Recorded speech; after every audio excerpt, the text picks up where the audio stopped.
Yo, what is up, friends, foes, members of the Omni Council? It is I, Daimien Kamiya, here for some more Kingdoms of Amalur. Very hard, no blacksmithing.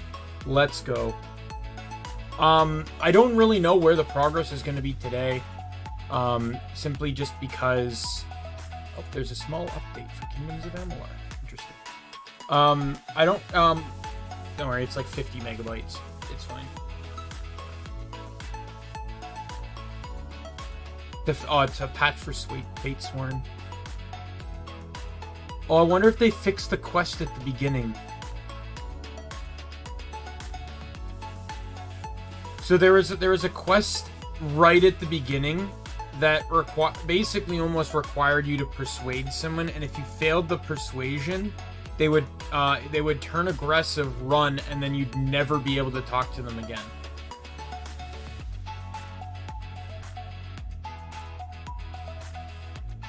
I had to, like, thankfully it was right at the beginning of the DLC because I had to reboot my save just to do that quest. It wasn't a guaranteed, like, it was like, at max persuasion, I think I had like a 60-something% chance to persuade. So it wasn't guaranteed. A lot of these just seem to be general bug fixes. I don't know if I came across most of this stuff, so... I also don't remember the name of the quest that caused me issues. Hey, Mario Bros! Welcome, sorry. I was there was an update for Kingdoms of Amalur today, as like some patches for the DLC that came out. I think came out in February. Yeah. So I don't know where the progress for Kingdoms of Amalur is going to be today, because right now money is king, as you can tell by the title of my stream here. Money is king. And to get money, I need to sell things. And to sell things, I need to get things. And to get things, I need to do quests and explore and stuff. Generally, this is just my personal opinion, because I know many people are different. In a game like Skyrim, sometimes exploring pays off, because quests can be given by exploring. You know, you walk into a ruin, that triggers the quest. Here though, a lot of quests are not in places you generally want to find the quest first and then explore, because quests will lead to every location in the game.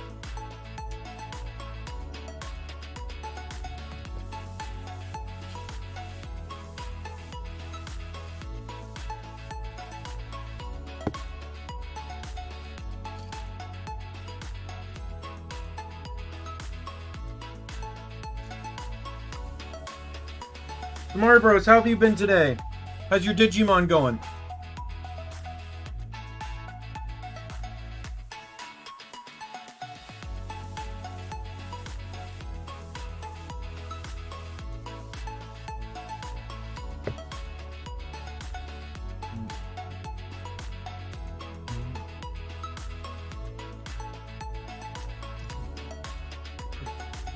This is going to be annoying.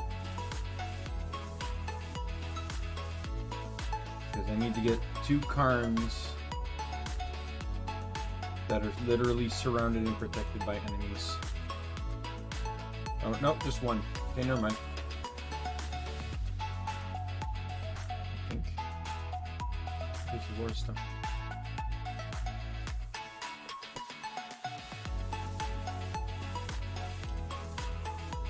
Oh! I apologize. Didn't actually switch over to the game. You're stuck? What are you stuck on? Maybe I can help you figure something out. Is it a tough fight, or?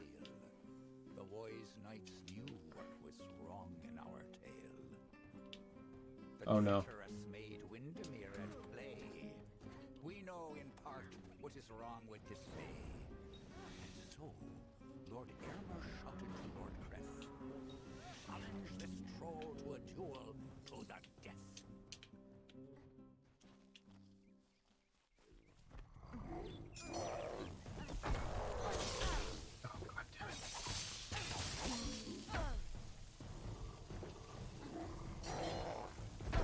Oh, God.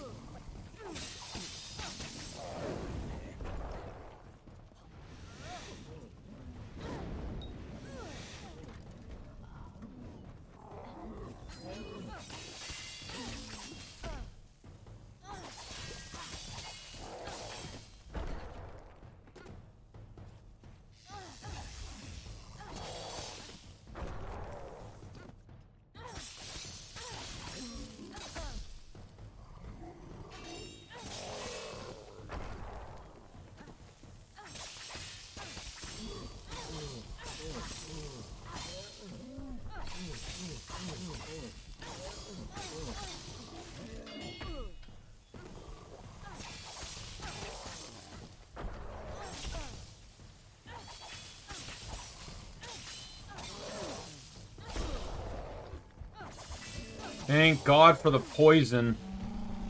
Poison saved my life on that one, that's for sure.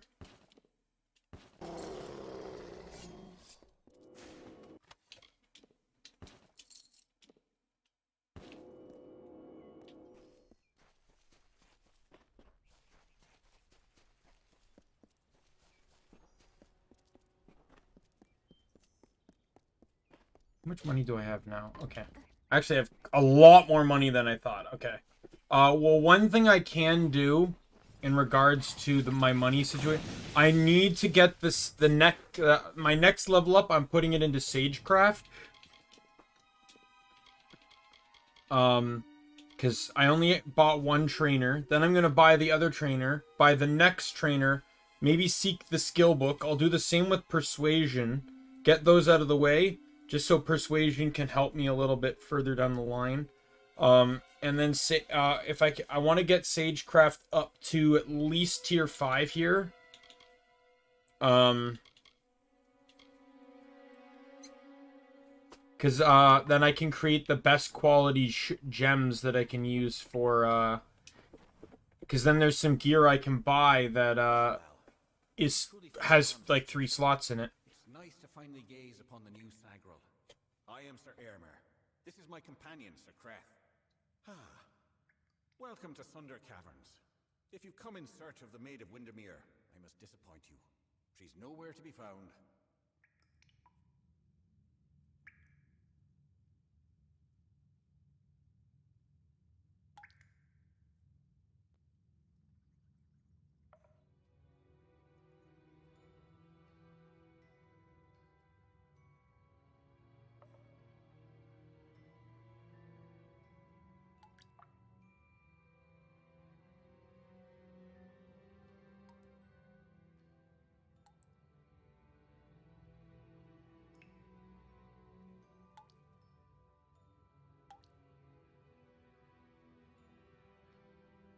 You too?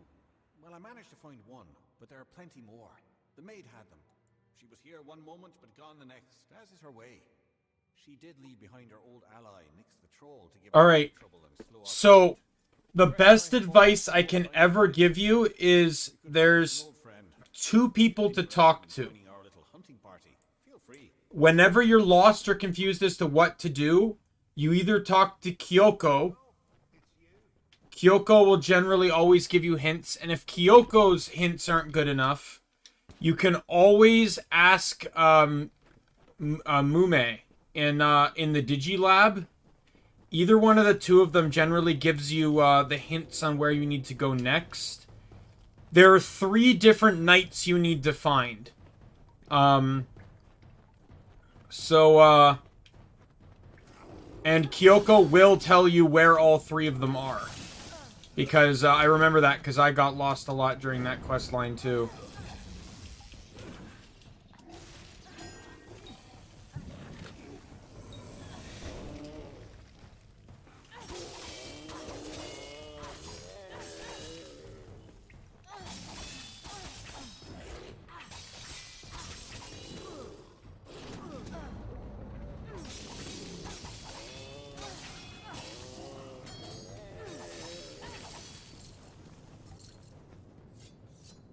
And then if worst case scenario, you're still confused, I just say look up a chapter 15 guide.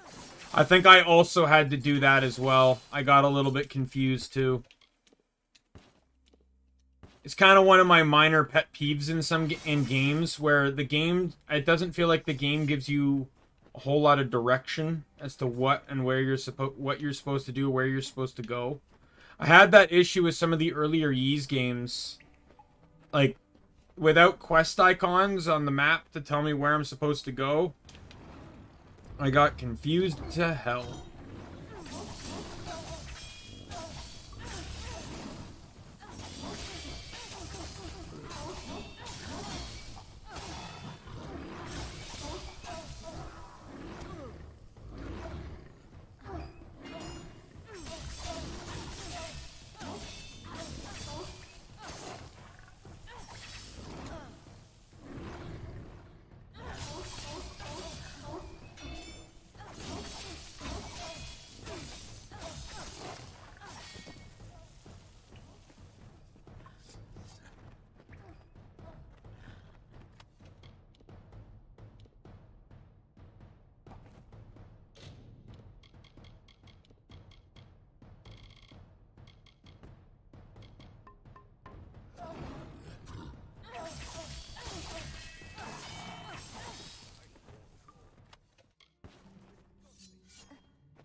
Oh.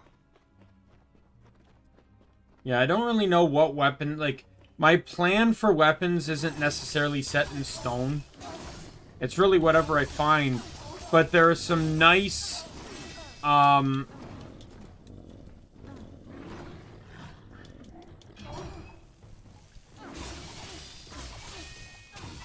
there's some nice available weapons.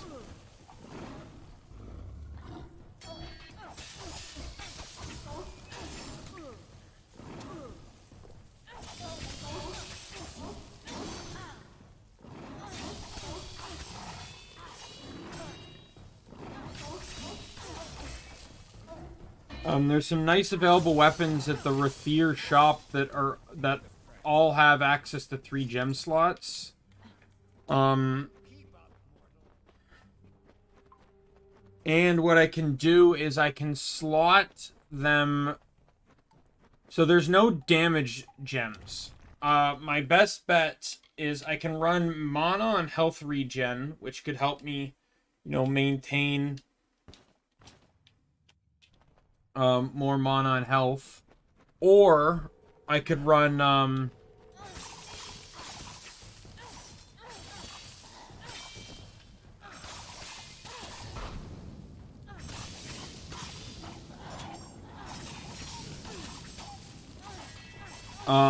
to help with survivability a bit. Or I could run night damage plus 20%, day damage plus 20%.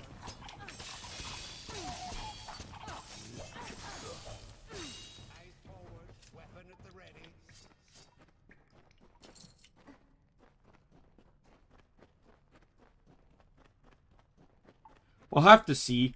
Because in the end, I can also literally just, like, I can just remove the gems. Like, it's not... It won't... gem crafting isn't, like... Like, you can just make the strongest gems again. They're not hard to make.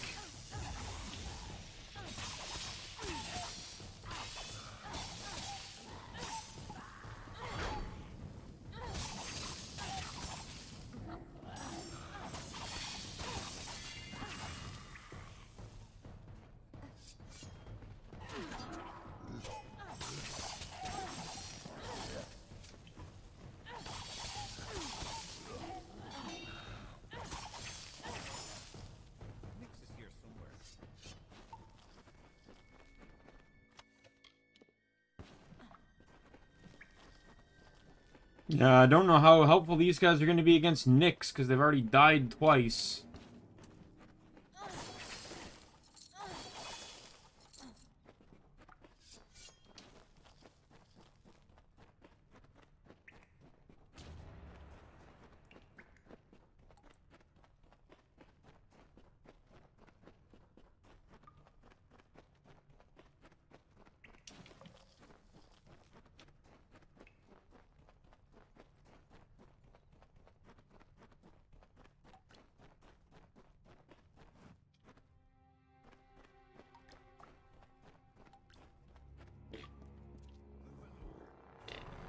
Look who it is. It's Nyx the Troll.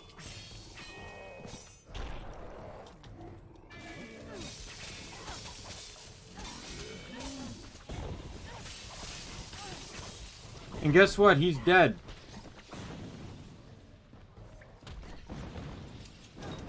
Thank you for your help. You useless fae.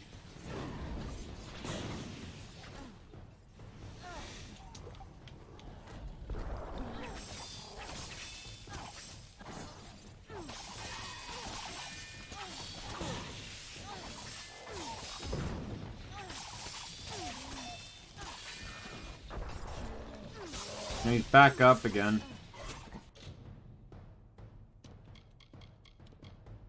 I didn't even get this, the message saying that they were weak.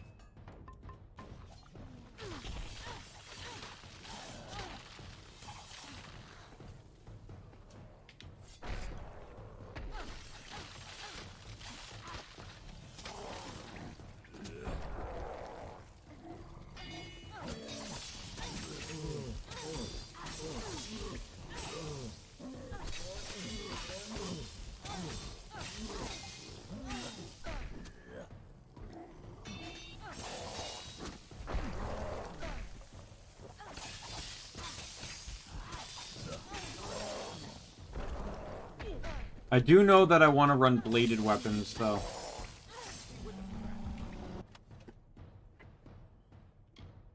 That wasn't so terrible now, was it? Still, I'm baffled as to why Nyx was outside Sunder Caverns. It was surely not to play his part in the coming ballad. There's more going on here than Creth and I are party to, and I want to know what. We'll speak again back at the House of Ballads. And Sagrol, thank you. These are times of change, and we all must be on our guard. Goodbye.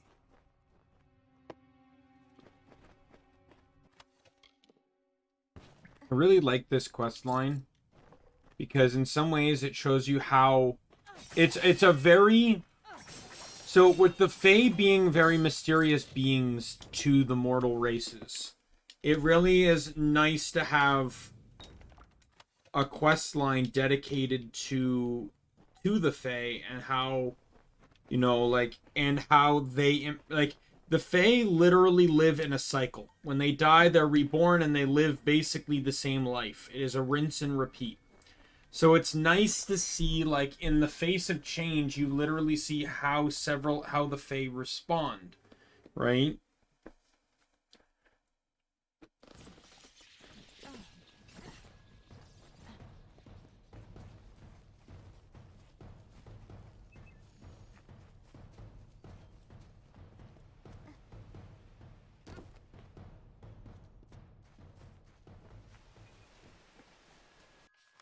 Right.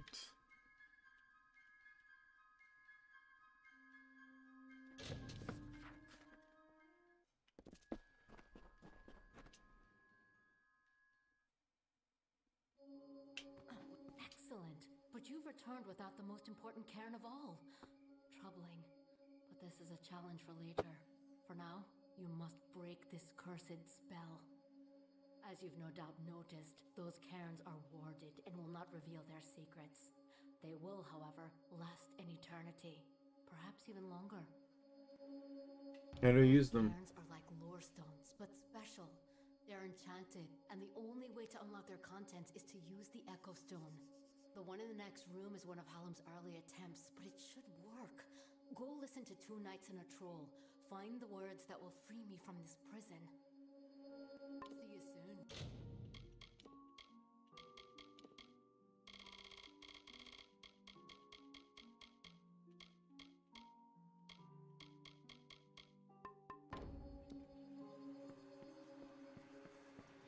May the stone sing your song to the Lord.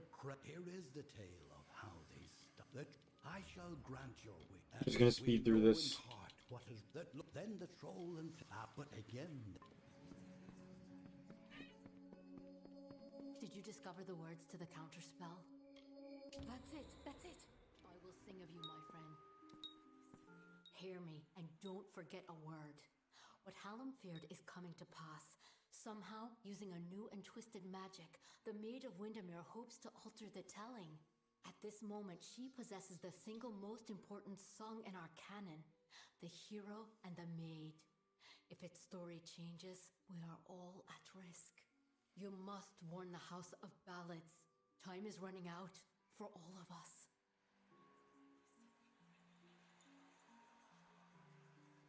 Go find Wenson and Hallam. It may already be too late. See you soon. Alright, so let's warp out to go do sage crafting.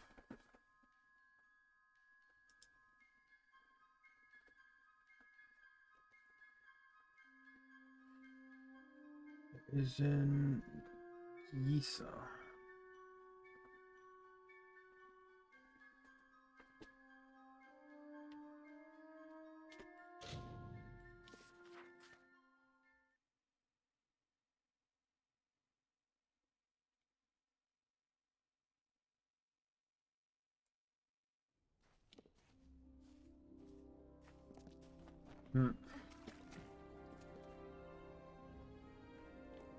Oh yeah, okay.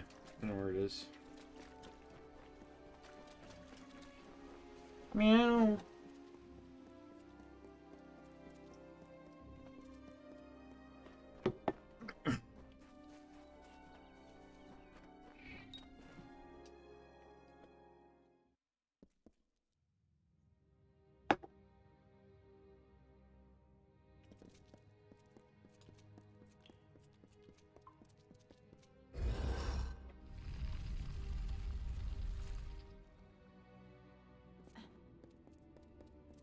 I'm not going to start this, but this is where the trainer is. Greetings. I have some. Tell me if you wish to learn more.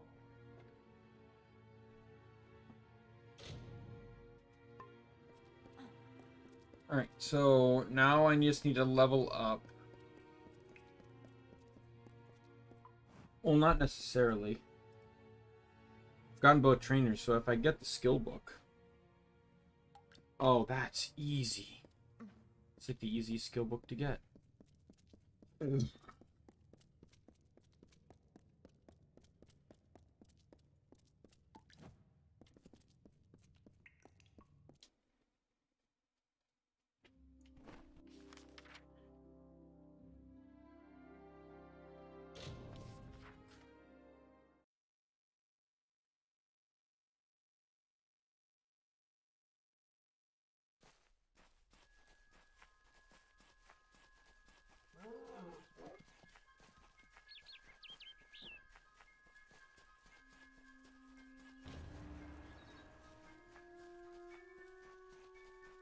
This well has the book.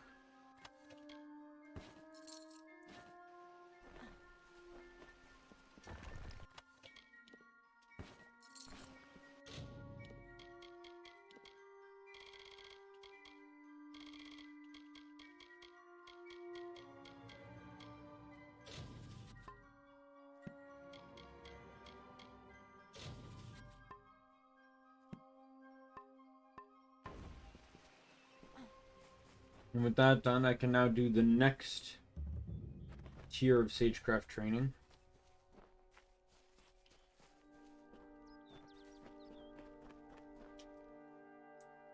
Who is in Rathier? By Matharu, I am growing worried for Brother Felon. Killed? Oh dear. Well, he is with Myth Terrible if they were left to lie there with him. Why, yes, they are. And so he is dead then? Well, he has joined Matharu.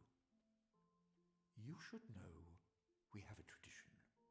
Rather than bury prayer beads, they are passed on to some other believer. Tell me, do you adhere to Matharu's creed? No, but... So this is actually a really interesting quest. So if you say, I worship... So this is actually dependent on your starting pick, because you can choose to follow Matharu. If you are a follower, like there are certain quests like this. If you are a follower, you can just be honest. If not, there was like another one with Lyria where you had to lie. You had to persuade for a lie. Here, there's no persuasion needed. Since I am not a follower of Mitharu, I can say I worship another god, in which case the quest ends and he pays me for the beads. Or I can say no, but I support the creed, in which he gives me a quest that will allow me to like level up the beads. In all honesty, what you get off of them is garbage, but it turns it into an epic, which you can sell, so. Mitharu is not a jealous power. You are still a child of order if you do good. Keep the beads and do as I tell you. At each mission, Odwig's, Edric's, and our own, there is a special shrine to Mitharu. Go you and pray at each one, and the power of Mitharu will grant your beads great and greater strength. An interesting question. Best.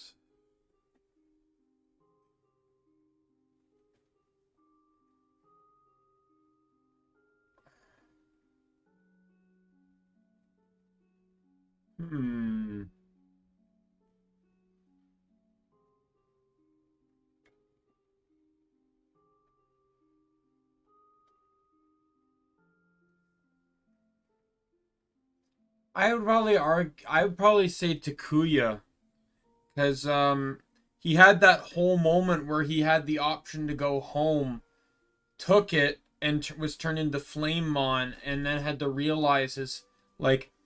The thing is, Tai and Takato learned from their mistake, learned from their bad behavior because of Dark Digivolution. You know, the process of getting Skull Greymon and Megidramon. Takuya, on the other hand, learned because his behavior literally cost him his friends. Like, they all got defeated and captured. And he, thinking that he didn't have anything left, decided to leave and had his life lesson dealt to him personally.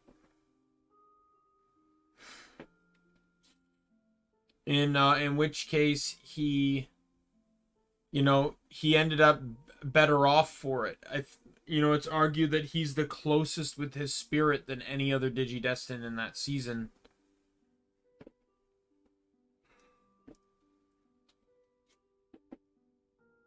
Mitharu watch and guide you always. Oh, there is a vendor here. You can sell some stuff.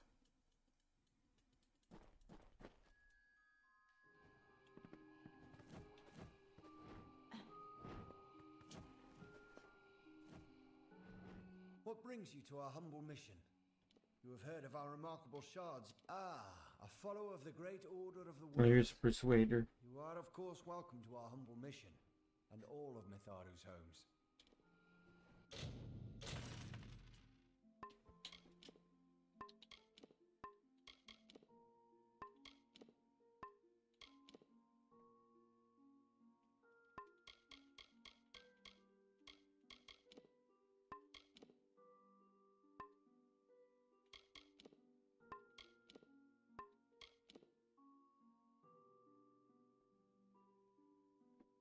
I'd say you could argue that season 2 really didn't have anyone that kind of developed in any of the same ways. Because there was no Dark Digivolution. I would say the closest was probably Ken, because Ken actually lost Wormmon. Like, he realized that all the Digimon he'd been toying around with were real, and it cost him Wormmon. Like, Wormmon sacrificed himself for Ken, regardless of how much Ken kept calling him useless and a waste of space and effort and everything. And that'd probably be the closest I could argue for season 2.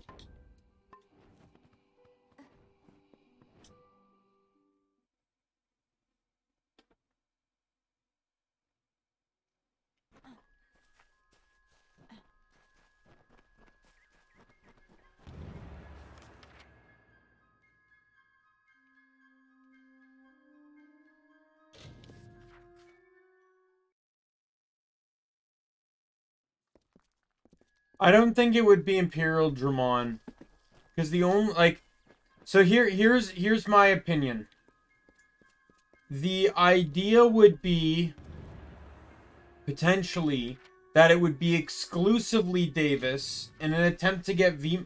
Because the thing is, Davis already did wrong when he got Vmon to Digivolve in the first place. He basically tricked Vmon into Digivolving to X Vmon. Right?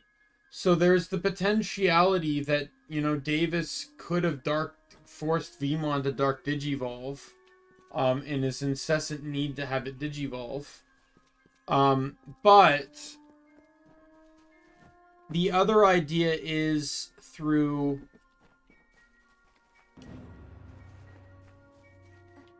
the DNA Digivolution process. So there's two ways to see this one.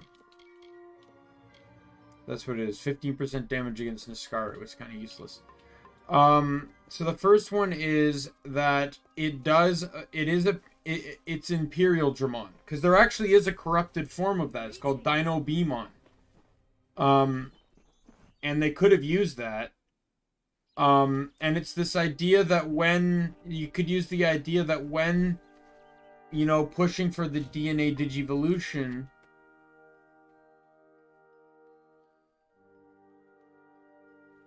Sorry. When they push for the DNA Digivolution, they weren't properly synced, and it caused the Digivolution to corrupt the DNA process to corrupt, creating Dino Beamon, who basically goes on a wild rampage. And I could easily see that event occurring during the Destiny Stone arc, where Black War Greymon's going around destroying the Destiny Stones. And then I say, there you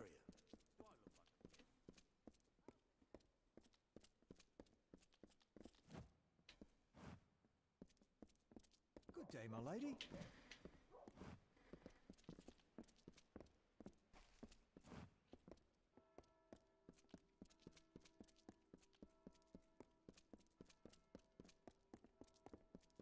The Elun speaks.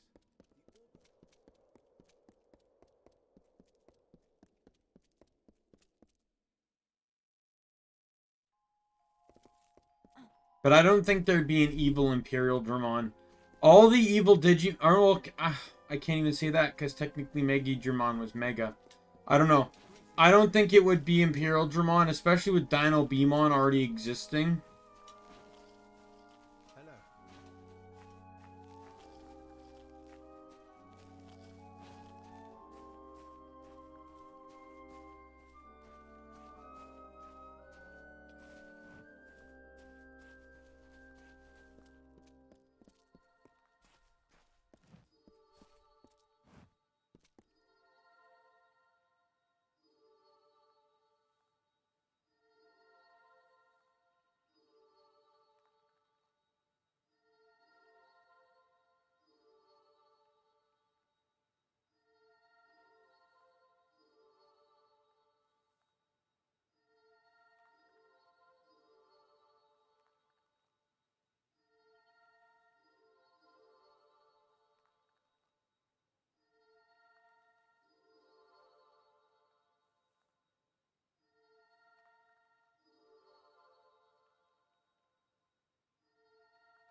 Right.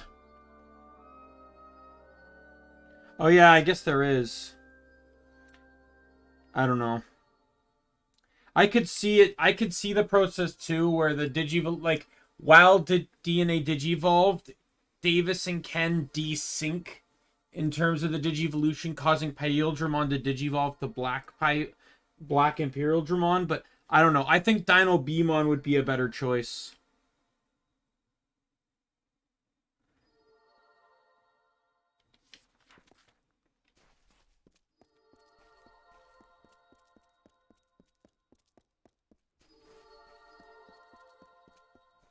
Hello.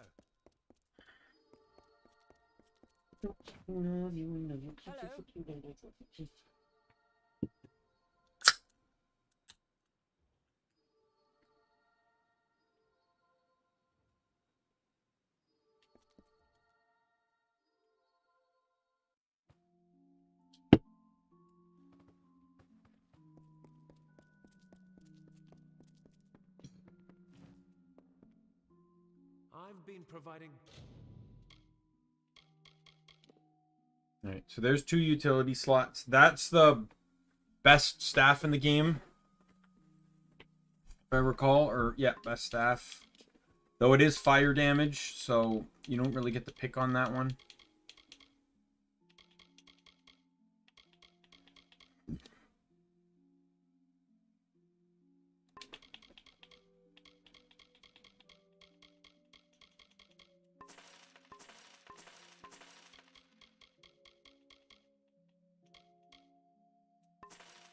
Goods to the order. I'll be around if you need me.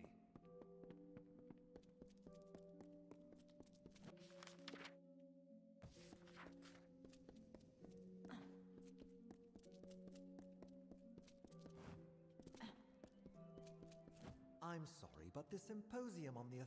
Until next time. Yay! I can now make strong gems. Greetings.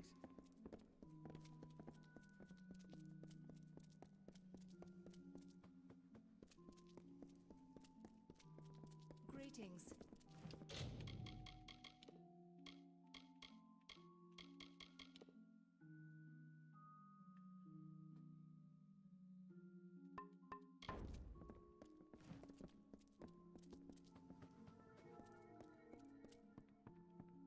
Alchemy is about creating something worth. You can find me here. Greetings.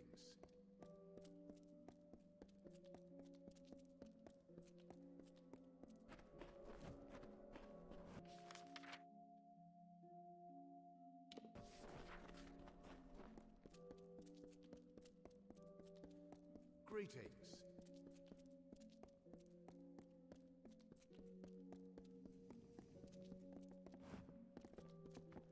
Good day. Yeah, where am I going? Oh. I got what I came here for.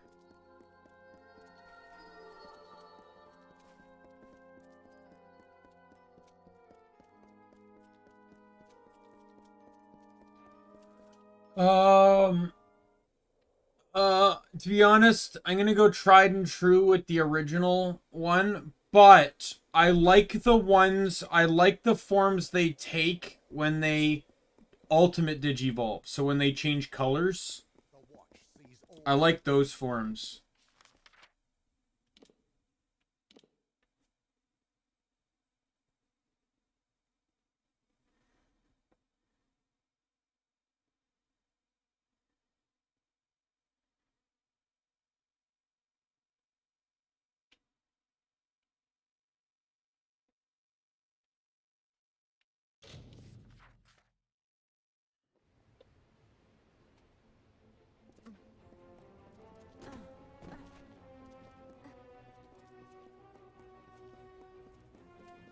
Students of magic, masters of spells.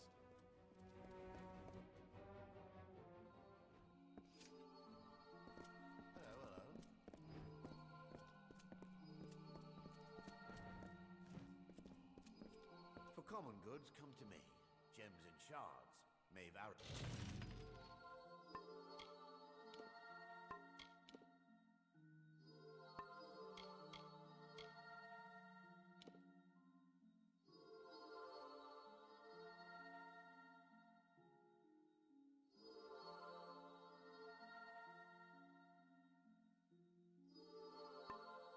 What? What? What do you want, Keith?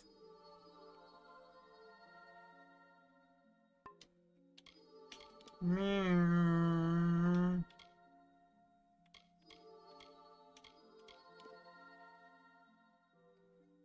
Mm.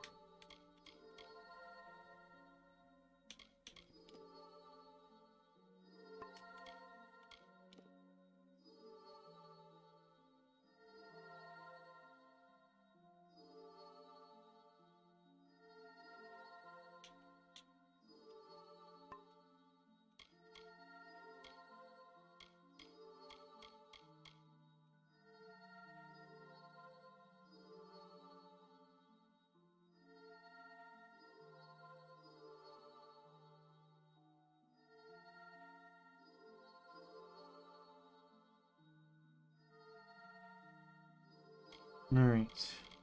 Yeah, sorry, I'm drifting off a little bit here. I should be fine, though.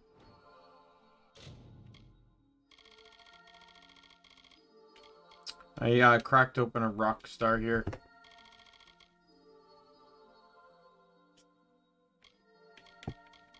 I'll kick in a little bit.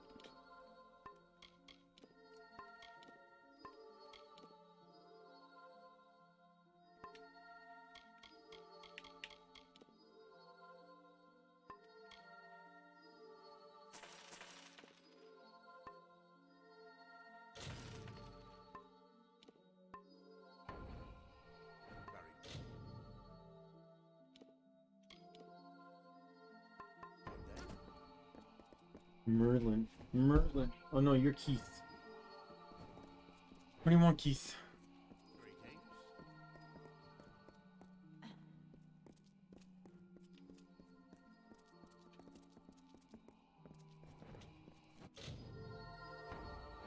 Please. You're welcome to the work.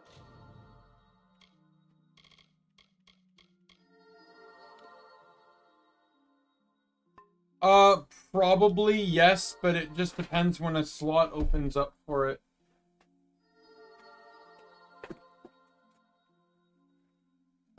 Because I got, like, this game's gonna take a while. Yeez is gonna end, but GTA's starting up, and I don't know a whole lot about GTA, but I don't imagine it's a short game.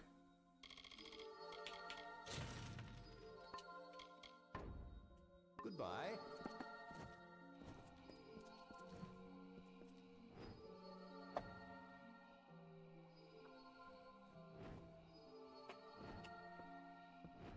Squelch maze is just too expensive.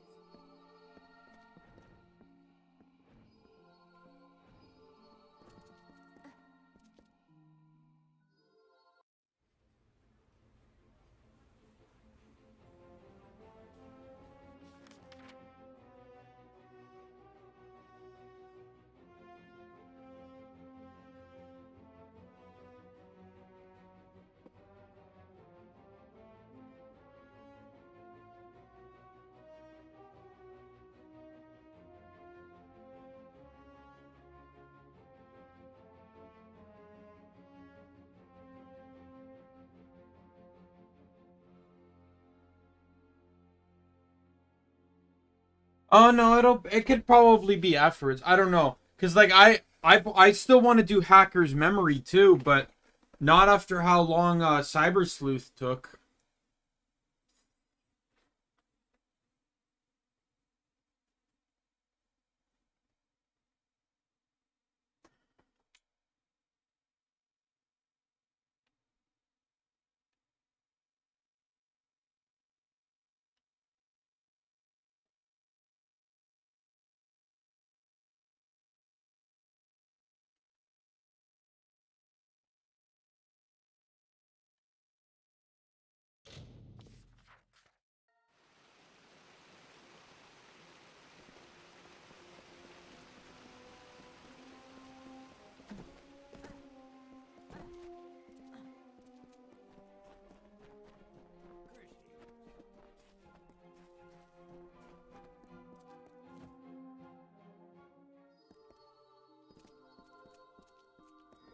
You may search the Empire 10 times over, but you will not find your beloved Wenson, nor his foolish court of enchantments. They, like you, are mine. Dream of me, lovely, for we shall be together soon. The time is coming. What do you need? Hello again, my friend. I believe congratulations are in order. Isn't that how you mortals express appreciation? Only the greatest heroes of the summer may be counted among the court of enchantment. Their glory unites all Fae in a common merit. I will be here.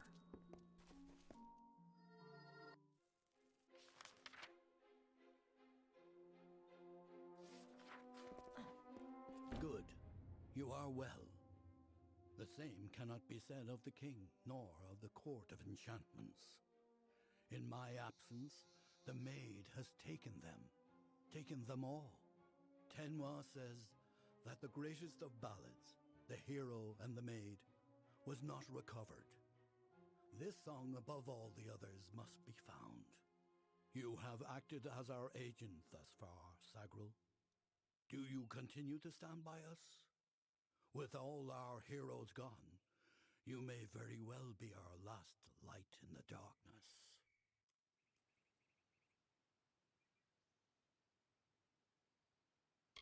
I knew I could count on you.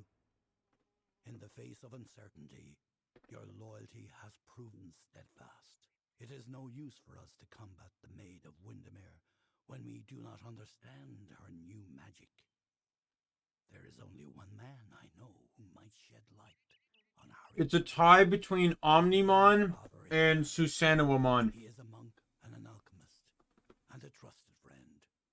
Omnimon will always be a tried and true favorite, but I love Susanowamon. Father Eter watches over a small Almain mission in the southeast, St. Edric's. You will know it by the runes on the hill.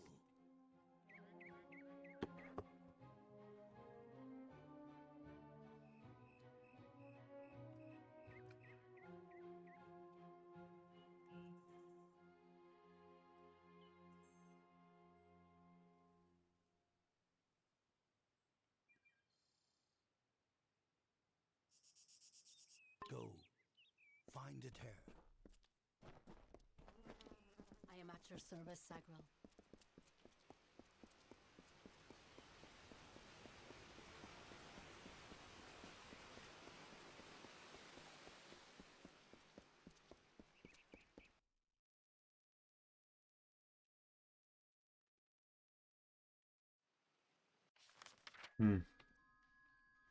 Finally over here.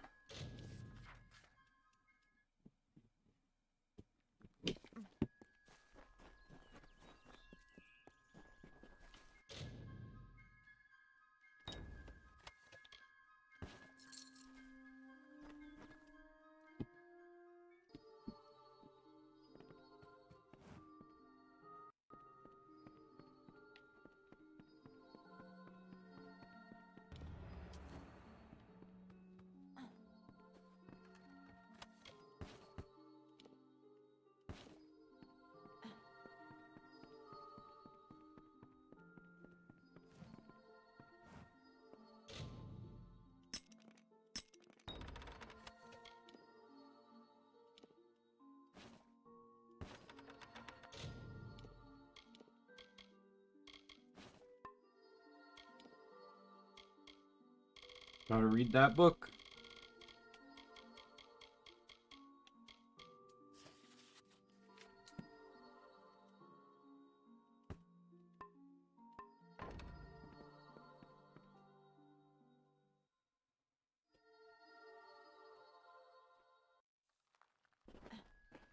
Welcome, friend.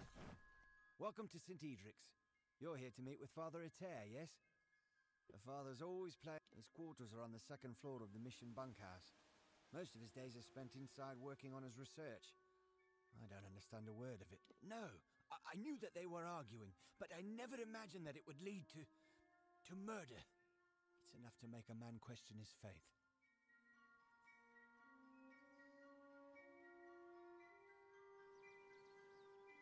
Who was arguing? Father Eter and his apprentice, Brother Wolf. They were inseparable, like a true father and son. It was a shared love of alchemy that brought them together. But since their work repairing the village well, they've been acting tense, even hostile. Just this morning I saw Ater fetching water. But now he's gone. Mitharu save us all. You're free to search the bunkhouse. Please, if you can shed any light on this tragedy, we'll do all we can to assist you. Farewell.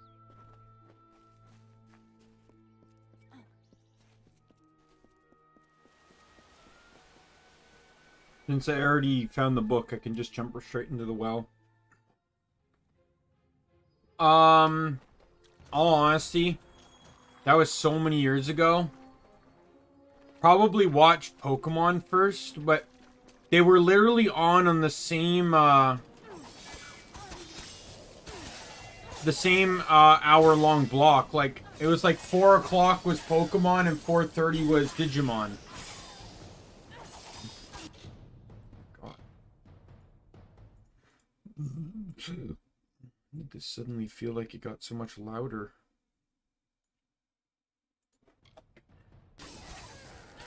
I feel like I'm yelling over the game.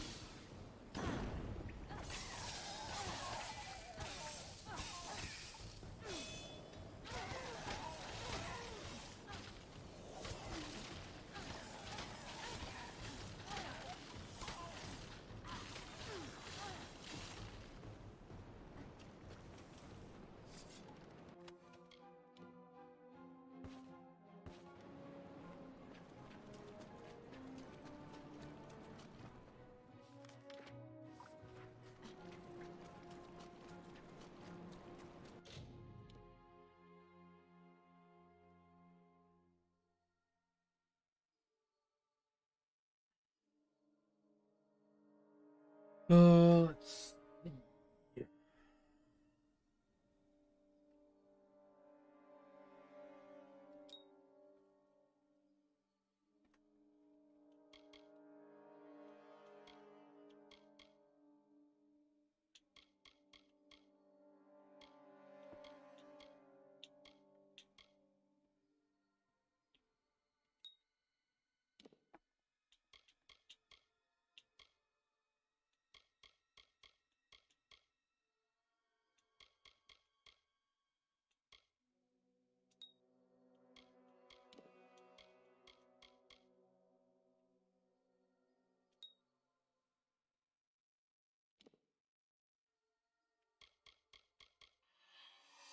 Yeah, like both Digimon and Pokemon were on the same half-hour block, so...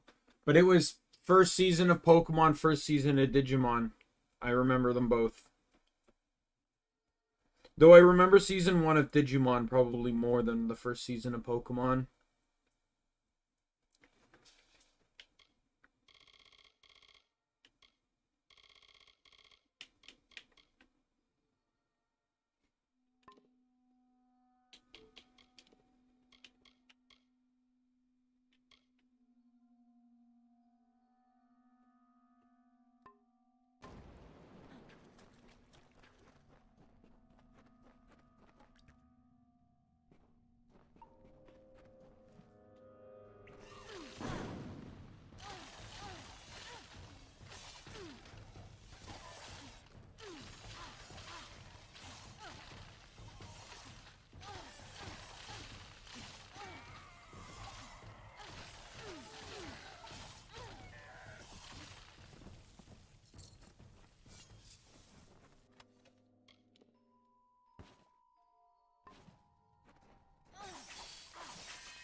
Yeah, I got 1 weapon gem slot and 2 utility slots.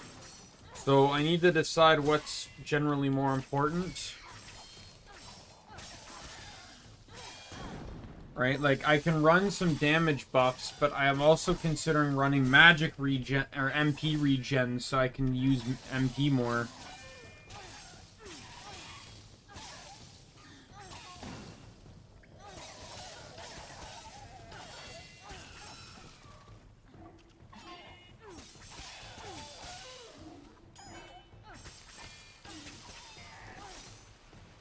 There are certain moves that, you know, make things not only safer, but just generally more potent and more damaging. Like the bleed tech, this technique is very powerful on like trolls, ettins, and jotuns.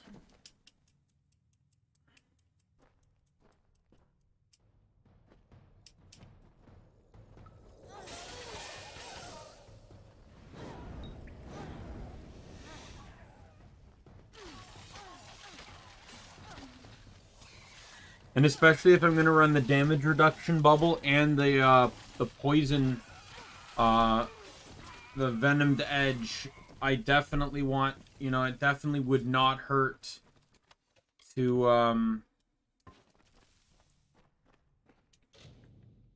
run mana regen.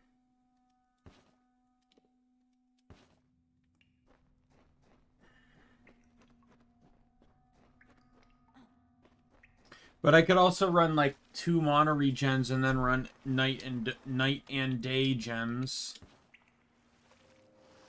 Not particularly, no. I do have a few, like I have Cynthia and Garchomp from Pokemon because Cynthia's my favorite character from the franchise. I have some plushies, but not figures. Though I have like a few mini figures, but I wouldn't say they're like the professional kind, and they're all just Pokemon.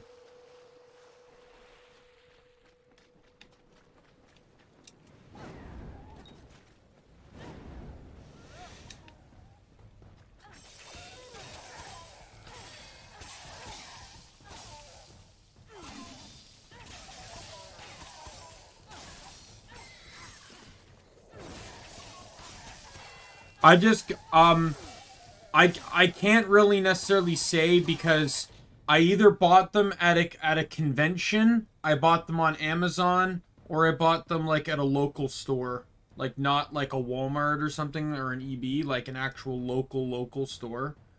So I can't necessarily say.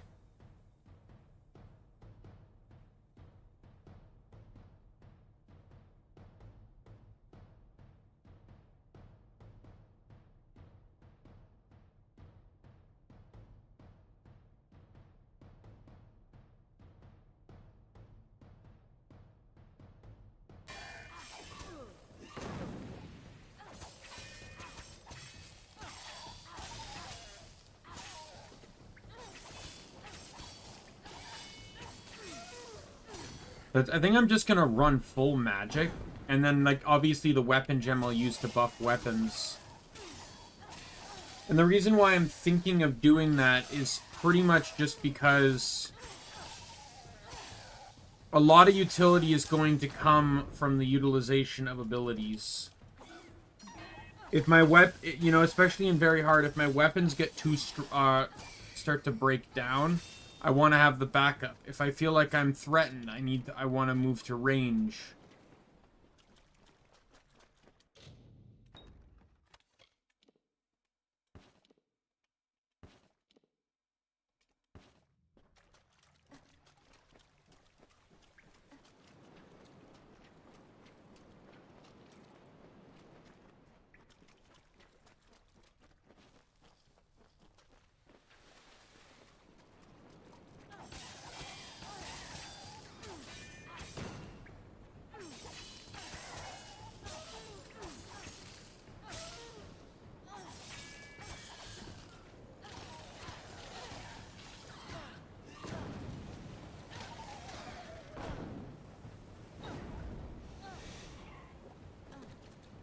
Because I could save a lot of money, at least in the early game, by running mana regen. Like, if I had +8 mana regen, I could save a lot of money.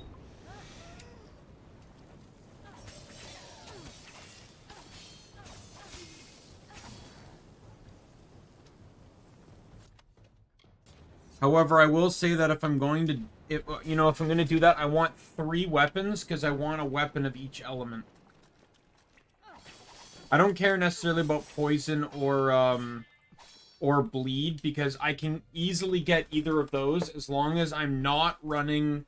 For poison, I can't run scepter, staff, or hammer. I can get poison on everything else because of envenomed edge.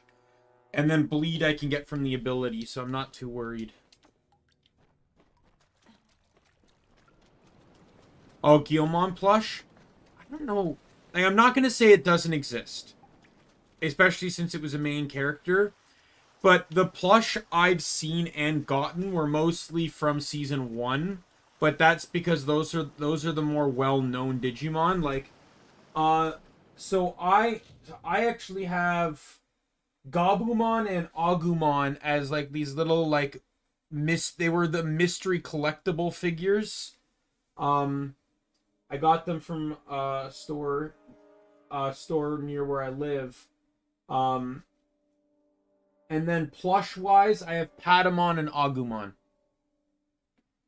for Digimon. Beyond that, everything else is Pokemon. I don't have much Digimon stuff. But Digimon stuff is a lot harder to find than Pokemon stuff anyways, so...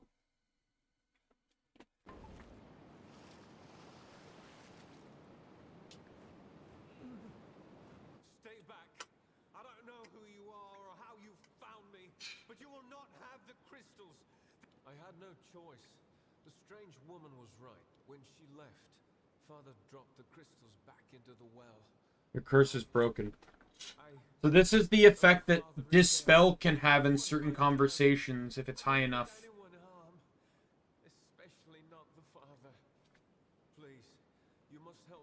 Yeah, you'd probably be able to... In all honesty, you'd probably be able to find Guilmon and Gallantmon. Both of them. I am not a bad man, just a weak one. I will pay for this sin for the rest of my life, however long I wish that to be. Like, if I were to pick different forms of Digimon from Season 3 that would be plushie-based, it would be Guilmon, Growlmon, Gallantmon, Renamon, Cubimon, Terriermon, Gargomon, Rapidmon. I know it seems like a weird set of names because I left out 2 Megas and 2 Ultimates, but I'm just saying the ones that are more well-known amongst the fan base.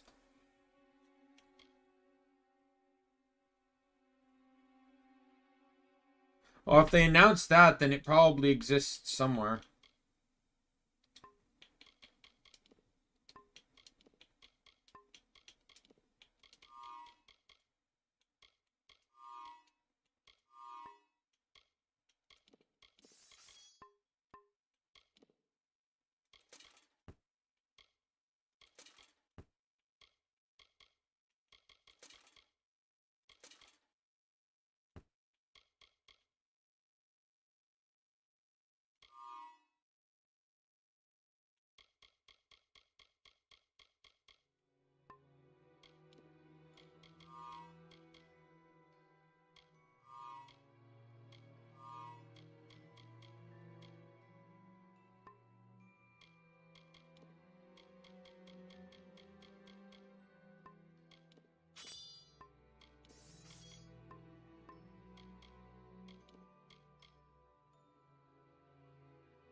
This is something you need. You have to put it on the wheel.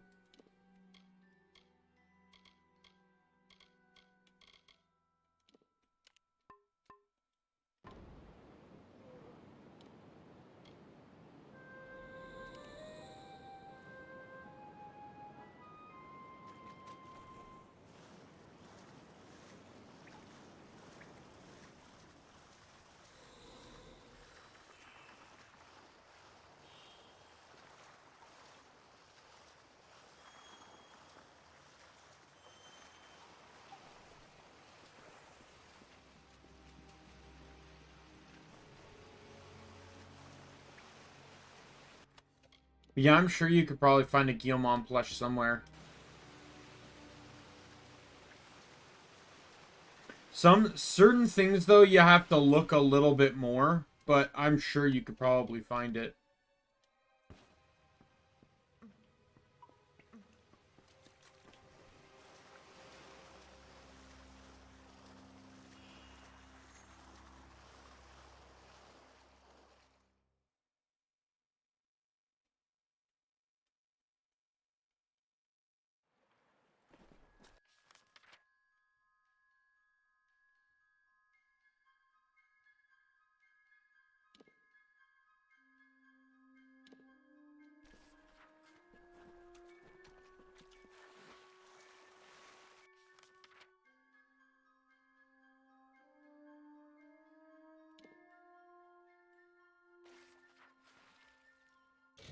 I swam right out, didn't I?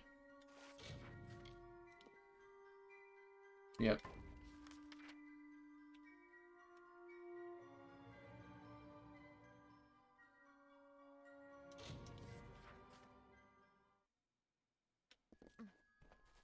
Yeah, you'd probably be able to find him there. I remember I had a figure. It was almost like a transformer. And it was, and it allowed me, and I remember there are different versions of it. And what it did was it was rookie to ultimate for this. I remember there were different ones. And it basically allowed you to turn a rookie. It was like, I remember I had, I think it was, Guillemon to War Growlmon. And they were basically, you'd flip around different components of the body to change which stage he was. So you could do Guillemon, Growlmon, or War Growlmon. It was actually kind of cool. I just remembered now that I had that too. Completely forgot.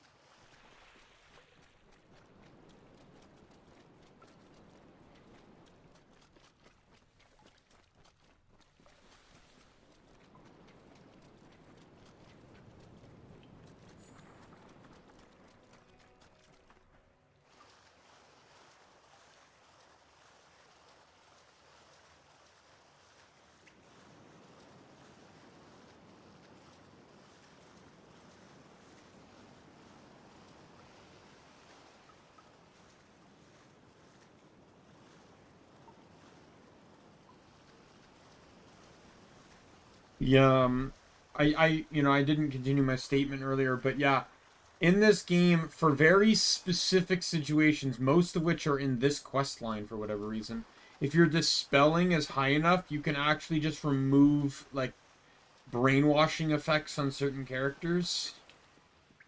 Can outright allow you to, like, avoid fights.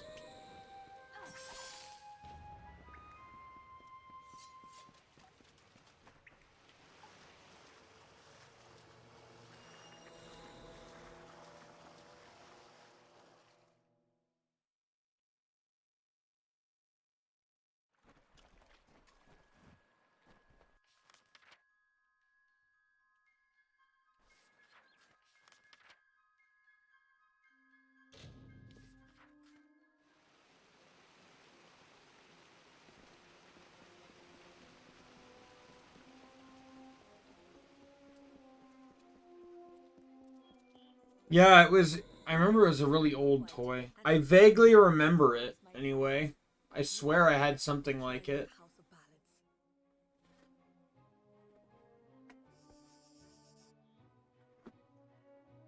Let me look.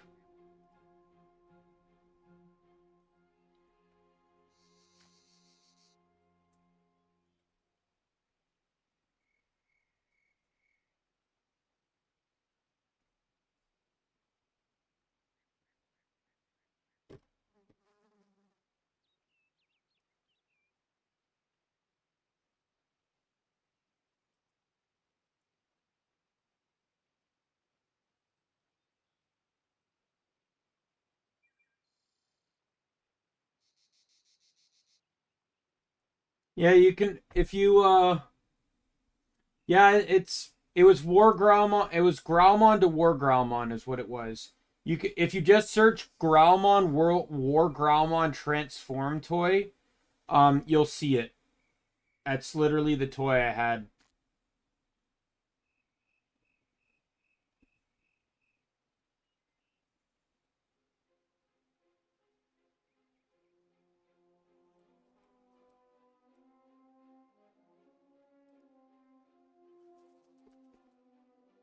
Winston is with me, and he will stay with me until I deem it fit to return him. If the House of Ballots wishes to have its king, it must send its greatest warrior. Since I have all of them, that leaves you. Come, I wish to collect you as well. I will be waiting. This is not just about the court anymore. You have roused the maid's interest, and it is clear she wishes to add you to her collection. We must do as she commands, but we will be prudent in how we proceed. This ballad, The Champion, is one to be undertaken with great caution. So, Sagril, are you ready to make the preparations and depart? Now is the time. Why must we be prudent? I cannot foresee the outcome of these events, Sagril. This version of the telling has never been told. I can hardly bear to think of what is coming. You must do all you can to preserve the House of Ballads, even as the maid... Like that's why I like this quest line, because it goes to show you it's like there are moments where the Fae show concern for change because change is not something the Fae are familiar with because their lives are so consistent. But what it does, but at the same time, while at the beginning they're like, no way a mortal's going to be a part of the House of Ballads. But then they so willingly accept you because they can't imagine this idea of not having the role of Sagril filled. Normally it's filled by Sagril, but because he died in an event where he shouldn't have. There is more. There is you. The maid is a curious sort, one whose interest is easily aroused. Your presence has altered the telling, and she wishes to learn why. It is a tragic ballad of a knight who entered the maid's kingdom, only to fall prey to her enchantments. His name was Sir Elswin, and he had the best of intentions. Elswin gloriously overcame Windermere's defenses, but it was on the edge of the Weeping Gorge that the maid came to him and clouded his thoughts. Now he stands forever as the maid's lone champion, defender at the gates. All who wish to enter the kingdom of Windermere must go through him. I'm ready now. Then it is time. You are the last knight of the House of Ballads. You represent all that we've been through, all that we are. There is little you can do to prepare. This is all I can offer you. The rest of the you are our last hope, Sagril.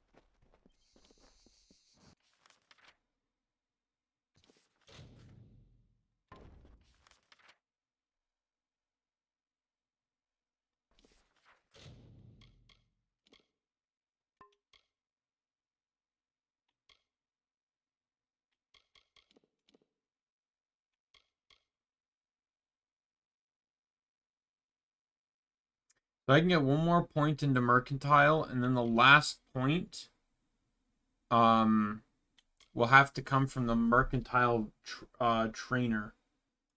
All the tier 4 trainers, or pretty much most of them anyway, are found within the second half of the game.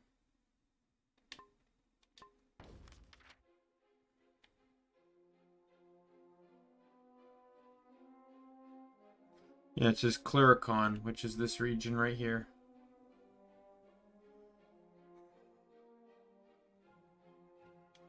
It's Miltonshire, which is this city right here.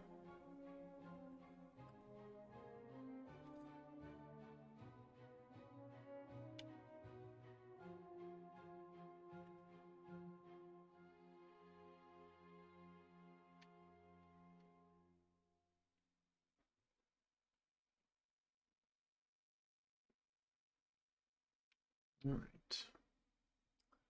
I don't really want to continue with that because that gets really hard.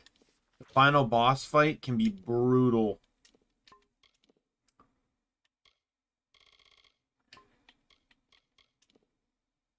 Hey, Neko! Welcome. How have you been?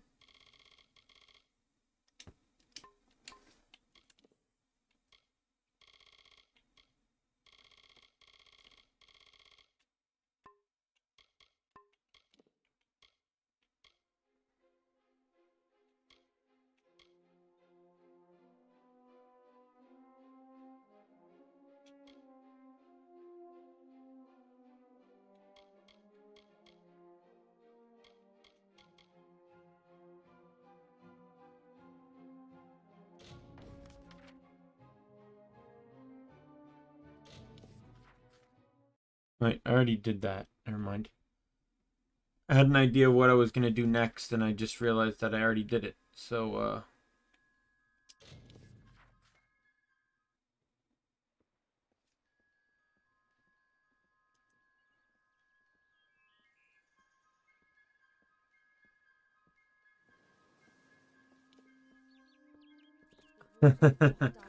I'm doing okay. I'm a wee bit tired, but beyond that, I'm doing fine.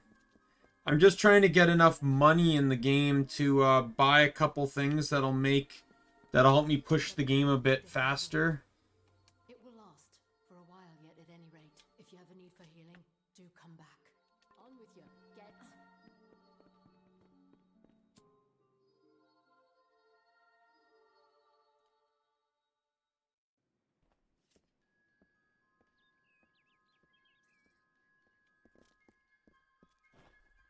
I might make that a costume in the future, like another outfit.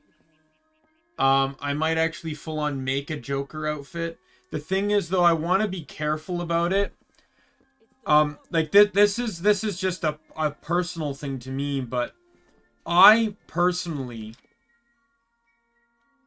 have never been like I am not comfortable with this idea of having my character or my stream assets using someone else's stuff. So like it's one thing that I'm playing a game, but if your alerts are based off an anime, if your like I've literally seen VTubers that are not even hiding the fact that they are basically copywriting someone else's material. Like, I've seen some VTubers that are, no joke, literally anthropomorphized human versions of Pokemon. Not even hiding that. And, like, I can't even imagine. It's like you're building up this brand off of being, like, basically Pokemon guy. And all it's going to take is one swift notice from Nintendo to shut you the hell down. Right? Like, you're using you're not like it's one thing to use like a stream alert with like a Leafeon saying Leafeon, but it's another thing to literally brand your character using someone else's assets. And so like if I were to do it, I definitely would not be Joker. I would just be Sadistic Clown. And it would not look like Joker. It would probably not look exactly like Joker.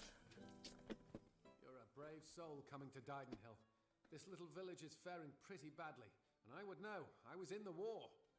It's in your best interest to fill your pack and depart as soon as you're able. The blood plague works fast, very fast. You met Gisela? No.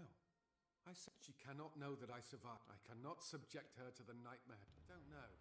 I've endured much, but perhaps she has endured a silent vigil has no doubt been as trying as my time on the battlefield. You're right. How could I have ever considered anything else? Thank you,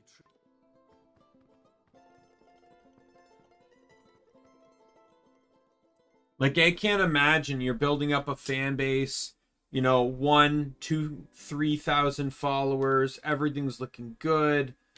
You're getting fan art for your character from fans, or you're commissioning it.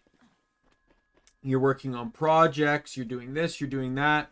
And then, boom, DMCA, stop using our character. And you're fucked because all your branding is based off of that one character.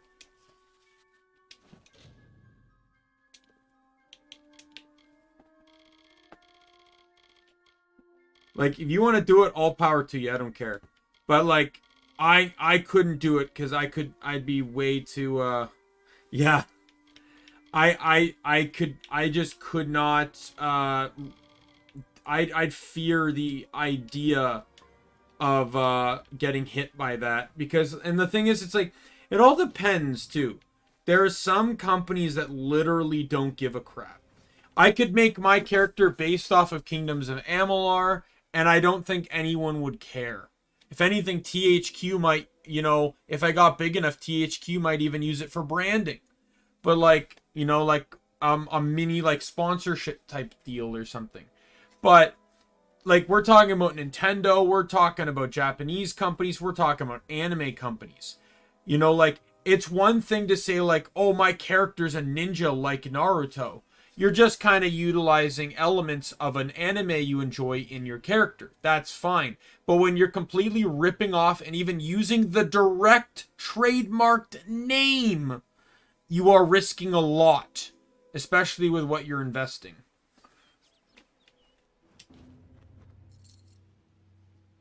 Because rebranding can be an expensive thing, especially once you've gone all in on it.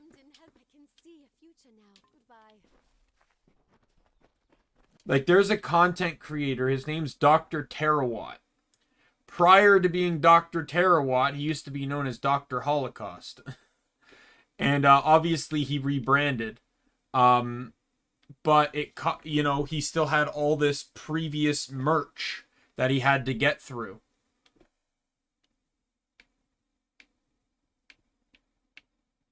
The thing was, he was never hated for that. He just thought now it was about time to change his name to something more politically correct. He was never, to my knowledge, he was never hated for the name.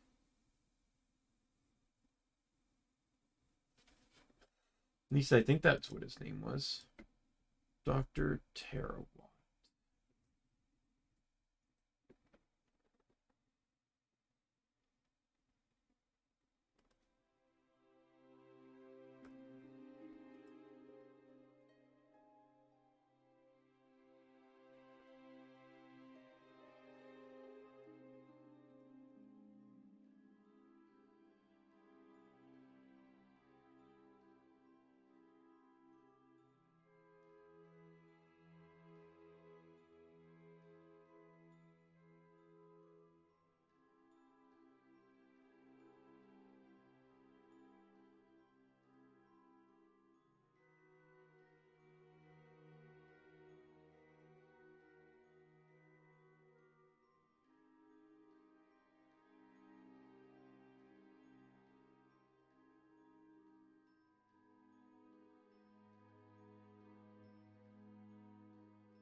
Yeah, he was. Yeah, so his name used, that's what his name used to be before he changed it. Which, imagine it could have gotten pretty controversial. Yeah, bye Neko. Thanks for stopping by. I appreciate seeing you. Have a good day, good night, whatever your time zone may be.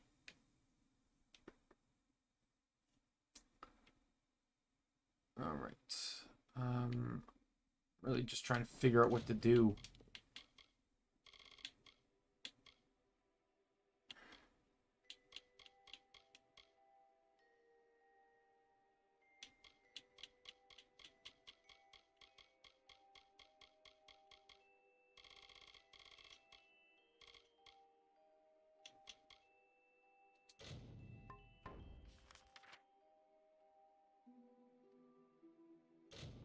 Let's do this one for a little bit. Should help me get a little bit of money.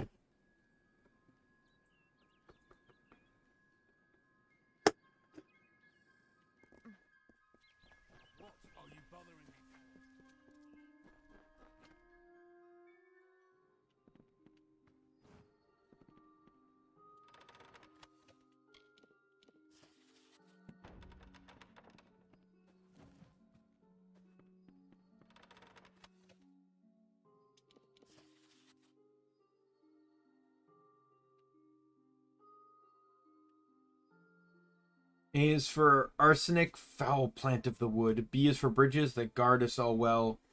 C is for caution, which always is good. D is for danger, for spiders dwell. E is for everyone in out dark dell. F is for fangs which bite us and burn. G is for gold from fresh silk we sell. H is for hunt to kill what we earn. I is for ingress which spiders all learn. J is for jelly legs just after a bite. K is for kill to each spider its turn. L is for legs each prowling at night. M is for maw with teeth pure glowing white. N is for nightfall, the spider's best friend. O is for openings which lead to our plight. P is for poison which no one can mend. Q is for queasy, the poison's quick end. R is for running through none can escape, though none can escape. S is for silently, to corpses they tend. T is for terrible, biting hard biting gape. U is for union, horrible in shape. V is for vexing, impossible pace. W for webs, the gossamer cape. X is for expelling the beasts from this place. Y is for you, young reader, take note. Z is for zeal of the lessons we wrote.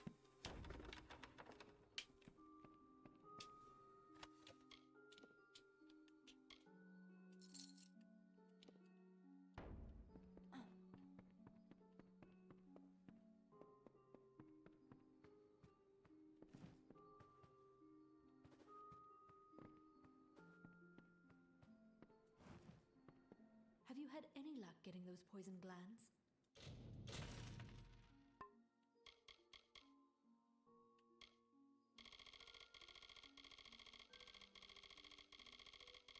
I'll need 15 or so. Good day.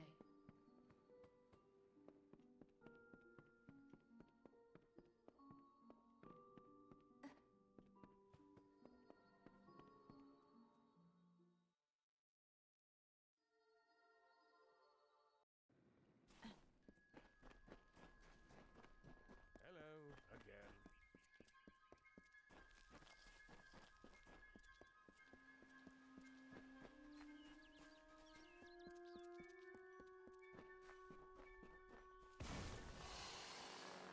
Why is it in the middle of the city?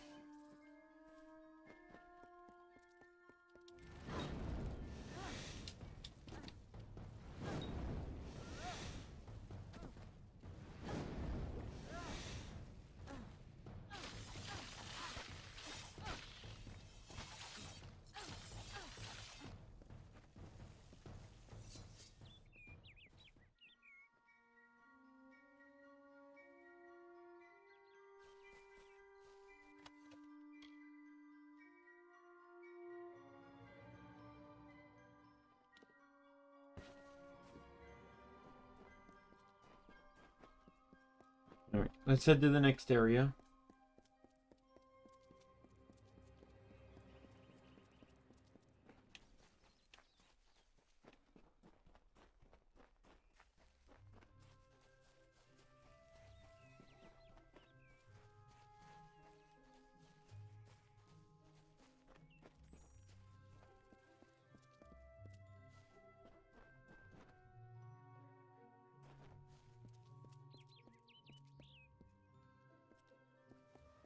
I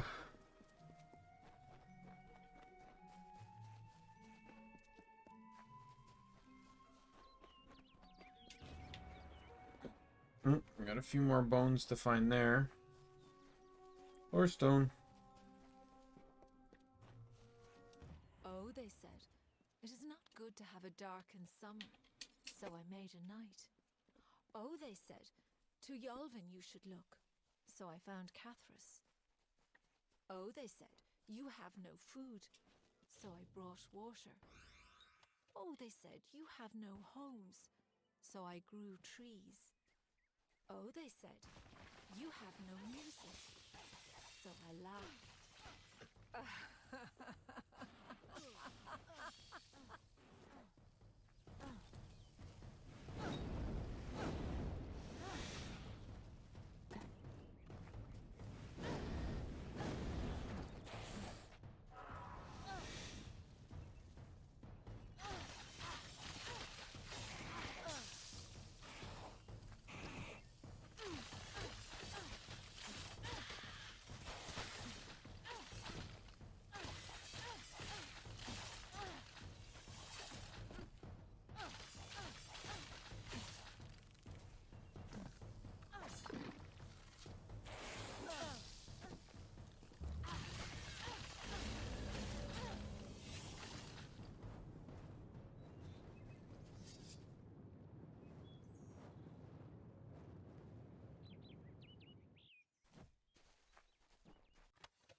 Alright.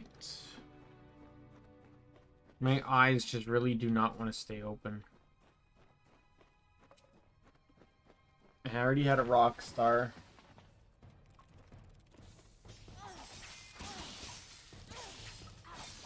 Hopefully I'll get my second win soon.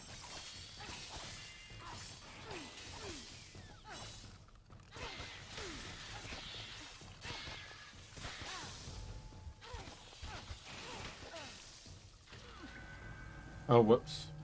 See, that goes to show you how little I was paying attention. Kept mashing buttons, not even realizing that I wasn't even paying attention to the fact that I was dying.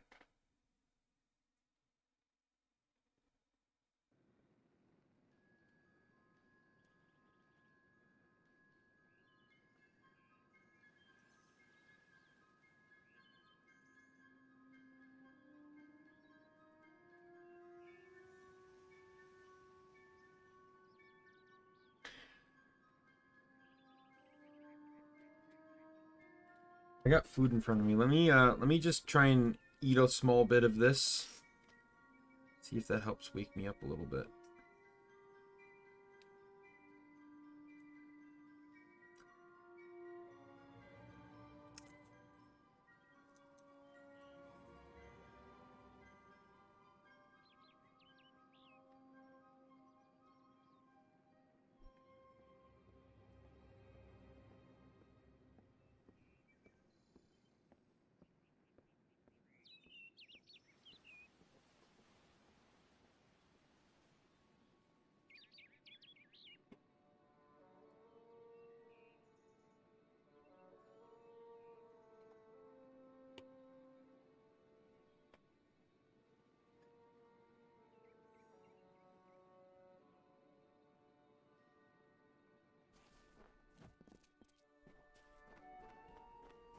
Hello again.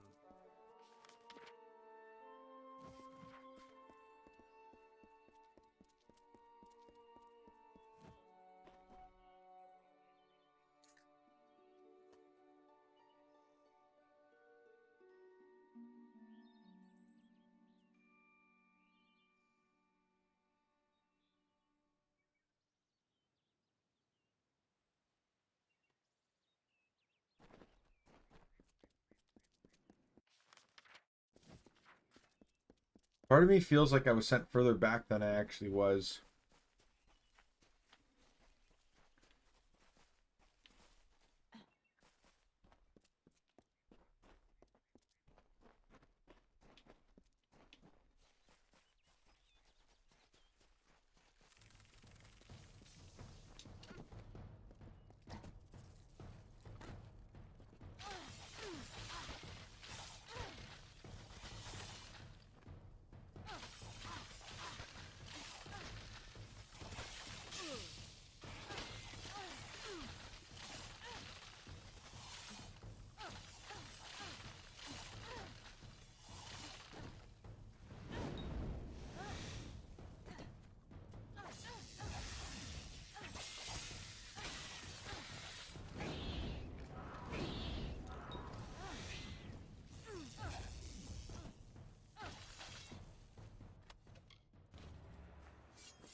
I got this poison gland quest, so I might as well kill as many spiders as I see.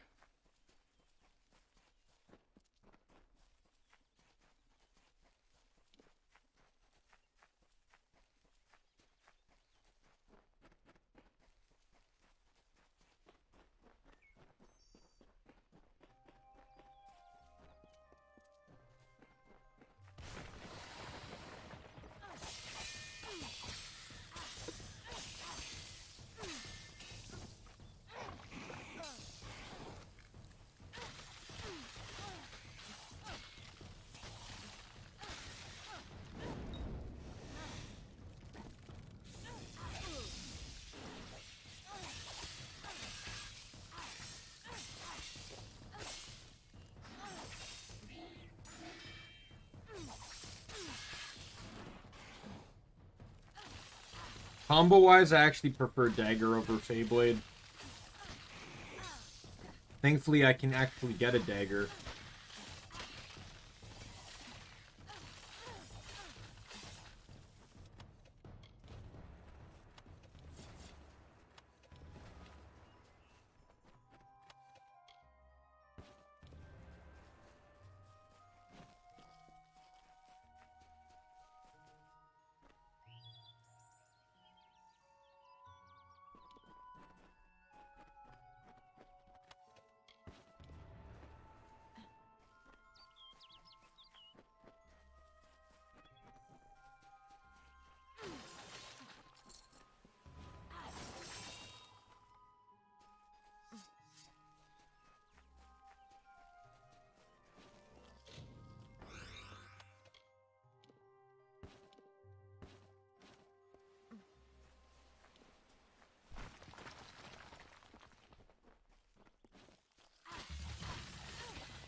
Oh god, they're all giant spiders too.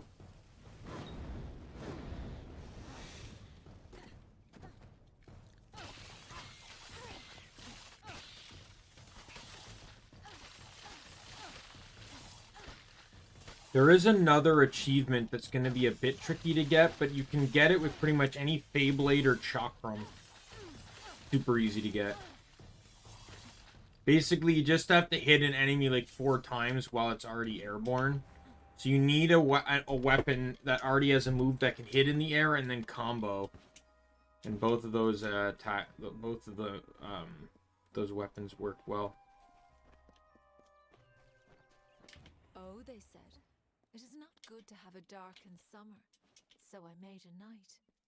Oh, they said, to Yolvin you should look, so I found Cathras. Oh, they said, you have no food, so I brought water. Oh, they said, you have no homes, so I grew trees. Oh, they said, you have Feel a bit more awake now. so I laughed.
This is like a little mini story side quest for this particular area of the game. Did I get turned around? Are you serious? How the hell did I get turned around?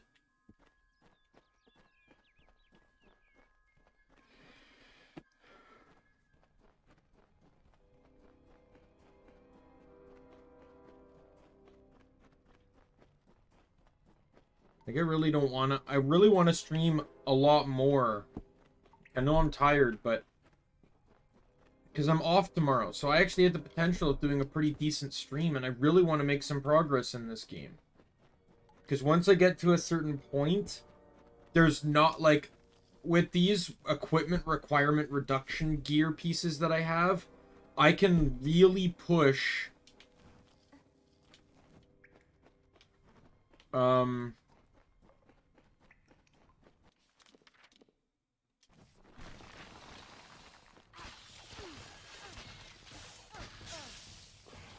I can really push a really solid early game, defensively speaking.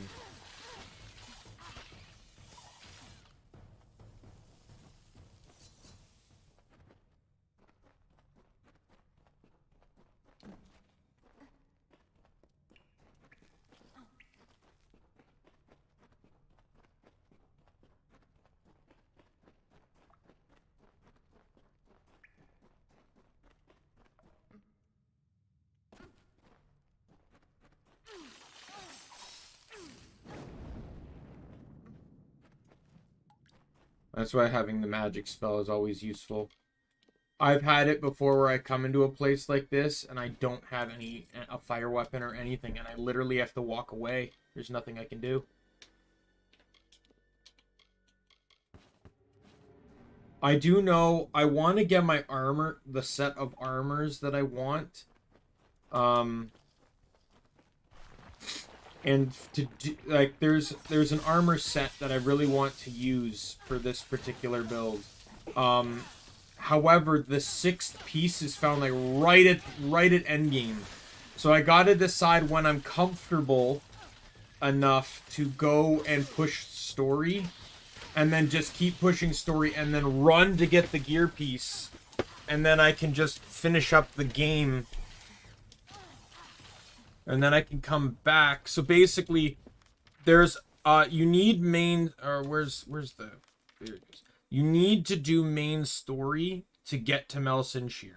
Melsenshire is blocked by main story. And then from there, you need to do main story to get into Alabastra.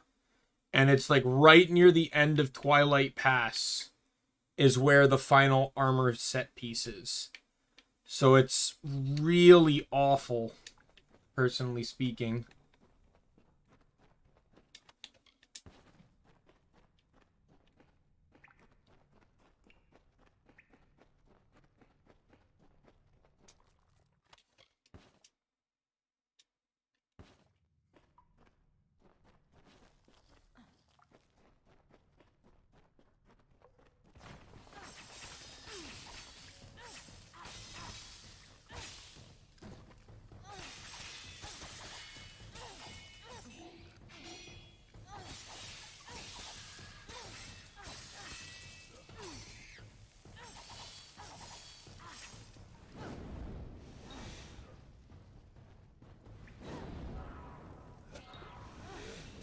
Yeah, I think I'm just gonna push for magic regen.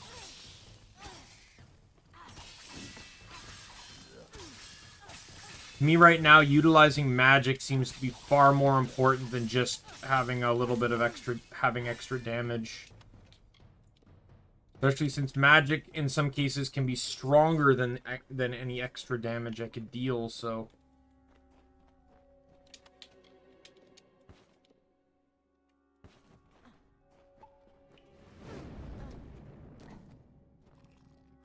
And it would help me save money because I wouldn't need to be spending it all on goddamn potions. I can just keep buying health potions.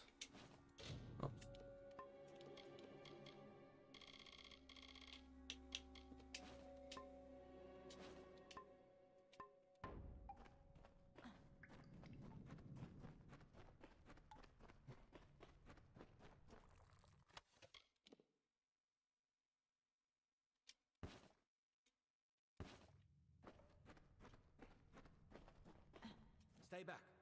Wait. A fellow Varani. By the widow's mercy. Who sent you? Have you word from Canarok? That's interesting dialogue. I will honestly say there's not much dialogue in this game where they actually identify your race. Which is actually funny because the same actually applies to Skyrim. Skyrim, believe it or not, has very little dialogue throughout the game that where someone will identify you by race. You have Hadvar at the beginning of the game.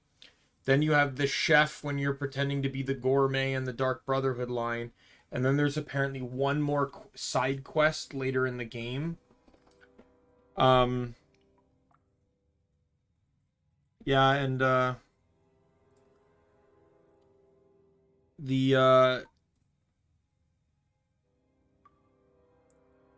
yeah, and that's, from what I could gather, that's more or less it. Which is, to me, is really, really funny. Because I personally think there should be a few more.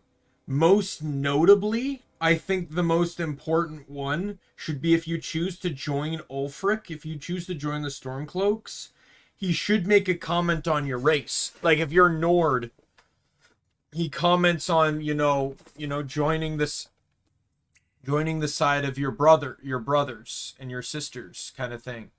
If you're, you know, if you're Argonian or Dark Elf specifically, he comments about, you know, saying something along the lines of, you know, you may be one of those, but you're fighting for the Nords or something. You're fighting for Nord freedom, right?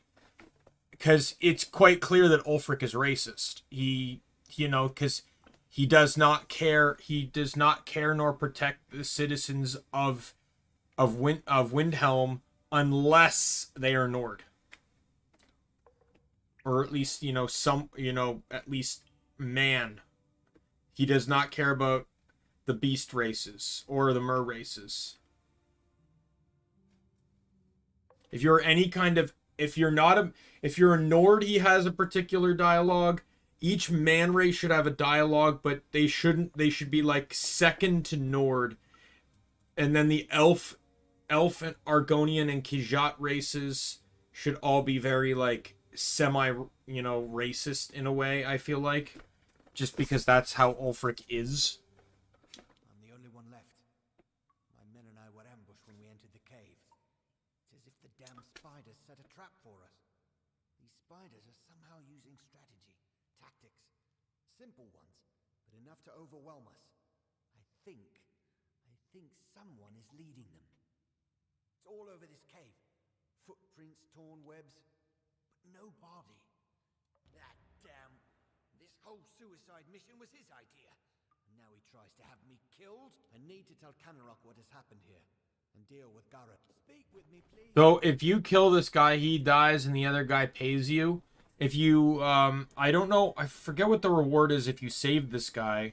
But he basically, you know, looks after the town. And the other guy's forced to leave. And you can go and loot his corpse. Because he ends up dying or just outside the city.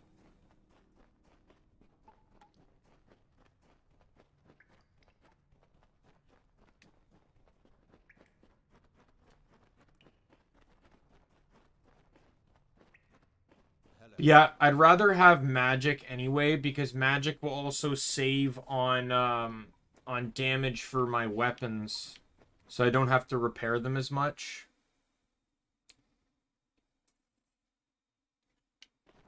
Hello. I'll speak with you at length once we leave.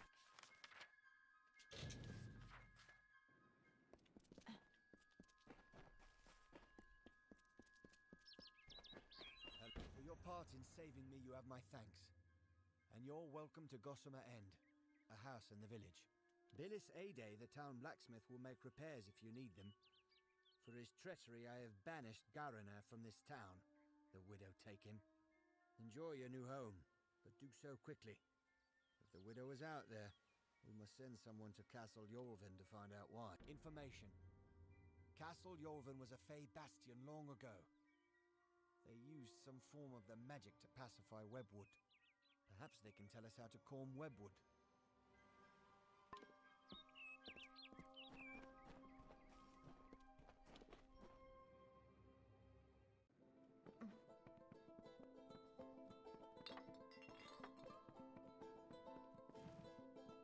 Garner or Bar, all I know is I need to close up the windows, check the cellar, and pray the spot. I'd be happy to fix up old Gossamer End. It will be ready in no time.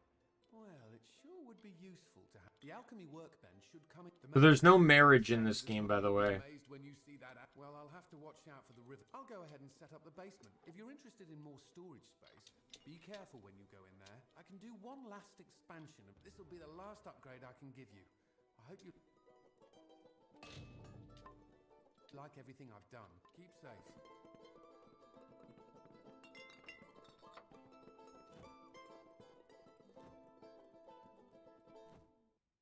I had a hard... So if you don't mind, let's make this quick. Keep safe. Quests have just fallen behind in, once it all gets caught up. Damn these spiders. Farewell.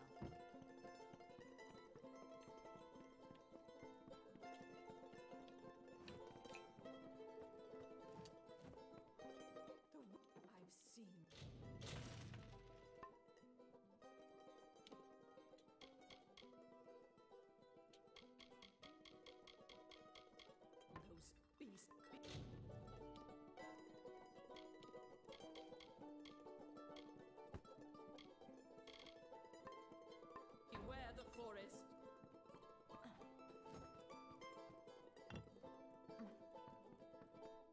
So I now own a house. And this is actually good because I actually plan to use the house a little bit.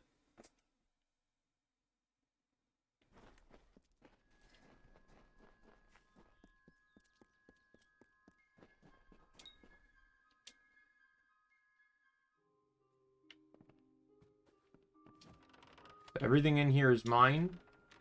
So if I find anything I want to sell, I can sell it. So this is the stash. I can put anything I want in here.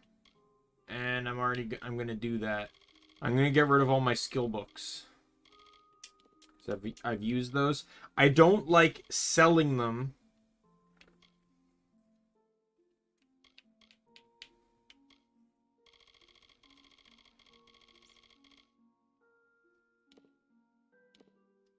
Because of,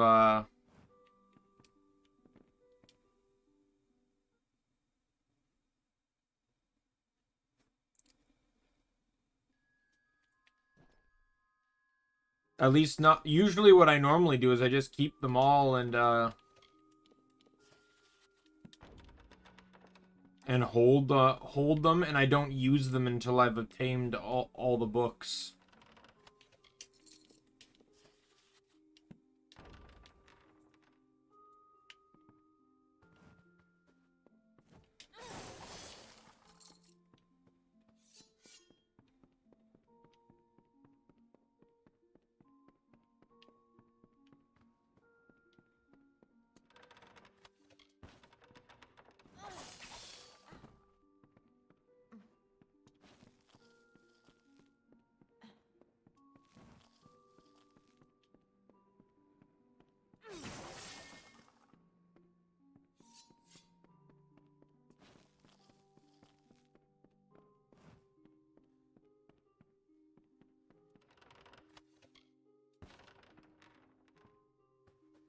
And once you unlock your own house too, you gain access. You can see that scissors icon on the minimap.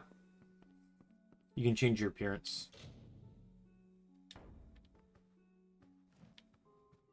I see no reason to do that though. Why would I ever want to get rid of Min? Min's too fantastic.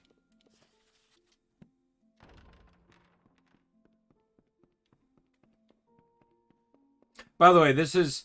I'll say this now. This is not actually what Min looks like. She's even changed her profile picture to something different since.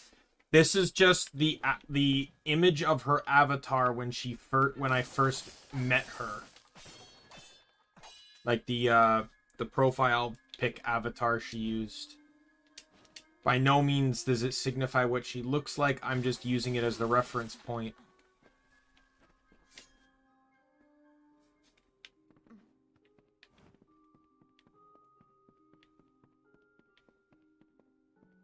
You brought them. Please, take these. I'll be able to make more shortly. Stay safe.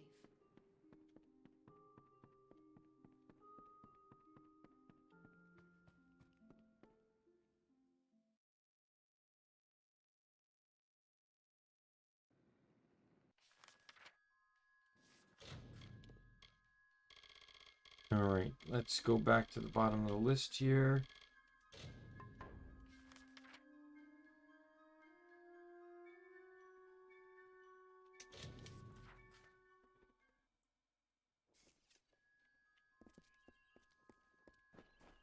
Pledge shield, is it?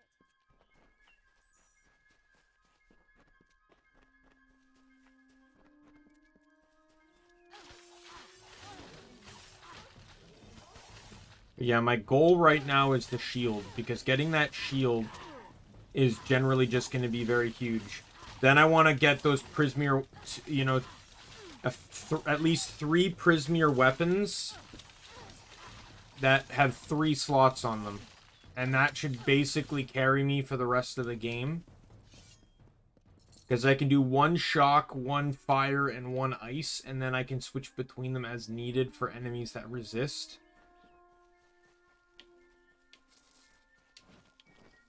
And then I'll run MP regen as well on all of them.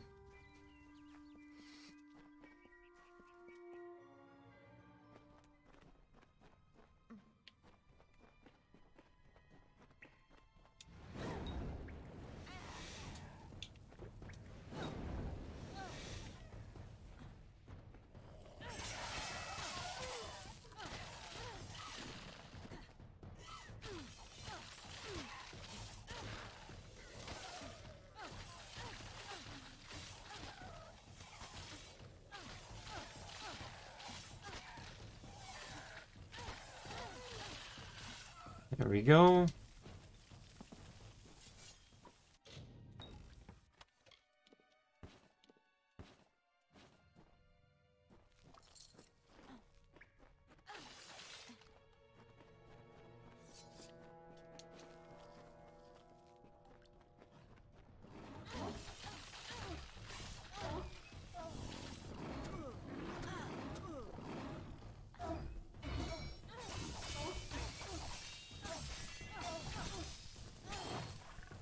Yeah, when I bleed, I generally want to use the Feyblades and not the Chakram, because bleed increases physical and piercing damage, which both are on the Feyblade.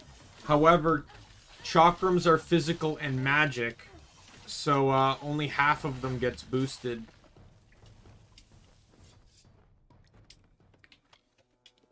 But, you know, it's better, it's kind of better AoEing.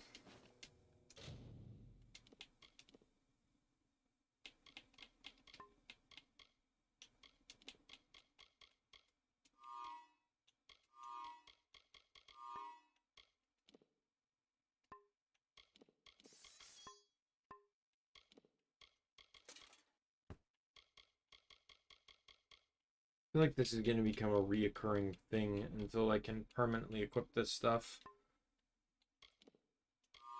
At least it stays on for long enough.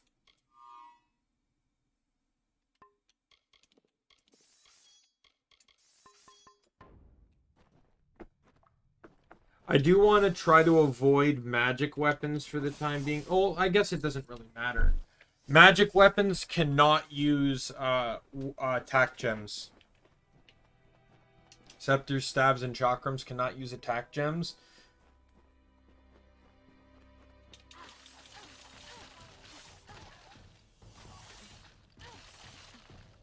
So even when you're blacksmithing, they can't. Magic weapons use utility gems. Normal weapons can use attack or utility gems. Armor can use armor or utility gems.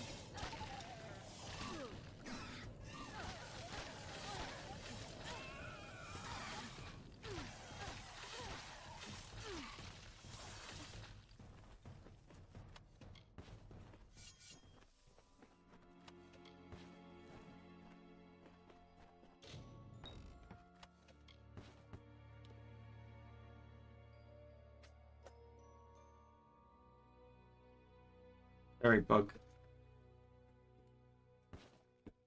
Bug flying in my face.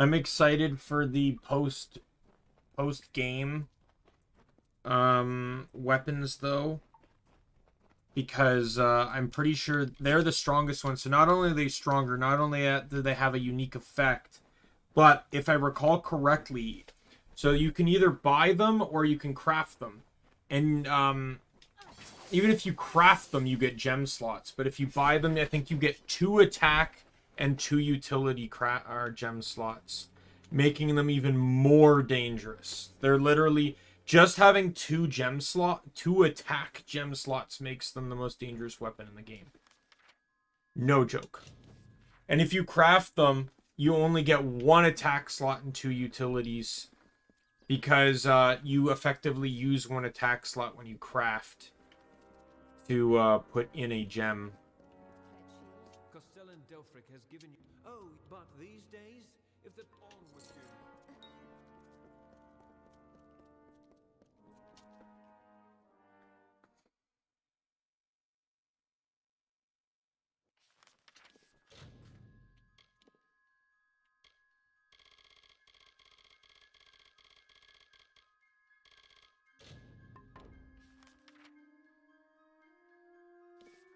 That's another one I want to hold off on.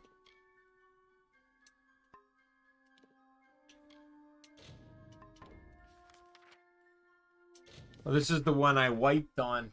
I had to come back to it because I wiped on it.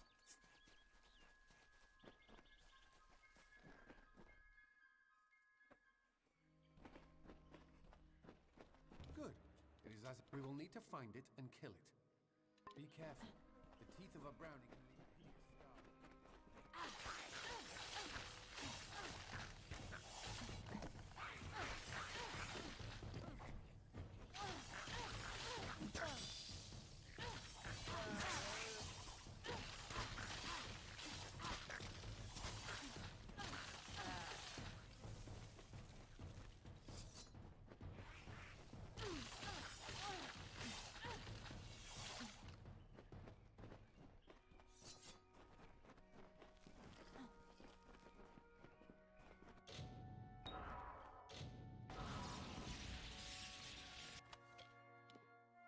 Great. I gotta go see a healer now. The only way to get rid, like, if you get a disease, you can take a purification potion. But if you get a curse, you have to go heal it. You have to go to a healer for it. Healers can also get rid of diseases, but so this one was lightning something, right? So yeah, 50% lightning resistance. Good thing I'm not dealing with lightning resistance right now. Just pretty much just going to be poisoned.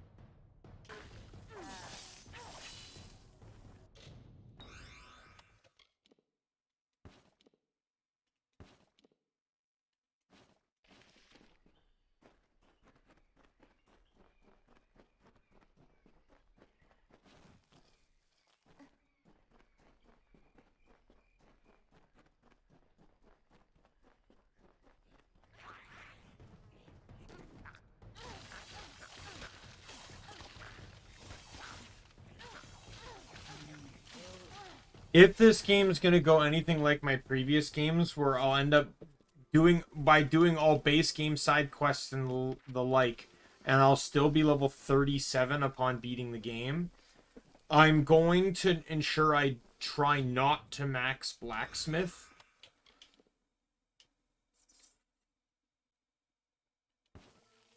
Which I think might actually be impossible, because if I'm going to get the Blacksmith trainer, I have to...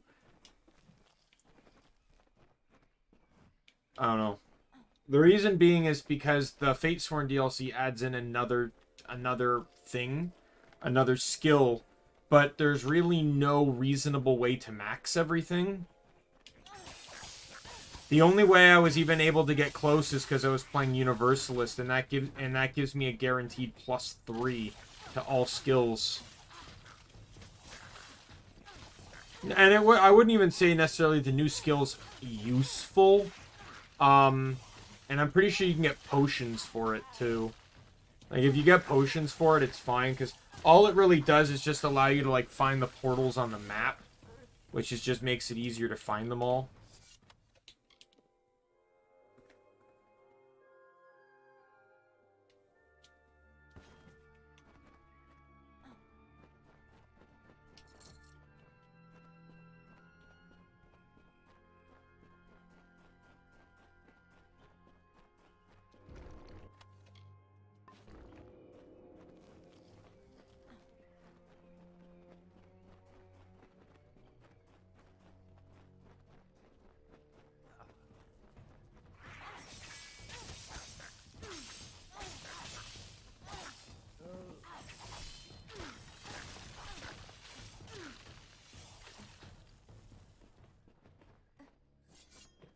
Let's hope. Oh, and I get that one on the 40%.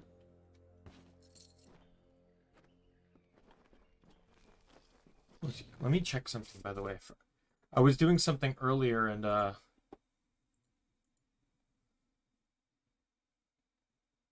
there we go.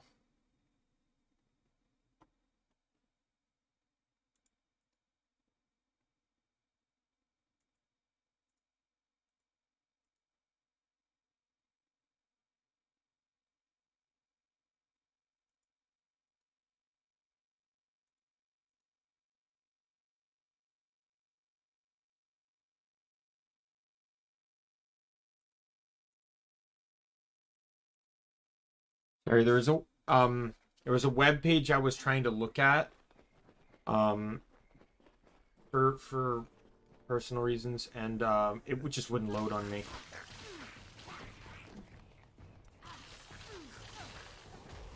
I needed to get it loaded though, and I just wanted to. Apparently, they were having server issues earlier today, so. Okay, my primary goal is get rid of the brownies. Brownies are like garbage to your enemies, but like they're a nuisance, especially when you got one of these guys.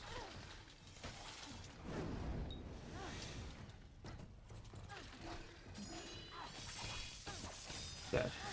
Much easier to come back now. It is done. With the thank you for your help. I would not. No problem.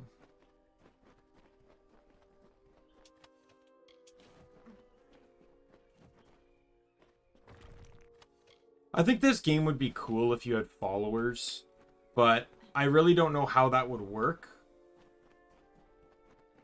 I've said many times before that this game like, if I was skilled enough in modding, I would make a complete overhaul of this game.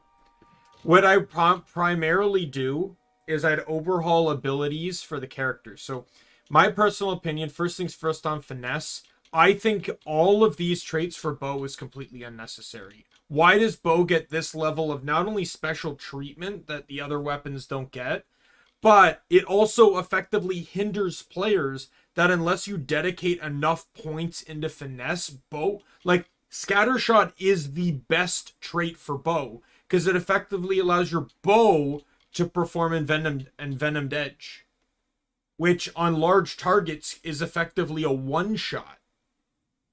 You know, not counting blacksmithing, of course. So what I would do is I would keep this one because it's the same as the others. Junk all of these, take several of their traits, move them over to precise weaponry, you know, like such as the arrow rain, which is literally if you do block while attacking, you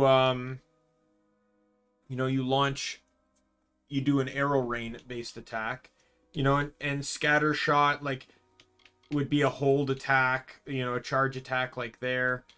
You know, I would unlock all that sort of stuff. However, I also believe that every weapon in the game, or every class in the game, can use a fourth weapon. I would add in gauntlets, and that would replace this skill right here, and it would basically be the hand-to-hand motion that doesn't get used in this game. It'd be hand-to-hand combat would be the new finesse skill. Sorcerer would end up its fourth weapon. I would add in, it would be called focus. It would either be like a book, maybe a grimoire, or like bracelets or something. You would go above staff, but what I would do is I would take staff's combo and move it to that trait, or that new weapon, and change staffs to being more of a melee mage weapon. So it would be kind of like Chakram, where it's half physical, half magic, but it would be a physical weapon. So for those that actually want to be close combat battle mages, there's your option. I would also disable the magic, the MP, the need for Scepter to drain MP. So stupid to me. And then the fourth weapon here is actually, it's already in the game. Spear. Enemies and NPCs use spear all over the place. I would give spear and then probably rehash its combos maybe a little bit. Obviously, and then for all of the new stuff, I would obviously have to mod in new abilities, which would require quite a bit of work. And then I would overhaul some of the trait trees to make them more useful. Like, there are some traits that are just downright garbage. Like, this one here doesn't affect bow. It does affect Chakram, though it's not listed. I would actually change some of these weapons or these traits around and maybe even add some into each trait tree. And I would make it so it's like, you know, it works for all weapons, but the buff is greater. So it's like this one here. I'd make it so this works for all weapons, and it's a 10% chance per hit to poison, but for thief, it's a 20, or for any finesse related weapon, it would be a 25% chance or a 30% chance or something, double. And like the same for this. And then sorcery, it would be like, you know, increase elemental power on weapons by, you know, 15%, and then it would be 30% for these weapons or something. You know, like I would obviously play test it, but I don't, you know, the sad part is I don't have that kind of modding prowess. But I would love to overhaul this game. The most annoying thing I find in games is games that add in a hand-to-hand combat and then don't allow you to use it because it's garbage. The only game that I like, Final Fantasy 12, there was a mod, the mod I used for Final Fantasy 12 allowed hand-to-hand combat combos to actually be useful. The mod is just hard though. And then the Biomutant actually has pretty fun hand-to-hand combat, and it can be relatively useful for pretty much most if not all the game. It does lose its usefulness a bit later on though. But I actually really enjoy hand-to-hand in that game, but it's just, it doesn't compete with like dual wielding or two-handed like crush or slash. Two-handed crush is actually my preferred weapon type in that game. Like, it annoys the hell out of me that games, it's like, here, let's program hand-to-hand even though it's gonna suck so bad no one will use it. Why bother at that point? Like, Amalur, I didn't even realize hand-to-hand was even programmed into this game until I was going for the prison achievement. And what I mean by that is there's an achievement in the game for getting arrested, going to prison, and sneaking out.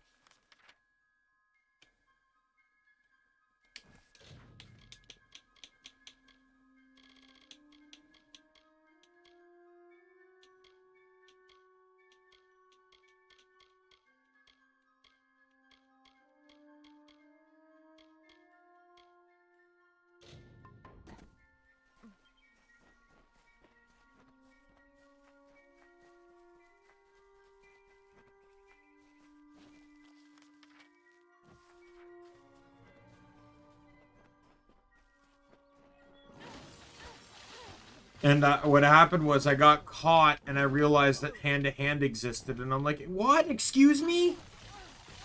Why isn't this useful then?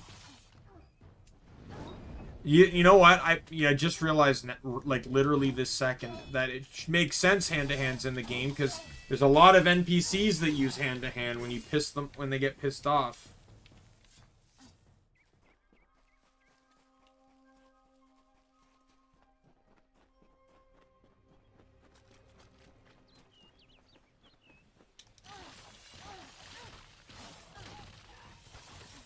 I'm not gonna say I feel myself necessarily getting stronger, but I feel like the enemies are not as much of a problem anymore.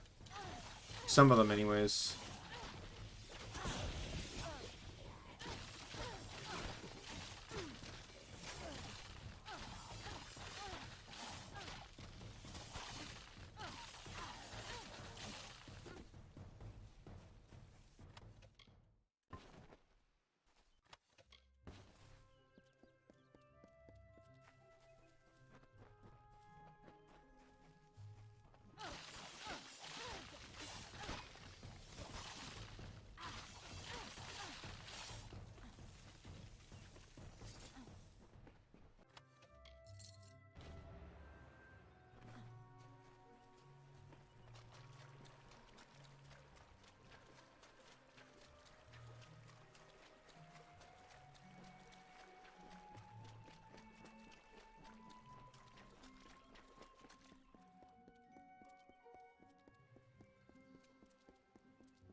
This will be good, because while I'm in here, I can go see a healer.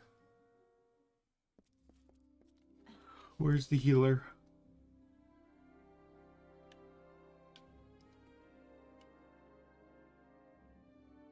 I know there's a healer here, so it's probably on like the back half or something, maybe on the higher up level.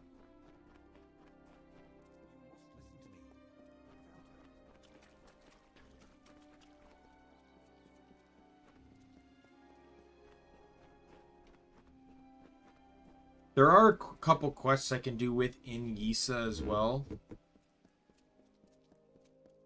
And get me some rewards too.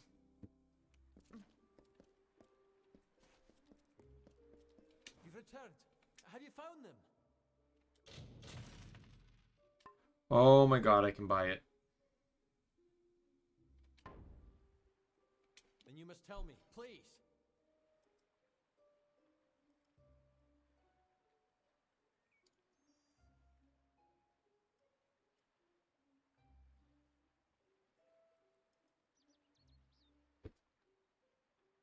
One second. I wasn't paying enough attention.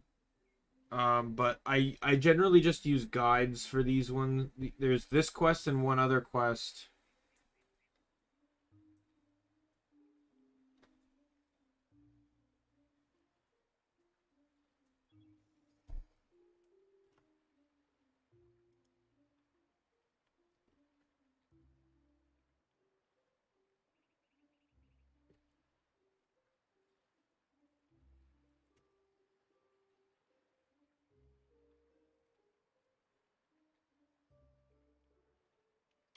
Oh, Sarah organized the theft.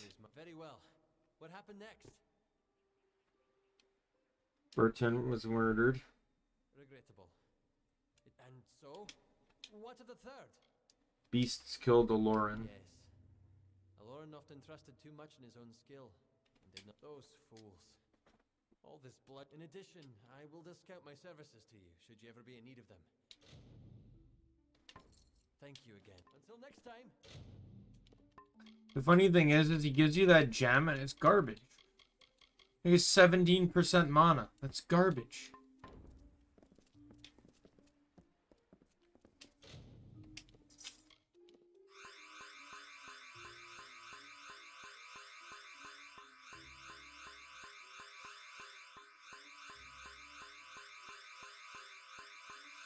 Diamond in the rough.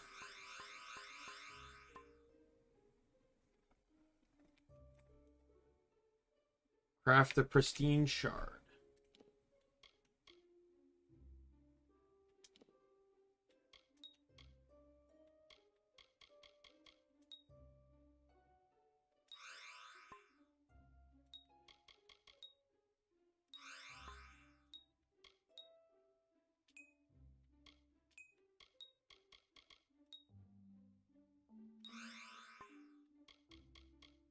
There we go. Now, sadly, the mana regen actually requires, pretty sure, magic.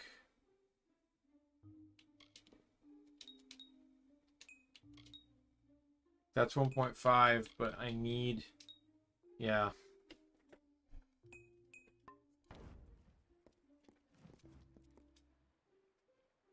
I need, 6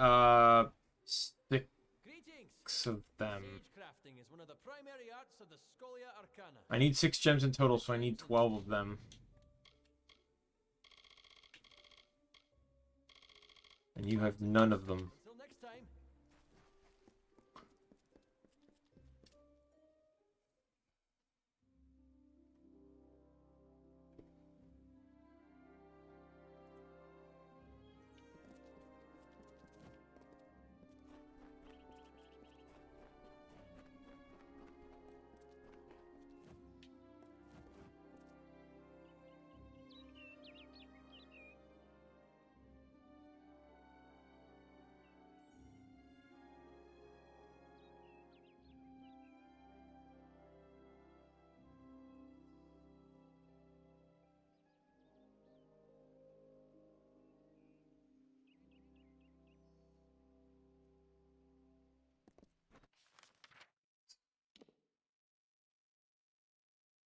I'm gonna head to Wrath here because I can finally buy the shield.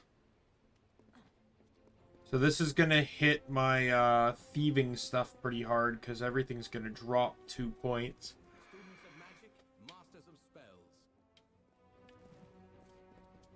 Every serious student shops at Leogriff's.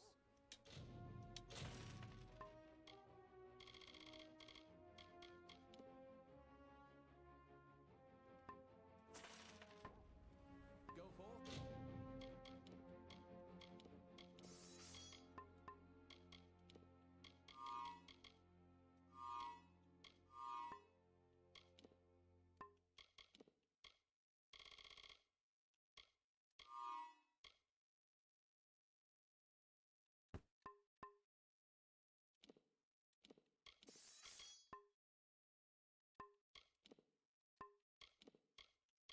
Change everything back.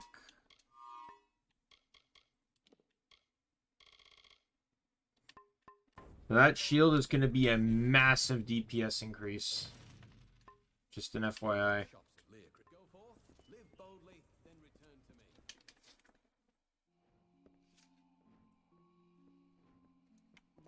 Greetings. Looking for gem.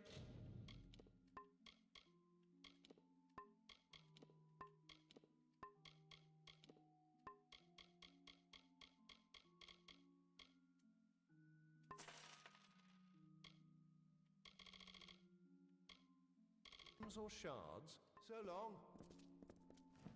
You're welcome to the workbench. So long.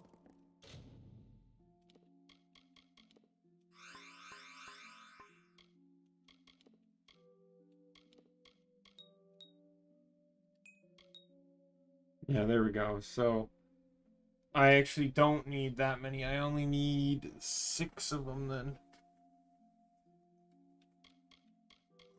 Yeah.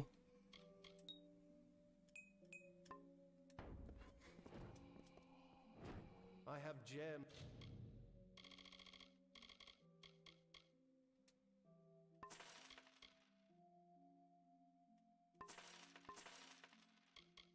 And shards of all. Goodbye.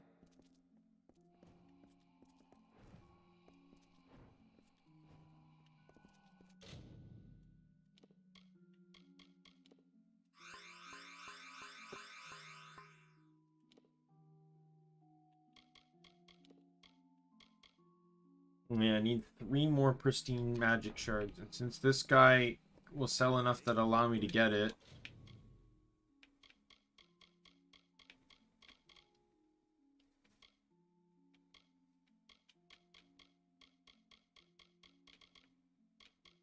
Friend.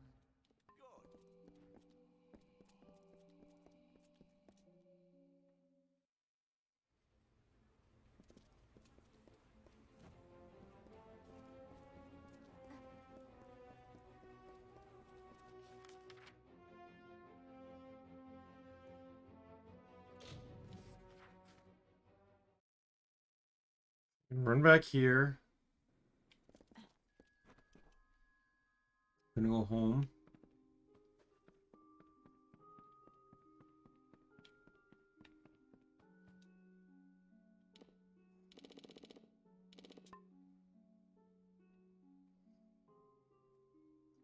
Go through a bunch of time.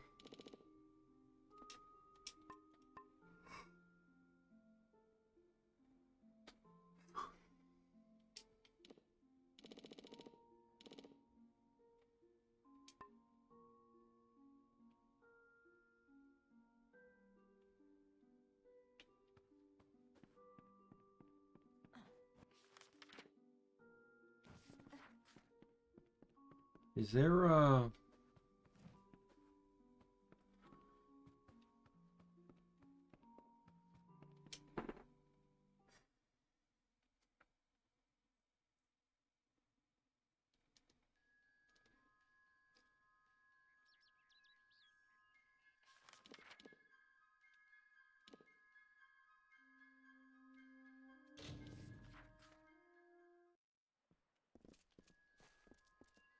I need healing.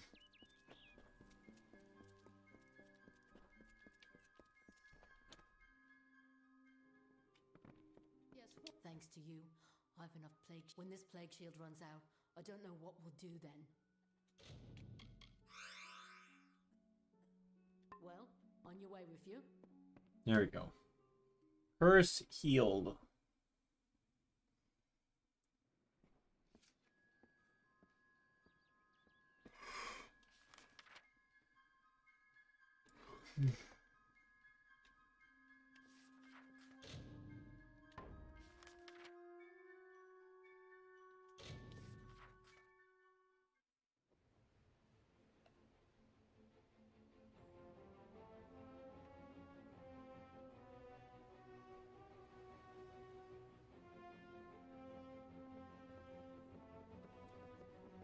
Today, see tomorrow.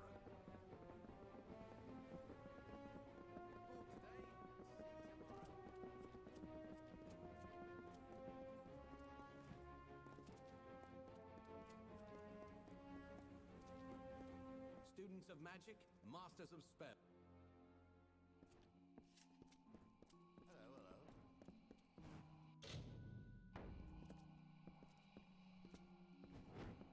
You stop. I'm trying to talk to the dude. Gwalchme sells the...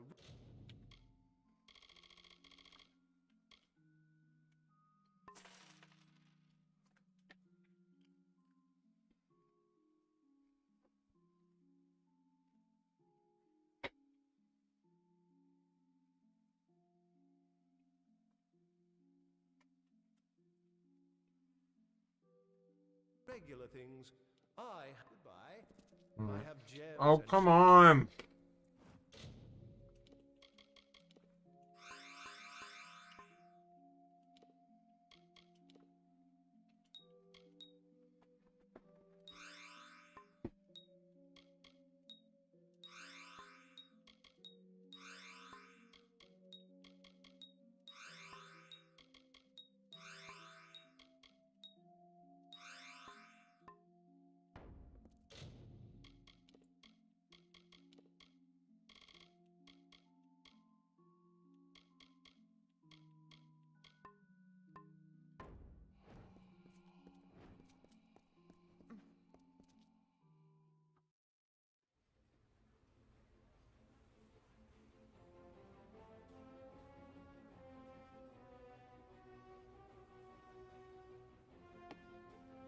All right. Not miss Leogriff's many marvels.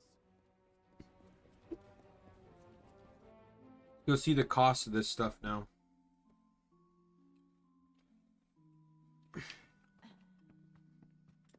If you've things to kill.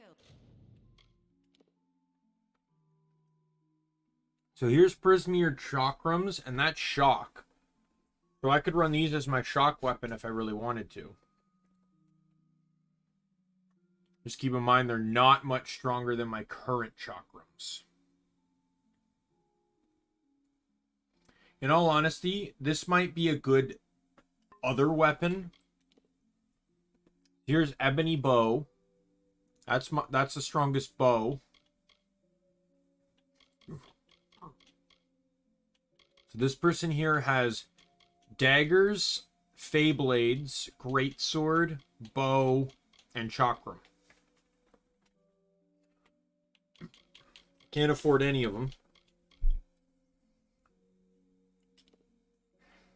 But I'm thinking personally, dagger, greatsword, longbow, and then I'll also buy the chakram on top. I've got things to come see me again. But I'm going to need a lot of money for that anyway. Money I currently do not possess. Masters of spells.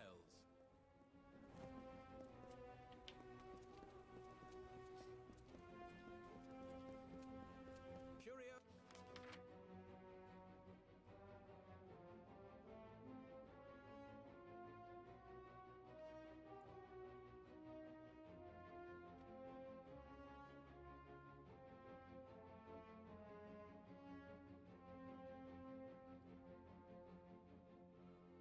Yeah, so what I'll do is I'll probably make bow do shock.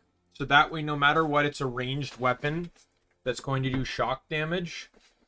And then I'll probably have daggers do fire, and I'll have frost on greatsword. So Feyblades are a bit stronger, but Feyblades are fast, while Dagger is very fast. To be perfectly honest, the DPS calculations on that would actually be kind of close, I imagine. Especially when you complete the House of Ballads and you get a Twist of Fate that increases Feyblade damage by 10%. And then you also get... There's also a Lore Stone set that gives you 6% Feyblade damage. So the game really does heavily favor Feyblades. But I don't care, I prefer Dagger.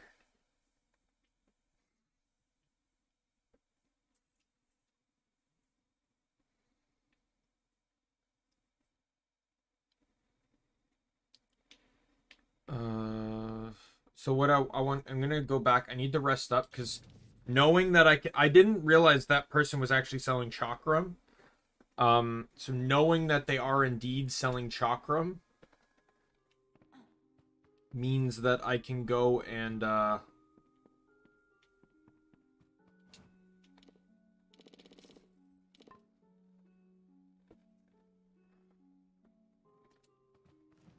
it means that I can get the Chakram and then refresh it. Or I can, I can obviously include the Chakram. Chakram's one of my favorite weapons. And I got a new appreciation for bow previously, which is why I want to have the bow in my inventory. In all honesty, those 4 weapons are probably my 4 favorite weapons in the game. In my first ever playthrough of Kingdoms of Amalur, when I did the Shadowcaster, I ran Chakram Feyblade. And part of the reason I ran Feyblade was because it was a new weapon. I always, when I play RPGs and they introduce like new weapons and stuff, I really like to try them. Like Monster Hunter Rise, I specifically picked Charge Blade as my starting weapon. Even though I've never even played a Monster Hunter game before. Just because it was new. And then I gave Switch Axe a try as well.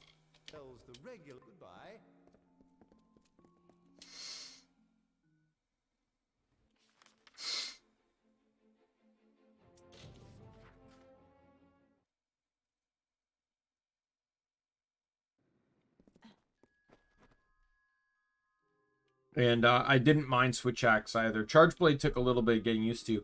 But Insect Glaive I fell in love with. I love Insect Glaive.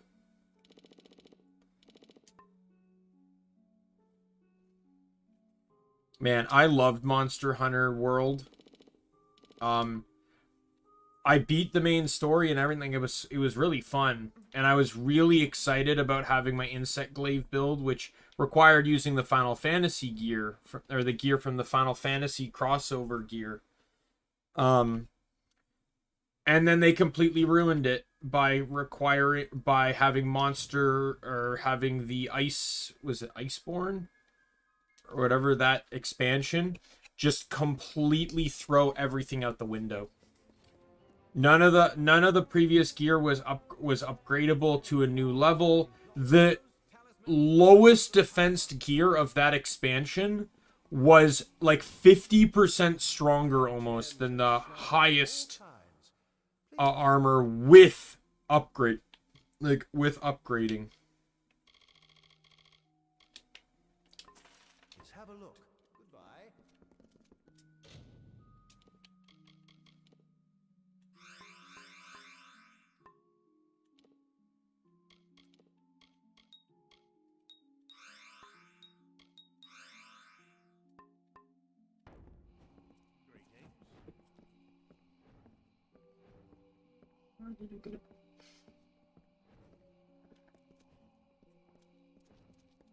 Merlin, you have no right to be such an adorable cat.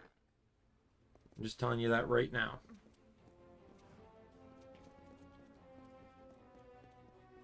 Yeah, so with now owning that shield, I can go back to doing some of the stuff I was doing before, such as this quest line, which I quit doing because of mages. You're going to see a stark difference in the damage I'm going to be taking. No joke. Like, you are going to see a massive damage drop. And once I get the weapons, armor is a completely different story. But I kind of, like I said, I have an idea for what armor I want, right? So, what armor set I want. But once I get the weapons, I might actually try and aim for House of Valor, because it's relatively short, and it gets you a Twist of Fate that's 5% damage and 5% damage resistance.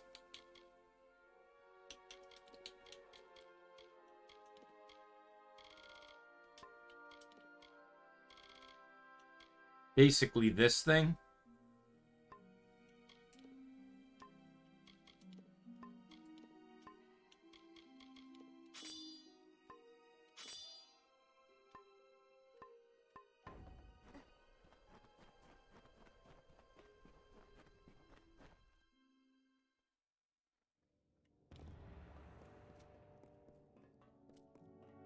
So, you made it.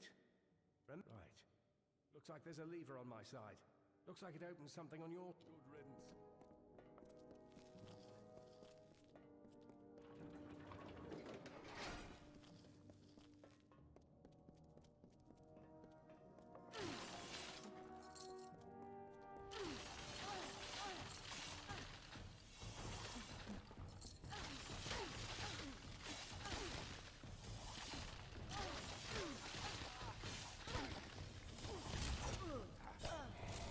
Oh, just like, look at the damage I'm taking! Look! I'm taking nothing! Look at the fireballs, like, doing chip damage!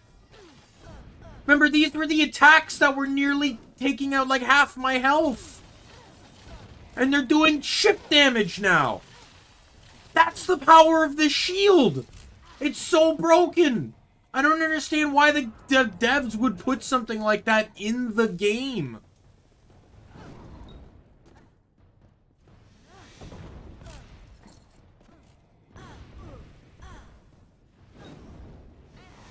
These mages have a spell that seems to drain my magic. And even regular damage still got a huge nerf, too. Even that 20% on just regular damage is really cutting down on the crap I have to deal with. Shock and Awe. Kill 100 enemies with abilities. Okay.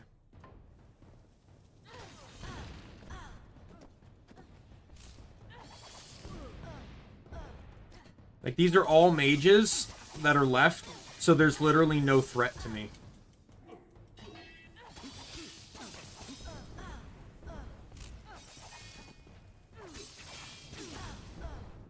Like, the entire reason, like, I could have bought those daggers earlier, or even the Feyblades when I bought these Feyblades. The reason why I bought these Feyblades, though, actually comes down to two reasons. Instead of... A, I didn't have Sagecraft at a level that would allow me to prep those weapons accordingly. I do now. I literally just got it. Stop draining my magic, you asshole. Suck it. Eat it.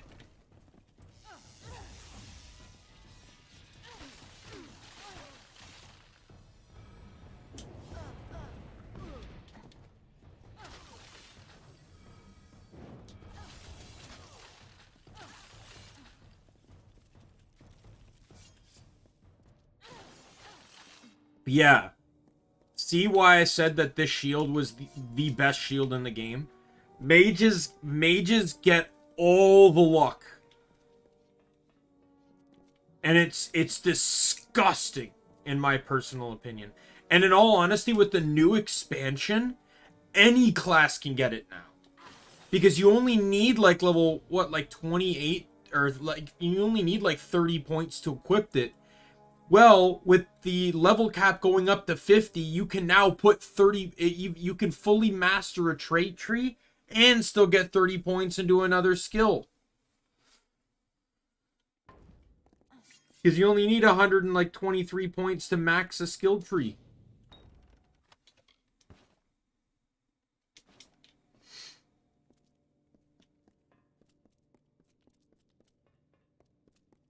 Made it through fine, I see.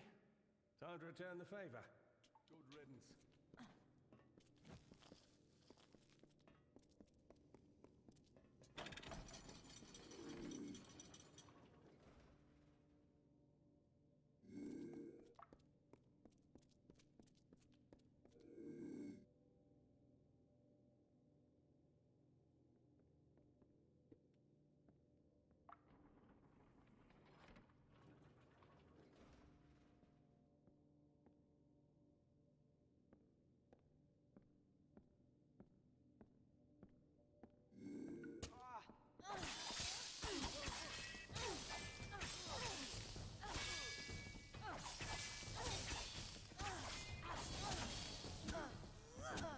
Like, I'm going to tell you right now, I realized that the Feyblade bonus can actually really work out well if you're playing a warrior style build.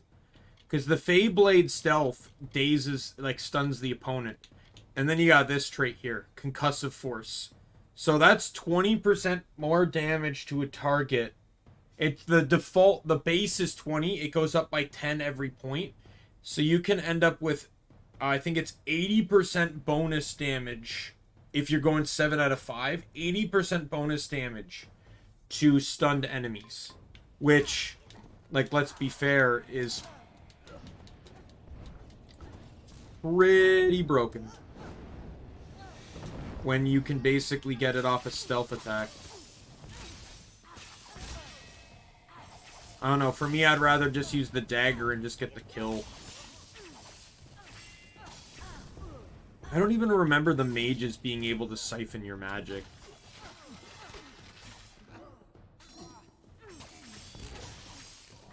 But it is highly annoying.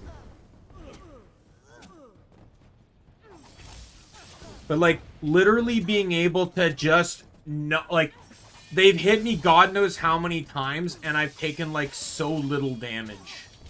Like, I haven't even had to use a, like, in this fight, I've only had to use one potion. So this is gonna massively save on money, just because I won't have to be guzzling potions so often. And when I get my armor set, it's going to be even better because that armor set has a 10% damage bonus and a damage resistance bonus.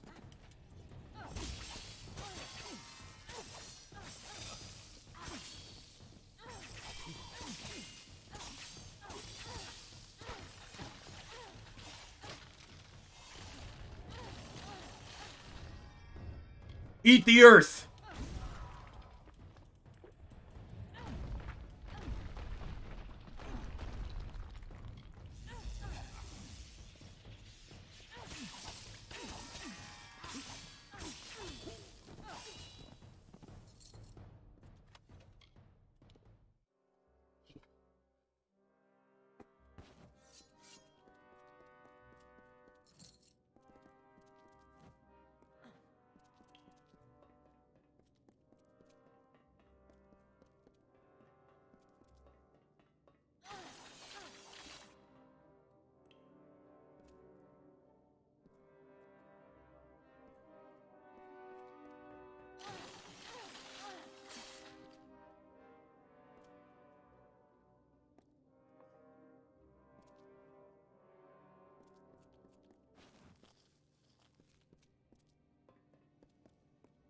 There's a problem. I can't find a way forward anymore. I didn't see anything that would help us. I think you're up again. Is there anything on your side? Good riddance. What was that? Oh! Oh, hell! Get him!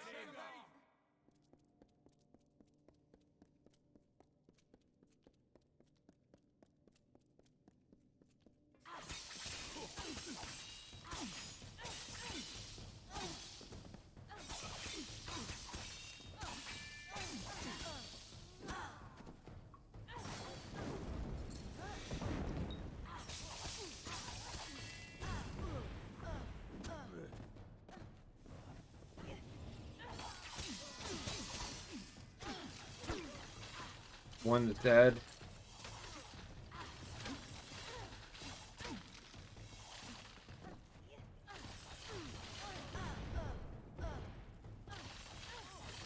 I wonder if that magic draining spell is a difficulty thing, because I really do not remember it from normal.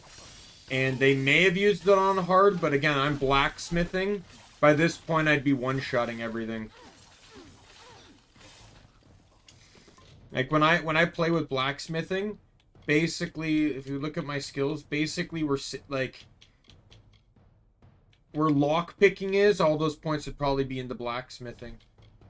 To be perfectly honest, I kind of screwed with lockpicking anyways, because I did lockpicking under the guise of being able to farm for Thresh's seal, and it turns out the room I wanted to do it in, you know, didn't benefit me. So a lot of these extra points would have been in blacksmithing. You know, blacksmithing would probably, like, I'd already have my 2 points in it. I'd have the skills, I'd have the skill, and then all I'd need to do is get to here. I could use a potion to get to here, which would allow me to craft with gems.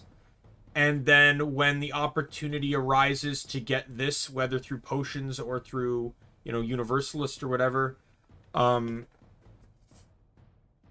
would do this. And then that would make me mastercrafted stuff, which gives an additional bonus to each piece of gear.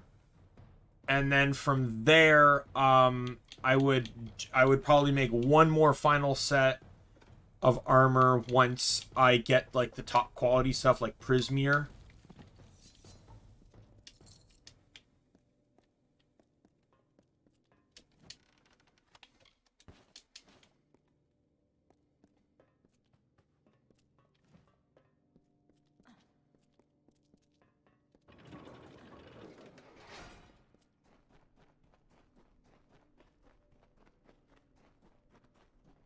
Oh, looks as though we made it, despite what the Hierophant predicted.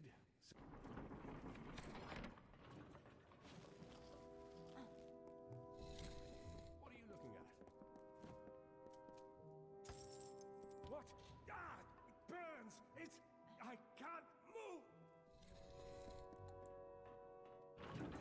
There's nothing we can do to help him right now. We just gotta leave.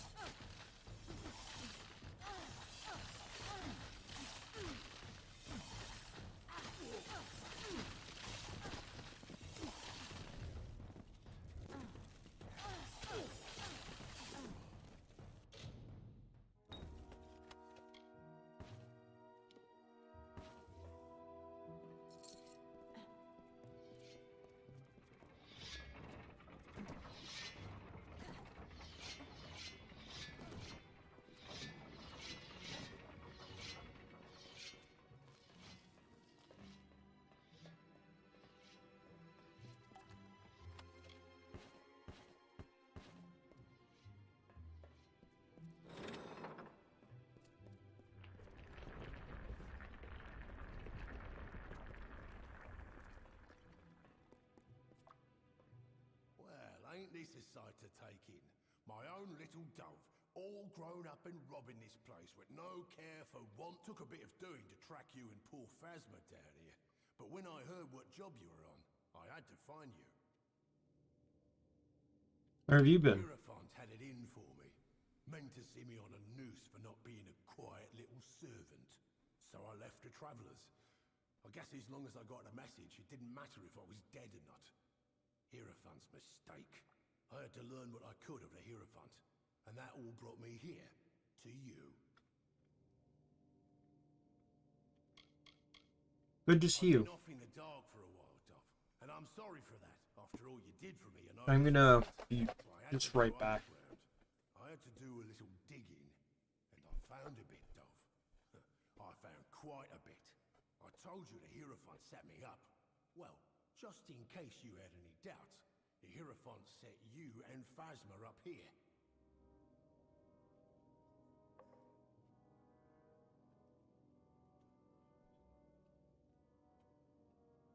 Alright. Hierophant set me up. True, Phasma ran his mouth about the Hierophant, but you're a separate case. I did some digging. The Hierophant sees all, knows all, so they say, except you. And that makes you a threat.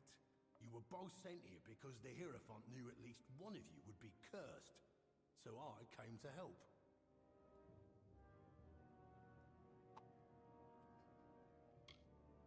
What now? Help Paul Phasma.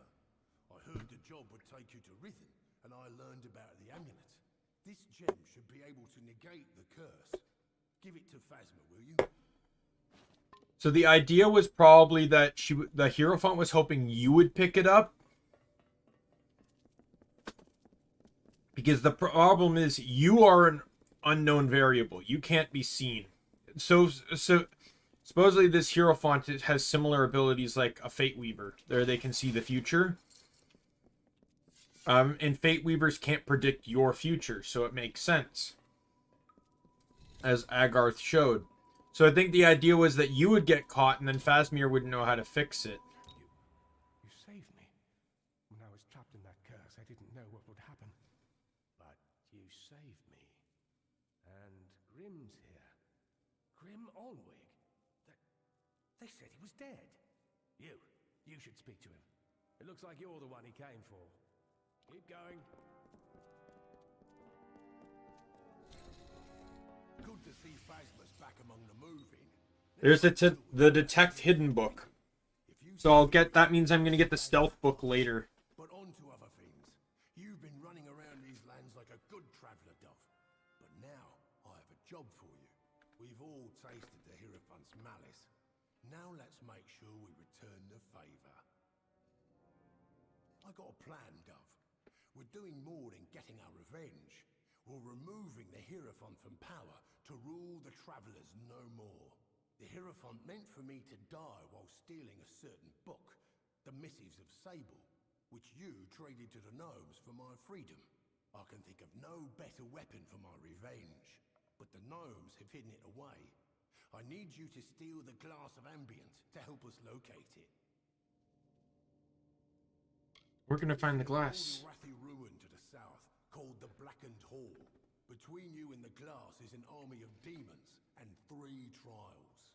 To bypass the trials, I left you a gift at the dungeon's entrance, Buru's boots. Those, along with the amulet you and Phasma stole, should help. The glass is powerful, Dove, and well guarded. But you're the only one who walks free of the Hierophant's gaze. It's all up to you. I'm ready to go. Don't let me stop you, Dove. Good luck.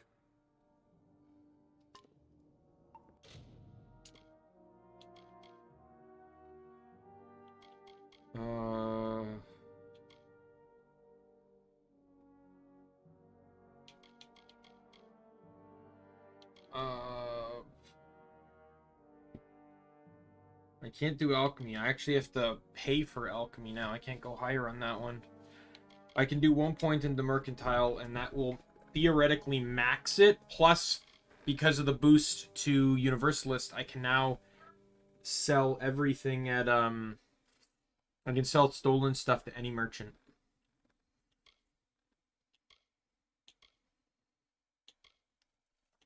I'm still so far away from this tier, it's actually crazy. It doesn't feel like it, but it is. I'm going to do that one, since that's the weapon I'm now investing into.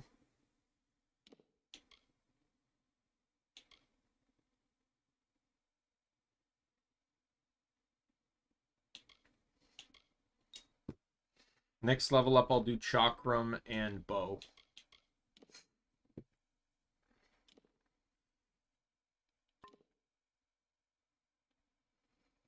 Look, it's a dark room, cats. Can you please not fight in the room when I can barely see one of you, much less both? I can't see you, Merlin, when it's dark, and I can barely see Keith, and that's just because of his little booties.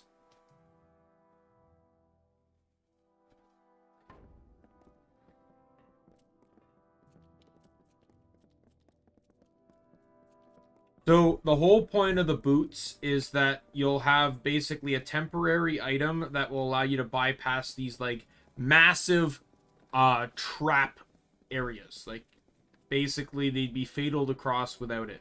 However, they count as regular traps, meaning you don't actually even have to pick up the boots. If you have Detect Hidden high enough, you can literally just permanently remove the traps. And if you have the right level of Detect Hidden, you can actually even just straight up... By the way, I didn't check my skills here. Did I... Who's the tier 3, the mid-tier Detect Hidden trainer? Sun Camp...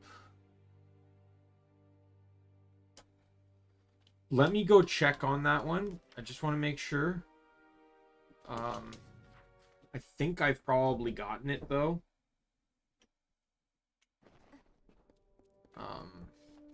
I can afford it if I haven't.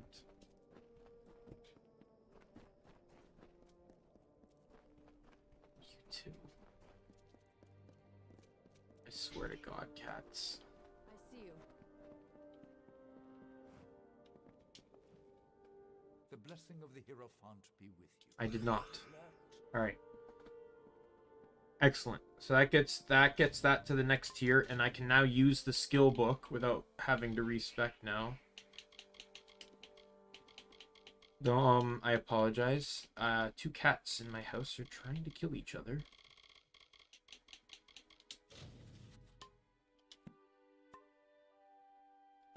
Alright, so that makes detect hidden right there.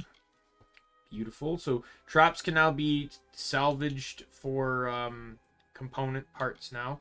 So next level up, I'll put 1 point into detect hidden, and boom, I can now see all treasure chests and lore stones on the map, which will be huge for getting some of the achievements, such as finding all the lore stones and just generally finding more loot, because I'll be able to see all regular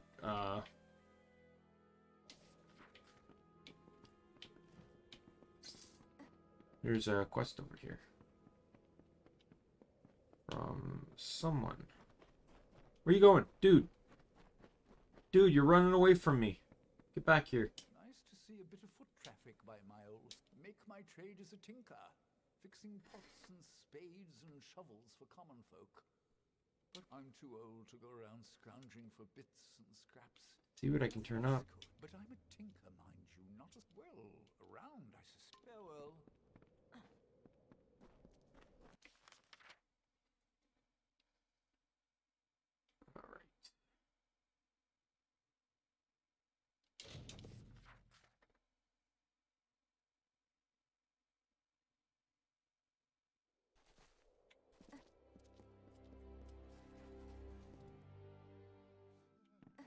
They found me. Thank Mitharu. I thought I died. Hey, Neko, welcome back. Alone.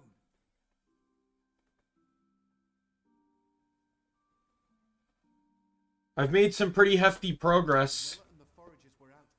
I got the one item I needed to basically survive almost like... So I was doing a side quest where I ended up getting stonewalled because I had to deal with a bunch of mages, and these mages could bombard me and just kill me like crazy. Got a new shield, and now the mages are doing chip damage. They're doing like nothing. And I love it. So I'll show you. So this is the shield I just bought. So 25% elemental resistance and 20% damage resistance. And those stack. So I now take 1/5 less damage. And elemental resistance and magic resistance are the same thing, because elemental damage is magic in this game. So I effectively gain a 1/5 damage reduction to physical attacks and a 45% damage reduction to all magic. So yeah, it's a very hefty nerf to some of the damage I take.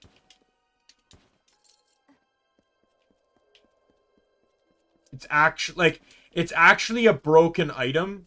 Hey, Mario Bros, welcome back as well. It's actually a very, very broken item. And the thing is, in this game, all vendors are static. Meaning that no matter how many times you play this game, all vendors will always have the same items. The same vendor will have the same items every time.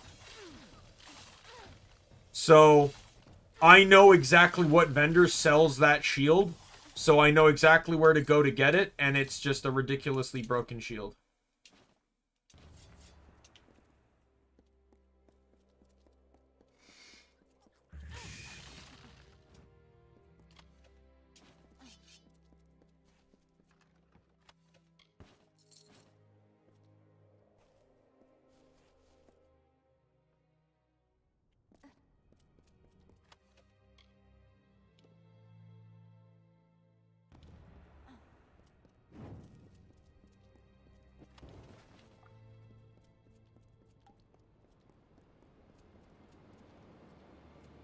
It's a lore stone. These walls are grown, are built of stone. Lovingly this place was crafted. You see the lights, the mystic halls of ordered reality? They are the faces of the missing, the embodied truth of the lost souls. There are so many of them. Still, you can see them. And the boots are gone. They are like pathetic Oh well. charades. Some with good intentions, and you can't fault them that. But the majority of them are just a hoax. Needless to say, I don't like it here. You could have stayed free and lived a And comfortable life, but pretty nifty that I can just disassemble all these traps.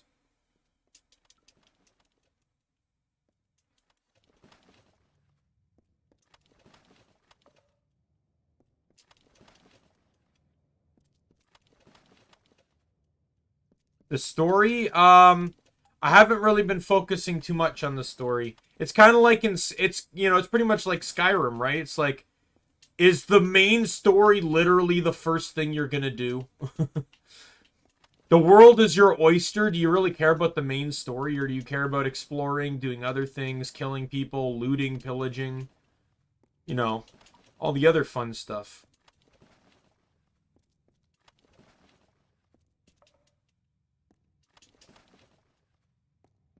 My goal was to get stabilized, though. I do plan to push main story, after a point, because there's a very particular armor set I want, so I'll show you on the map. And some of the pieces they're found in consistent locations. Like one of them's found up here in the Cradle of Summer. No story matters, don't get me wrong. It's an open world game. So you can do the story if you want. You can do side quests. You can just run around and explore. You know, do things. Story absolutely matters. Don't get me wrong. And like, I can't get to this half of the map unless I do story. So, and I need to get there. Because that armor set I was talking about, like the last piece of the armor set is found down here. And this is where the final boss is. So, I need to progress story just so I can get that. And then I'm going to come back and do everything else.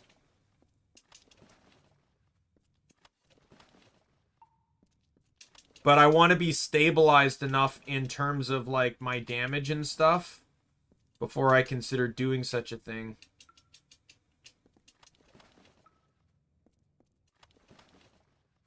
I'm trying to get money just to, there's a vendor that sells 4 weapons that I want, and they're about 100,000 each.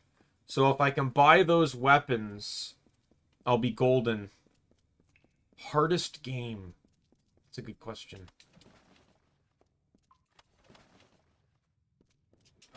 Oh, that's a really good question.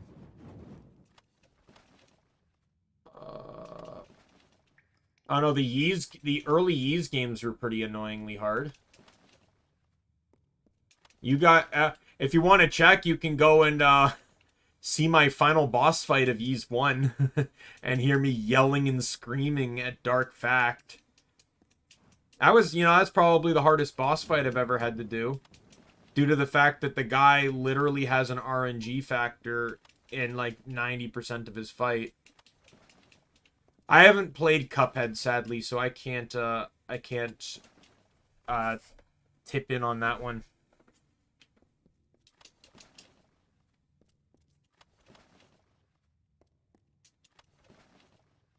I will tell you, there's a challenge run I plan to do in the future. And, it'll probably be another type of special. But it will be a playthrough. So the first game I ever streamed was Crosscode. And the challenge will take place in Crosscode. It'll be a New Game Plus file. So the interesting thing about Crosscode is that New Game Plus features an interesting mechanic that allows you to, basically, you get achievements, and the achievements are tied to points. And those points can then be used to buy things to influence your new game. So, like, I can spend some of those points to carry over my level. And some of these things will actually change the dialogue of the next playthrough. However, there is a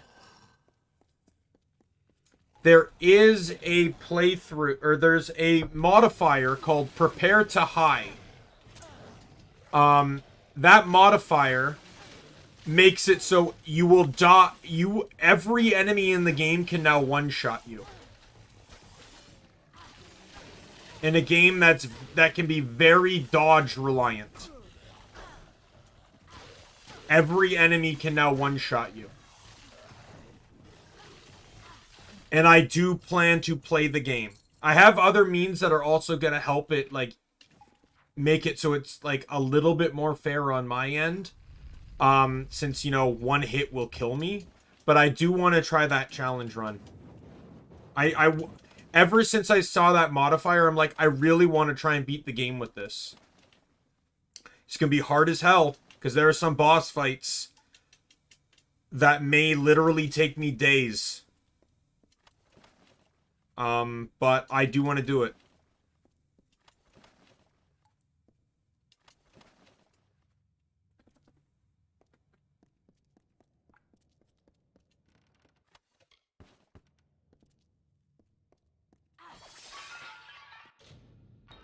And that'll probably be the hardest experience I'll ever have on stream.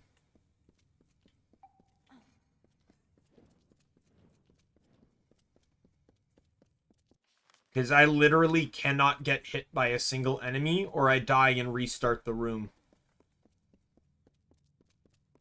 So if I'm on a boss fight, one hit will cause the boss to, one hit will cause me to have to restart the boss fight. And there are some bosses that are literal bullet hells.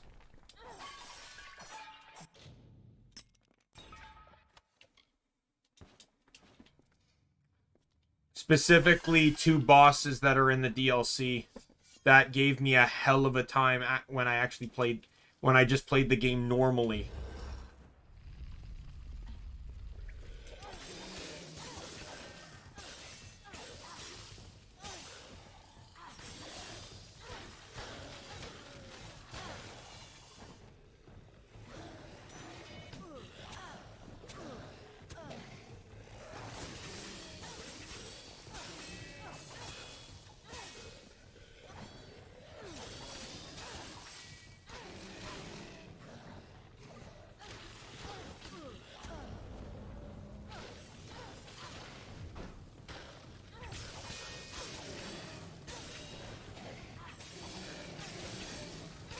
Yeah. The sad thing is you'd have to beat the game first. Because you have to... because that's how you unlock New Game Plus, obviously. But then you'd also need to beat the game to... and then you'd also need to start grinding up for the achievements to be able to have enough points to buy stuff.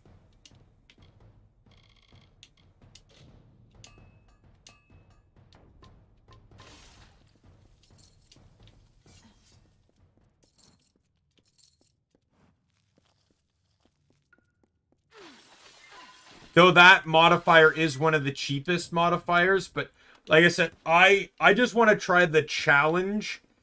I don't want to try the challenge by itself. Beating the game with just that modifier would kill me. But like, I'm going to use one where it's like, I have infinite SP, so I can use as many abilities as I want. I'm going to make it so I start with all the elements instead of having to unlock them story-wise. So I can take advantage of some of the abilities that will help me not get hit, such as the ability to spawn a clone that will draw enemy attention. You know, so I plan to start the game over. I plan to carry over weapons and use what is called ascended weapons, which are basically weapons that will always match your character's level. This is specifically so I do not have to grind for new equipment.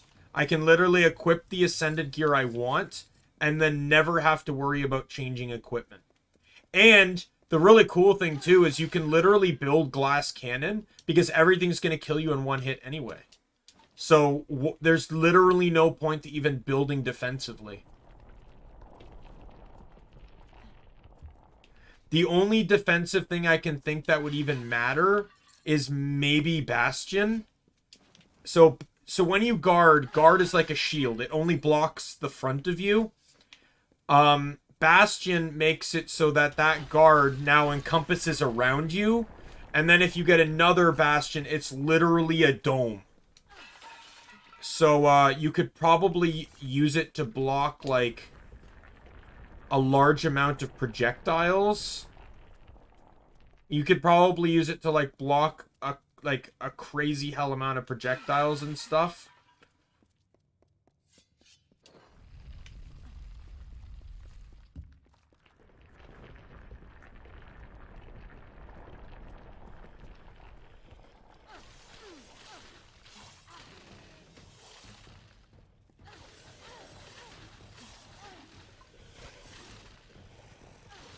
But it is really interesting. It's like, so like this isn't spoilers, because it happens really early in the game. There's a character that is very justice heavy. And since the setting of the game is in an MMO, he accuses you of cheating because you came out of the tutorial one level higher than you should. And no one seems upset about that. But what if by chance, using New Game Plus, you carried over your level? Well, he would recognize that. And he would call you out on that. And he'd be like, you know, if you decided to do like a 0 experience run, which you can do, by the way, he'd be like, you're level 1. You know, you shouldn't be level 1, right? And if you carry over, like if you're too high of a level, he literally starts to freak out. You'd be like, you're level 99! 99! How does no one see anything wrong with this?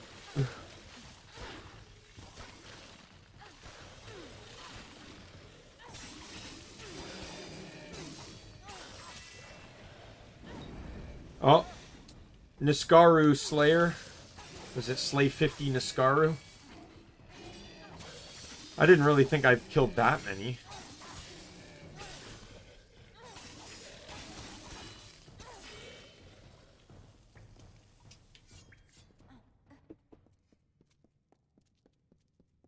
Yeah, the crosscode's great. Great writing, and the fact that they changed the writing for the DLC, or for New Game Plus, and it's still great writing. Yeah, it's really cool. There's a few other modifiers too, like some of them change the dialogue more than others. Some don't change it at all. Like the prepare to high one won't change dialogue, but like there's one where it's like where if you carry over your equipment, and like at the beginning of the game, a guy's like, where did all this equipment come from? You shouldn't have any of this. And later, there's a point in the game where it's like you're doing something specific with your guild. And you can talk to someone and they'll check your gear to make sure the gear is adequate for the task you're about to do. And if you talk to him, he's just going to be like, you just wanted to show off your super overpowered gear, didn't you? Right? And then your character just has like this smug smile.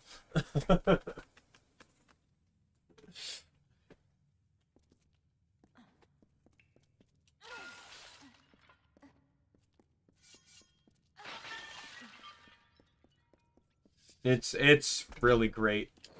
They did a great job with that. The fact that they had to go through the whole game to decide what dialogue options to change. The only thing that upsets me about it is that the DLC didn't include any dialogue line changes. Only the base game has them. I actually checked. I did a file that had every modifier that would change dialogue, and once you hit DLC, no one says anything different. It's kind of upsetting, really.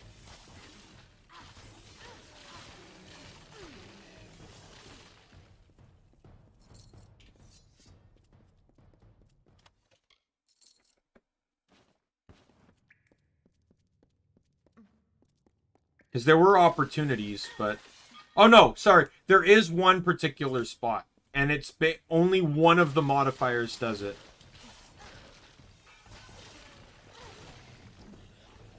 There's a modifier that basically allows you to one-shot everything. It's connected to the story in a way, but every party member you get comments on the fact that you can basically just one-hit kill everything. Alright, no problem. See you later, Neko. And,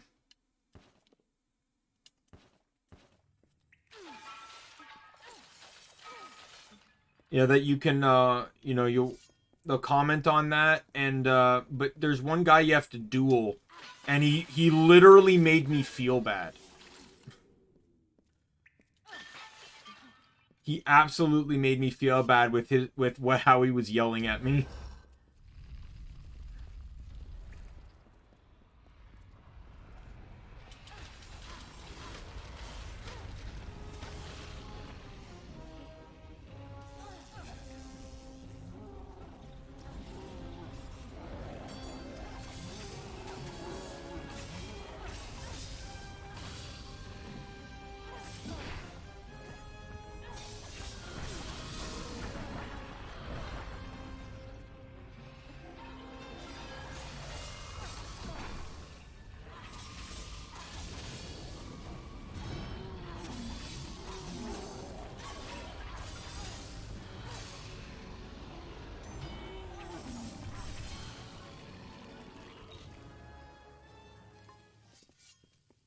This enemy actually can't die. So when you do this quest, you get the Amulet of Riften, the one that froze him. So I placed the amulet on him. I think I need to kill him again. And once I do, he'll freeze.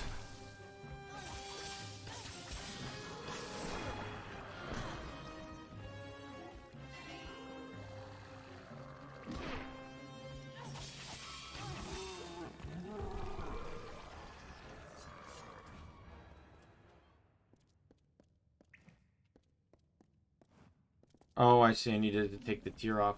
So now he's just going to end up frozen in place from the amulet.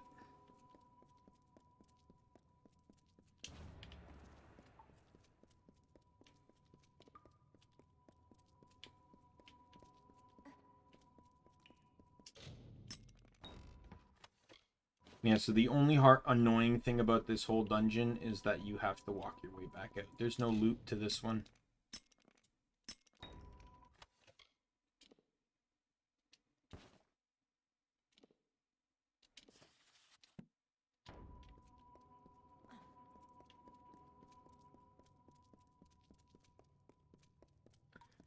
Ooh.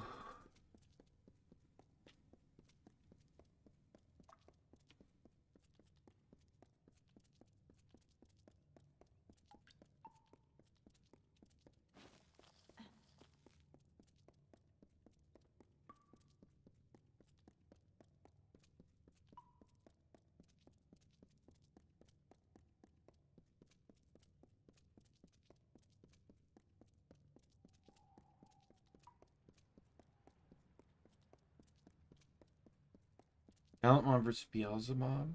It's my favorite fight. On all honesty, I'm gonna go Diaboromon versus Omnimon.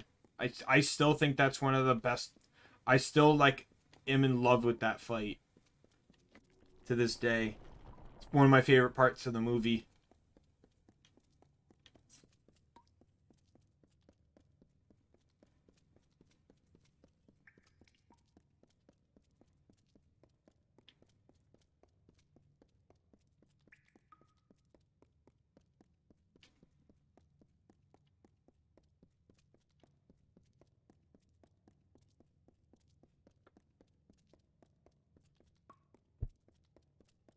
Especially for early Digimon, like that was a really, it was definitely a fight that had way better animation than most of the series.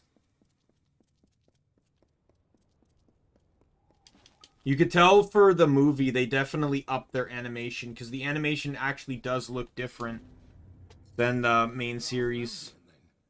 Nicely done. And it says the missives are very interesting.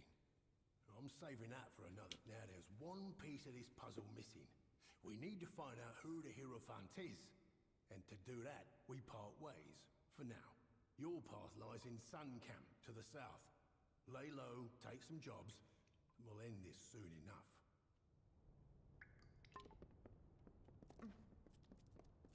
If you didn't pick up the boots before you did this quest, you can still pick them up, but they're a quest item. You can't equip them, and you can't get rid of them. So, but they are a quest item, so they don't actually take up an inventory slot.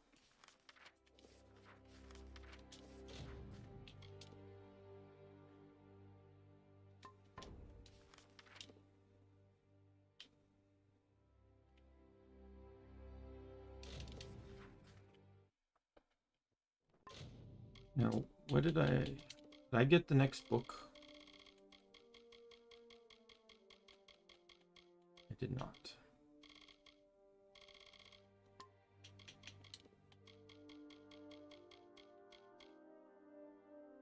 Yeah, so +1 to finesse on that. I'm gonna junk it. Got an accessory too. What did I get?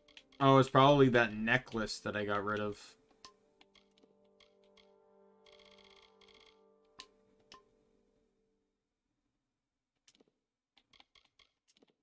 I'm gonna get rid of some consumables here.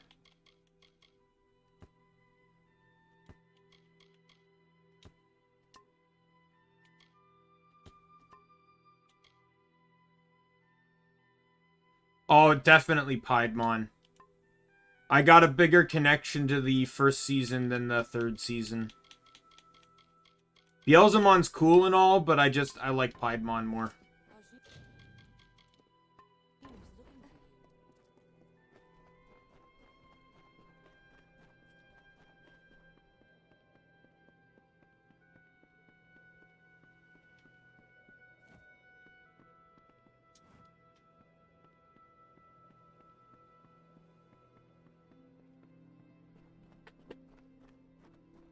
Got a few odds and ends. That's 2 weapons. I think I could afford.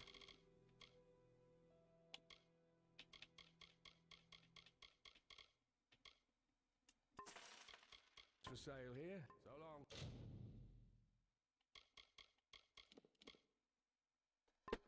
And it'll be a wee bit cheaper now that Mercantile's effectively maxed out too.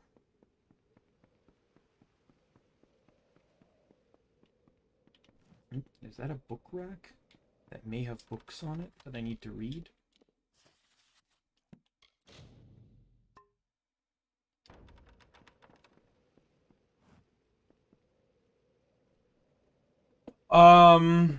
That's a tricky one.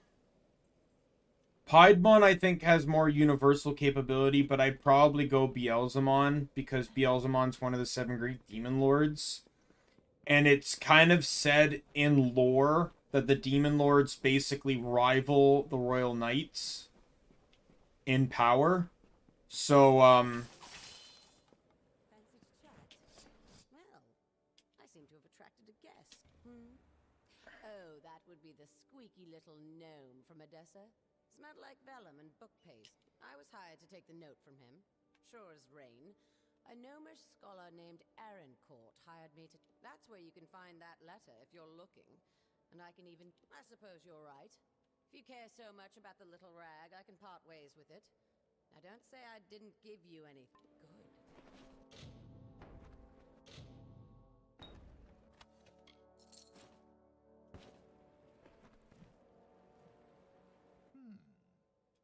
That's farewell.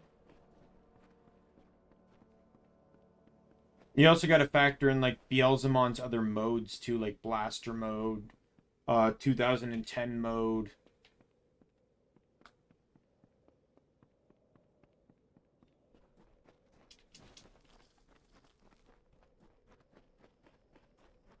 So I would say this. Piedmon has more versatility, but Beelzemon is stronger. So it would just really come down to how that plays out. I could see it going either way. Hey, Cleric! You definitely missed the groundbreaking moment in the game. where I bought a shield.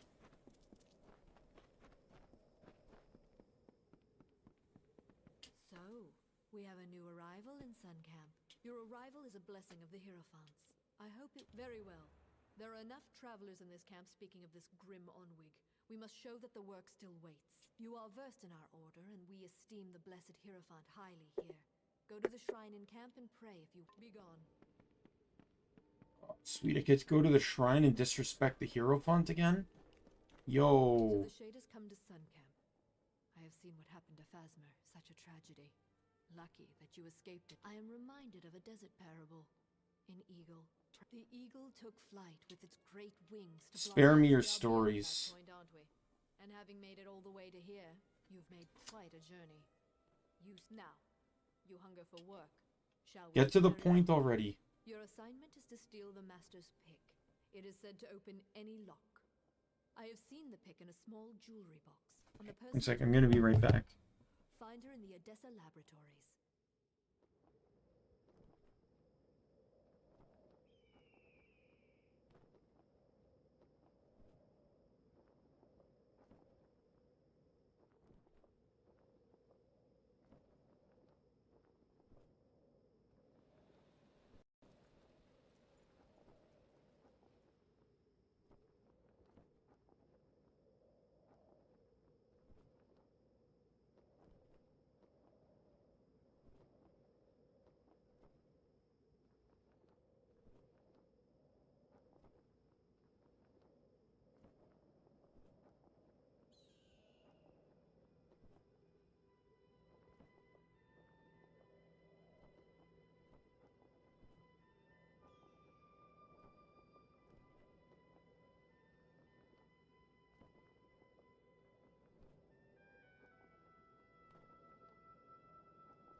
Sorry about that. I had to talk to my roommate about something. Alright, back to this. We're finished here. Indeed. Then depart.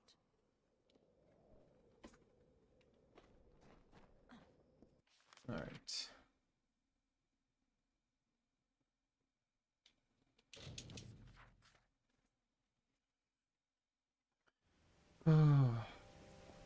I'm glad I finally feel awake.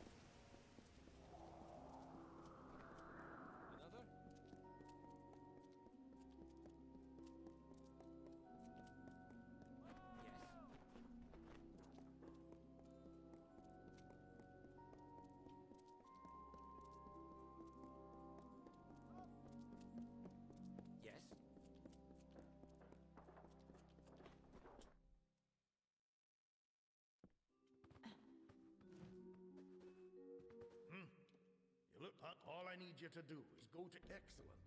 I'll have pleasure. That quest I'm probably not going to do. Because that's about, you do disenchanting, and you'd have to just run up and down the stairs God knows how many times. Oh, it's so tedious.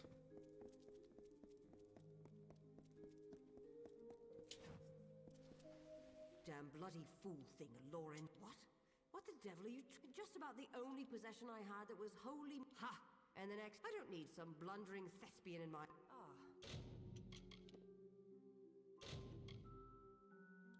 How did I have an 81% chance to succeed that persuasion and still fail? You look like you have fun. All I need you to do is go excellent. A pleasure. I missed a 95% chance of success earlier. Like, in the last stream. So it's possible, I guess. Damn bloody fool. What? Just about the only possession... Friendly? Yes, it has... Well, I know... Now it's rotting in the arm. Very well.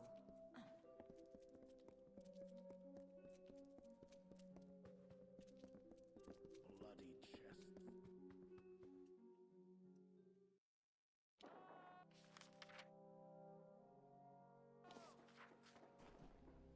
This part I know is going to be really annoying. But with my lock picking up, it should be faster. Just note that you're trespassing in here. And you get only a very limited amount of time before they get mad and start attacking you.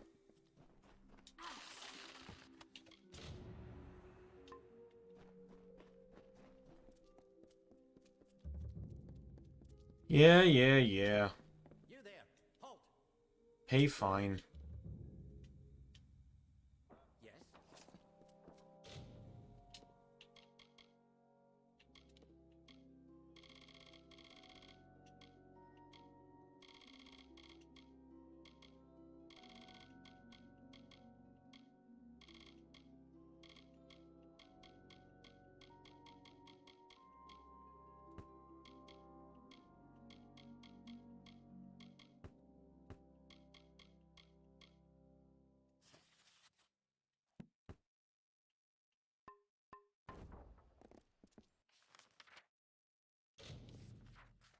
All right, let's head back to here.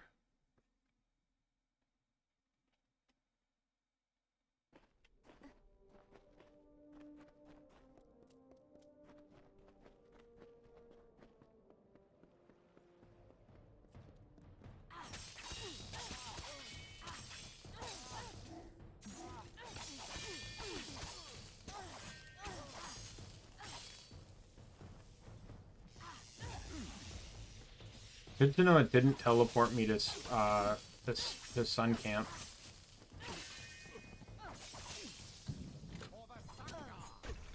Idiot. Man, I can't wait till I get high enough level that I can start killing enemies with the, To be perfectly honest, the hard mode achievement only matters until I beat the final boss of the main story. So once I do that, I can turn the game temporarily to very easy just to get the trap achievement, if need be. I might be able to get it without any issue. I just have to basically my goal is to literally just over level. If I can get high enough that the early game enemies will die in one hit, then so be it. But I don't know how they over level per se. The Re-Reckoning re-release definitely changed how level scaling works in this game, so...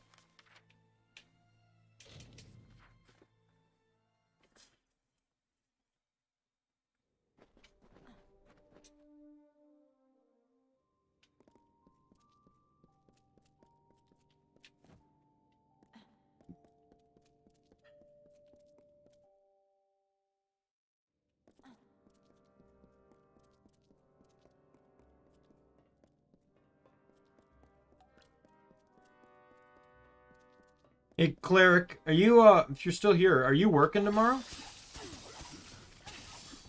Curious.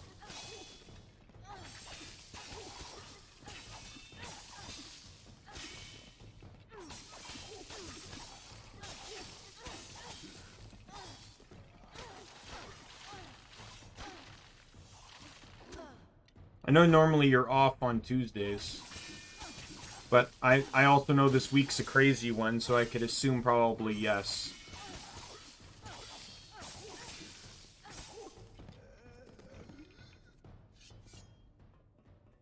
Working tomorrow. As in, you know, Tuesday, tomorrow.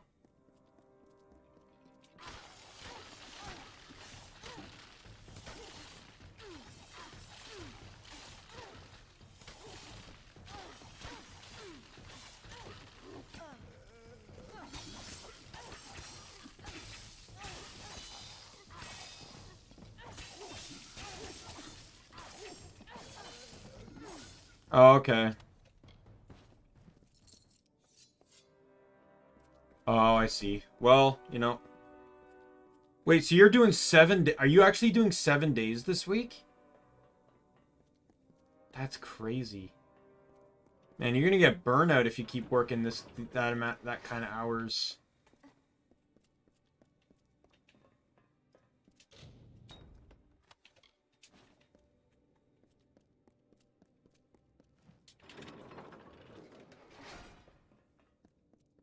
Well, as long as you're careful about it. Do note you can say no. You don't have to say yes to the point of exhaustion.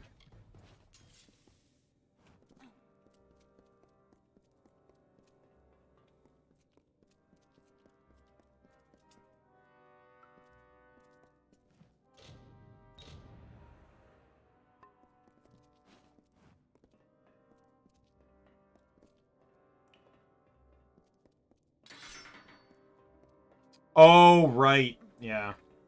Kind of an exception to the rule, then.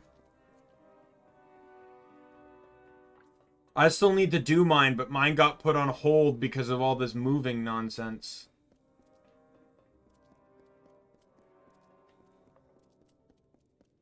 So I imagine the new manager, once they get in, will have to figure out to book mine. Get ready to spend 2 days learning a lot of stuff you're going to forget within the next 3 days. No joke, you will probably not remember most of what you learned. I sure as hell didn't.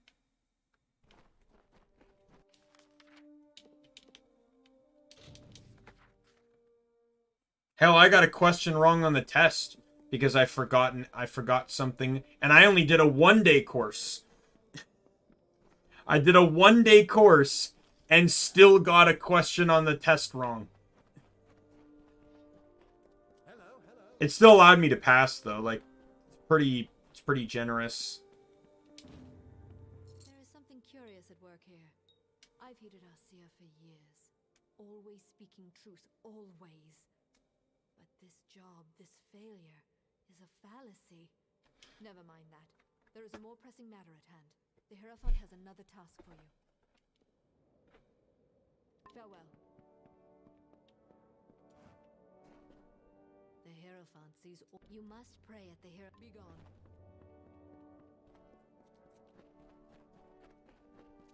Need anything? Yo, Mr. Merchant Man. Got a few odds and ends.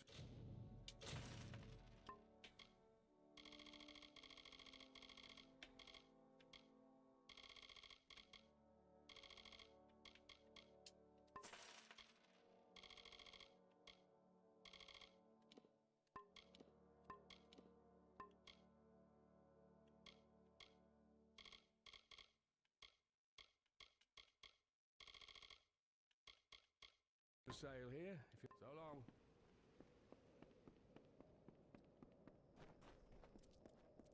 I just know, I never took the 2-day course.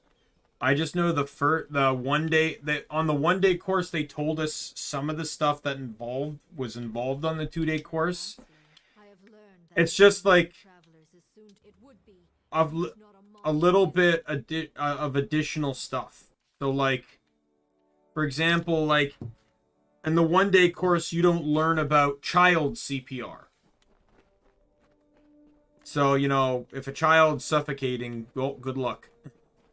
But you learn a lot more about like child and infant first aid in the 2-day course.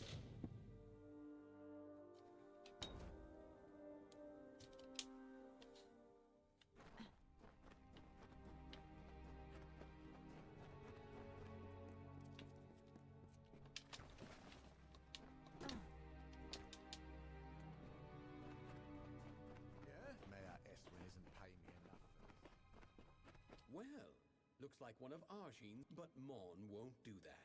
Though it sounds a bit of fun. Well, they've welded my door shut until I reach the gallows, so it's yours. But this, I gave the other pieces to the zone. This is what you scabs get.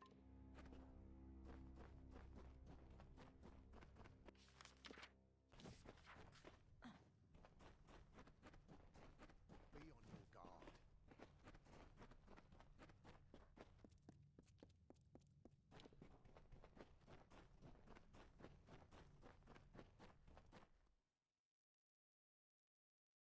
Like, there's a couple achievements I'd probably want to aim for very easy on. I just can't touch the difficulty dial until I beat the game. Top 3 saddest Digimon moments. Leomon dying is absolutely one of them. Well, I don't necessarily say if I'd say Leomon dying, but like Jerry, basically Jerry after Leomon dies. Like, that is like, it's incredibly sad, like what happens to her.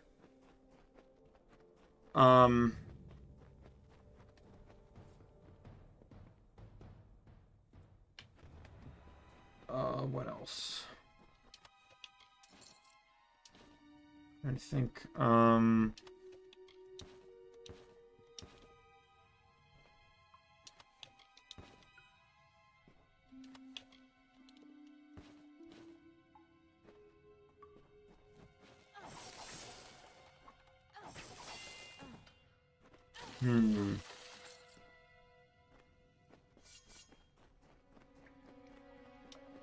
Waymon dying in season 1. Waymon dies.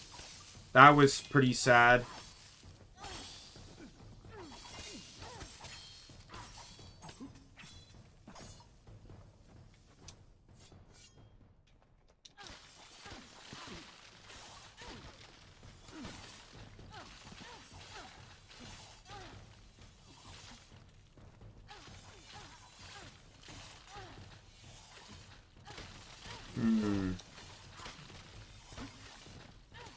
That third one's going to be a tricky one to think of.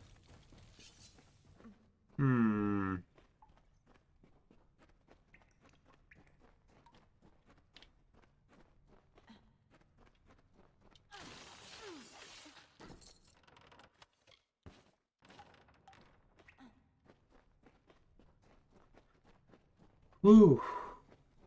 Man.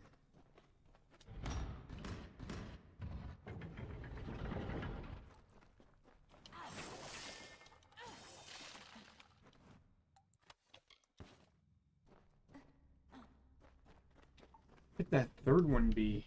Out of what I've seen, anyways.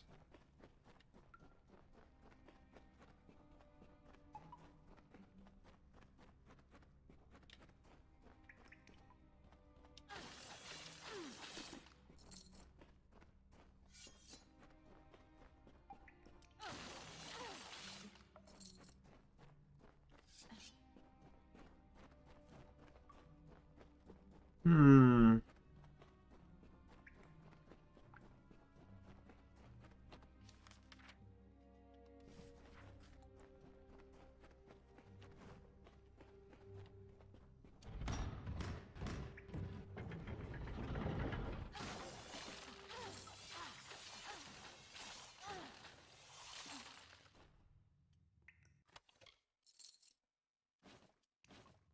Man, that third one's going to really push me.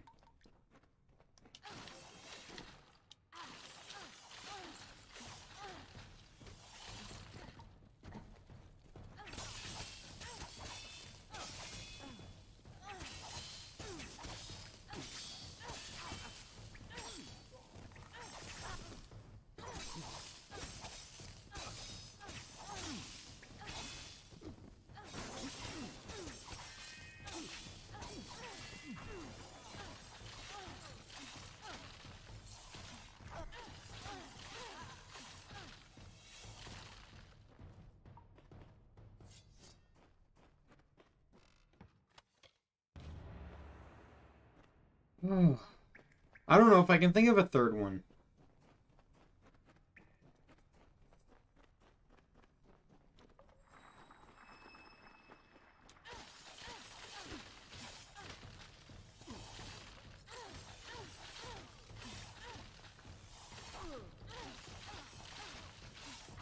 Oh, yeah, you know what? I don't know. If you're talking about Last Kazuna, I guess I could agree with you. But the thing was, I didn't like that ending, so I was probably more mad than sad. Oh, the season 3 ending? Yeah, I'll agree with that. That can be my third.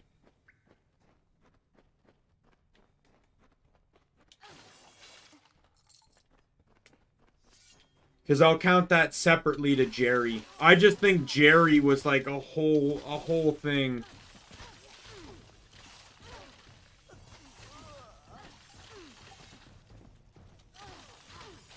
Like, what happened to Jerry was just awful.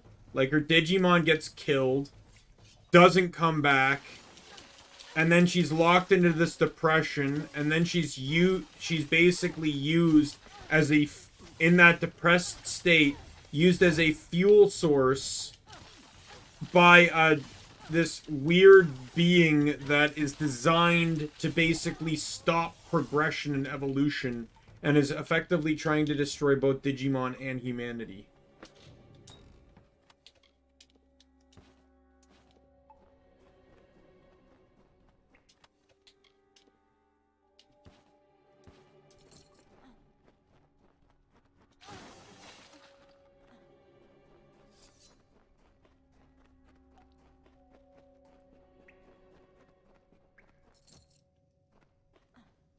I mean, definitely not a fun time for her.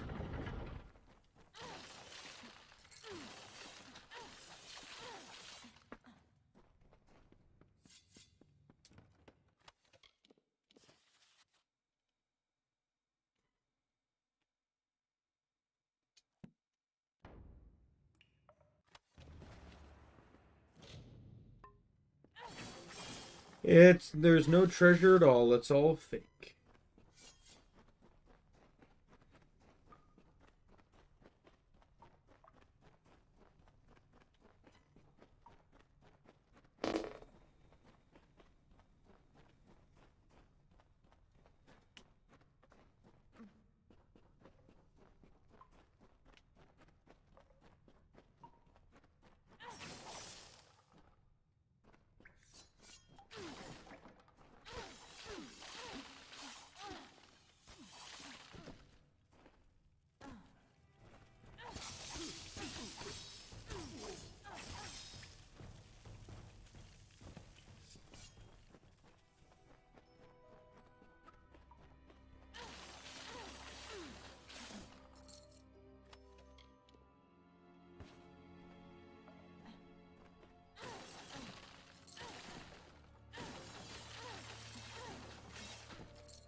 Alright, head back out of here.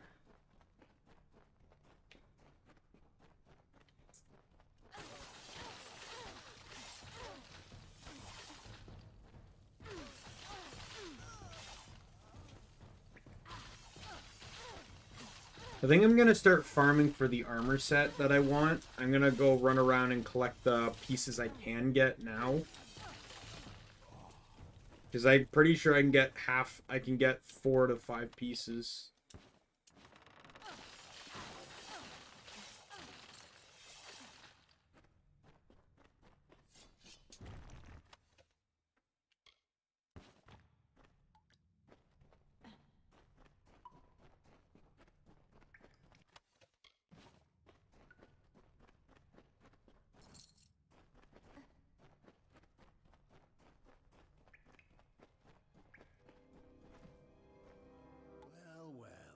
Looks like Mon managed to pull a fast one on pretty much everyone.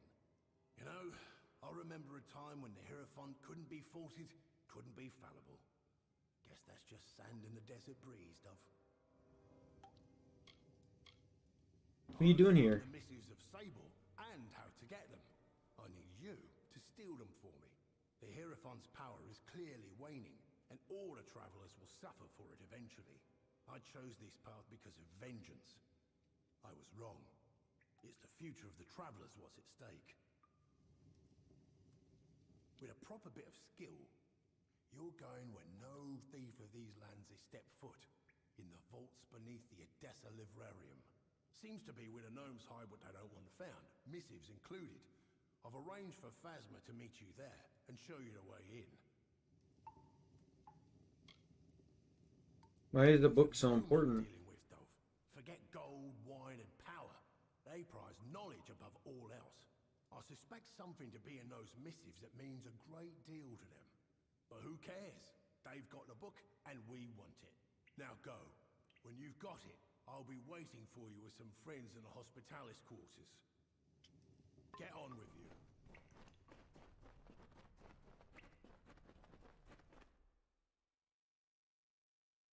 Yeah, so for Warsworn, Thieves, and Mage, you get the choice between 2 Twists of Fate with different abilities. This one is actually rather interesting. I usually always pick the side of saving the travelers because I care about the travelers. And that one gets you, I think, like a 10% crit chance bonus. The other one, siding with the bad side, is you get a 10% evasion bonus, which I don't pick, but there's actually practicality to that. For Nightblade, your assassination guaranteed 300% critical hit after triggering evasion. And there's an evasion where with an 11% chance, so you'd get a 21% chance if it stacks. So that's the only time I'd ever see doing that. Or if you're trying to run like a tank build, literally like if you're running a tank and you just have, you can take the hit, but then you also have a 10% chance of just not getting hit. The mage one, it's either elemental resistance or elemental damage, so I always pick the damage. The warrior one's really the only one that matters. It's like a pretty big damage buff or a circumstantially okay damage buff. And but picking the damage buff is the wrong decision, and you effectively turn the entire Warsworn into your enemy permanently for the rest of the game. And it can cut off things like quests and trainers if you're not careful.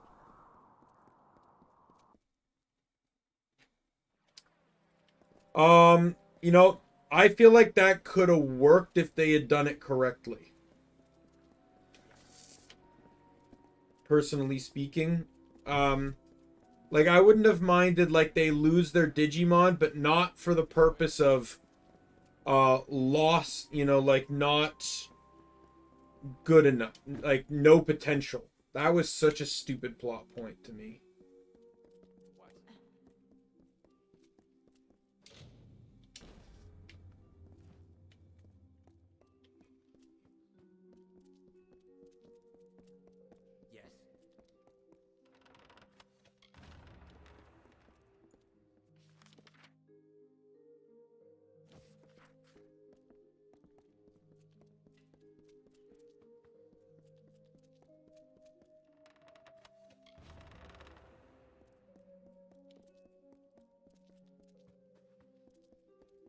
Like, it would be an interesting thing to do, but I just don't. I think there'd be ways to do it without having it to be like everyone sucks. Let's not have them. They're all awful. They lose their Digimon. Like, for example, like what I said, if the plot point was that the villain, instead of losing her Digimon due to potential, lost her Digimon because she was studying the bond between human and Digimon and accidentally severed it and felt like no one else should have Digimon and then cursed those 8 Digidestined with that problem, I think personally that would have been a perfect idea. And then all 8 of them, and then they all have that, like, the bond of crest Digivolutions. You get to see them all instead of just Ty and Matt. Grim learned that the gnomes enchanted the missives with a spell that lets them know its location at all times. Trilgaren came up with a solution. The Shroud of Omission. Cover the book in this shroud and the gnomes will forget it exists. Now, are you ready? This is a one-way trip. Once you're in, you'll have to find your own way out.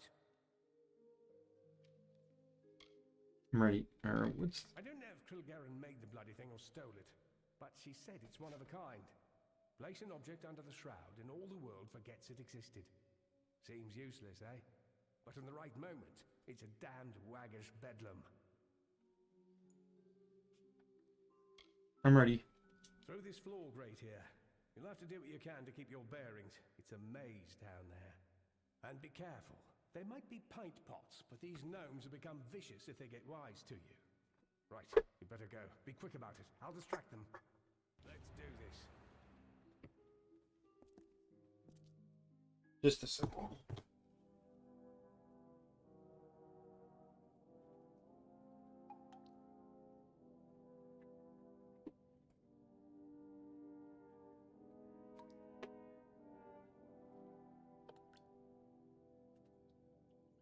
I want a little bit of a snack.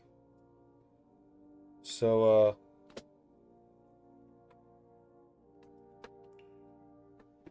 I got so many snack.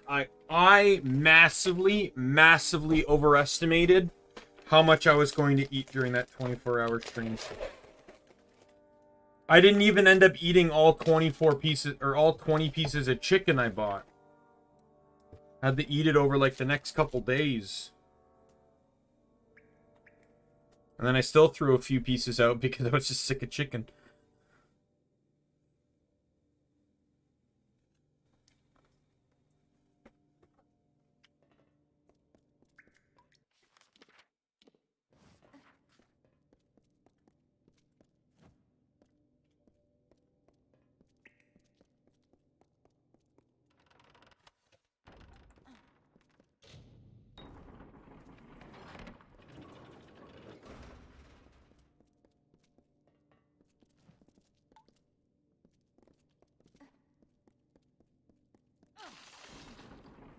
I do like how this game, though, gives you the option. Like, you can either lockpick or you can, like, pickpocket.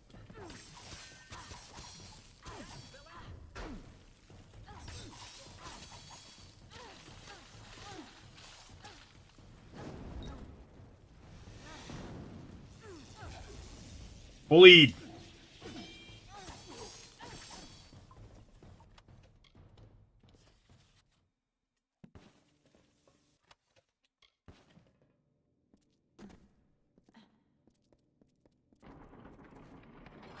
I got two packages of cookies, though they were on sale, which is why I bought 2.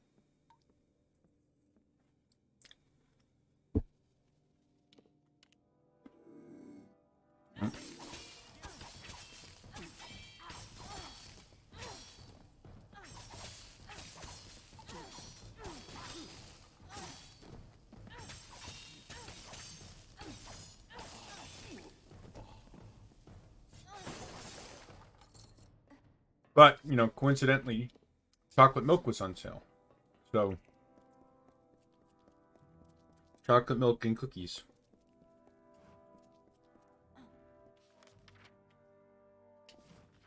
There's no other way to do things.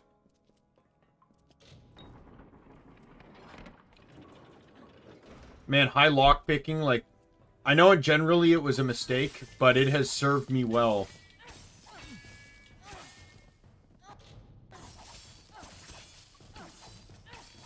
I should probably level it during or after this quest, I'm going to assume.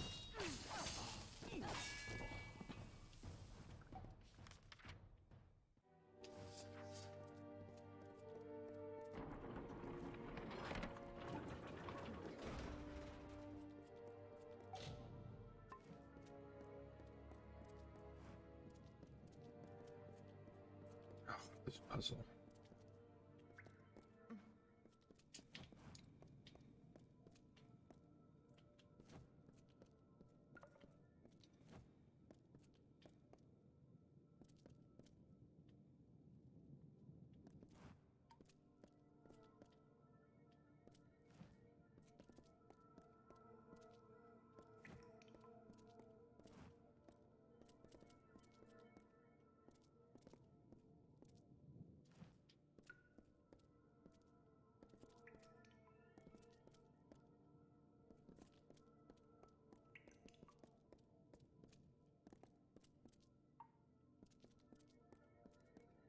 I think I got it.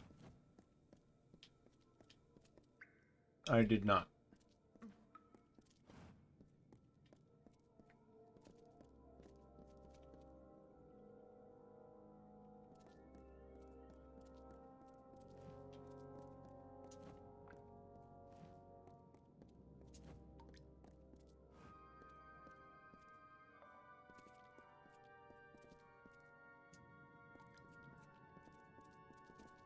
Got it.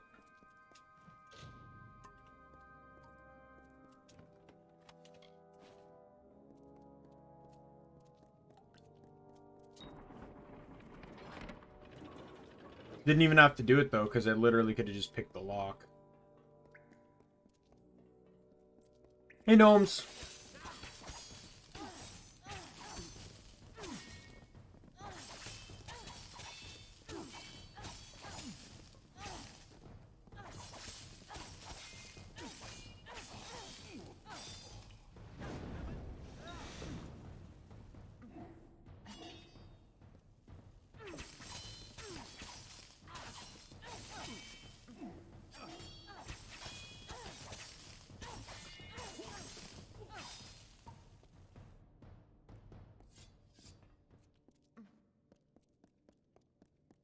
I can't imagine what's worse is the fact that I killed them without them even realizing that, like, someone broke down here.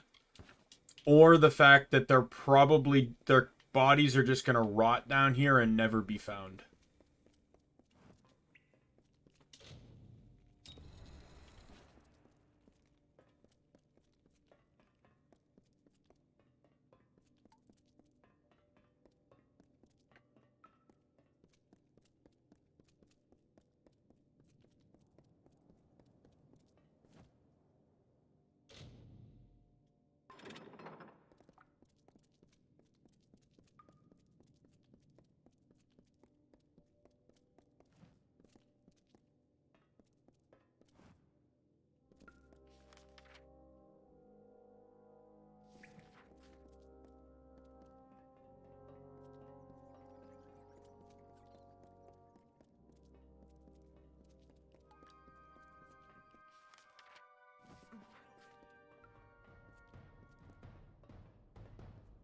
Yeah.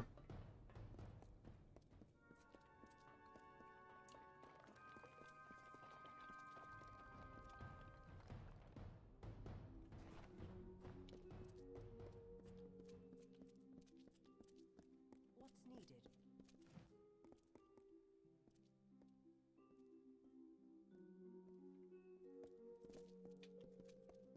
Well, there is much work left to be done to the Isles. Beware.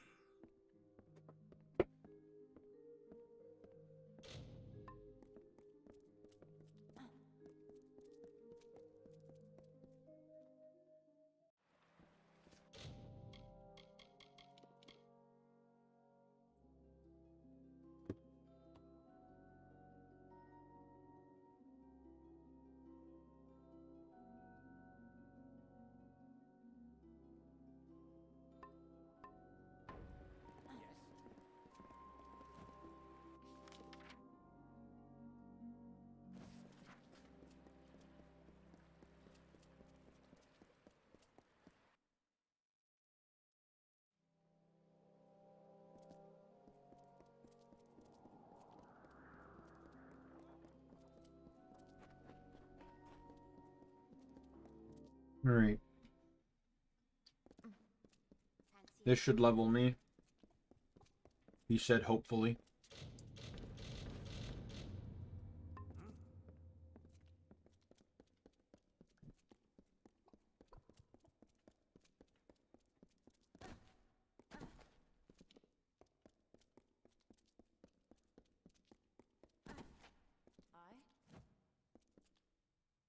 Yeah, we've no. Man, I'm getting nothing.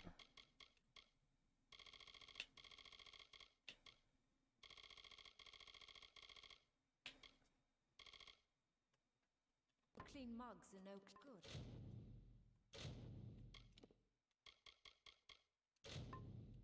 good. Inventory.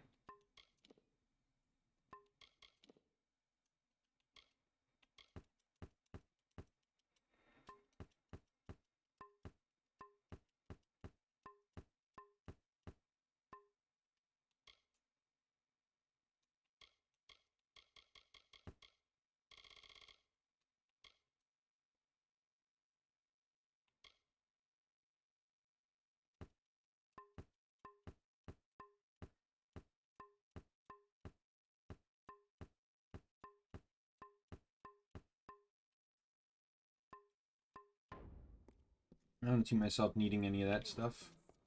I will talk to you again to sell it all. Well, it'd be a coin if you were looking for a mug of good. Getting close to all 4 weapons. The missives of Sable. There's the stealth book. These pages hold. But that needs to wait. Keep that shroud on it. The time has come. While you did this, I finally learned who the Hierophant is. Argene of Sun Camp. We're taking her down, Dove. All of us. One last plan, one last job. The biggest we'll ever pull. I know now. I've had my suspicions, and the last one has been put into place. The Hierophant is Argene of Sun Camp. I've told Argene that I know her secret, and now she's asked to meet me in the ruins beneath Sun Camp. While we're there, you're going to plant the missives on Argene, and the gnomes will have her in chains, like she would have done to me.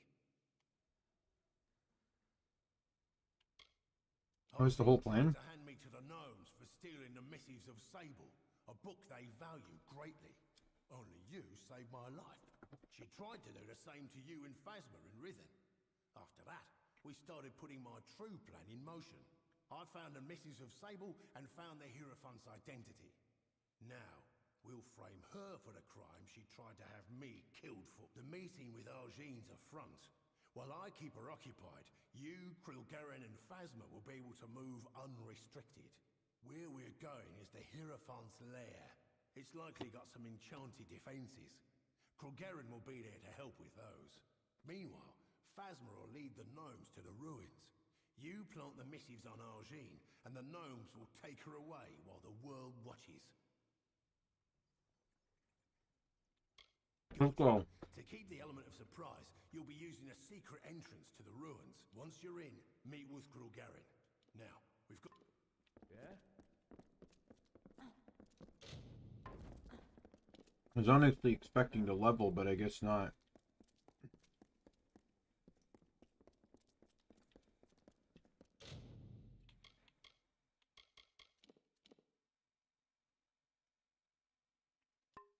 Yeah, I can't use the stealth book yet.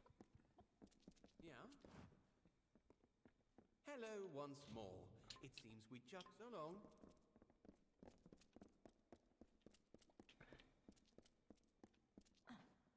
And I'll need to Yeah? eventually hit up the vendors for the trainers for alchemy, blacksmithing, and stealth.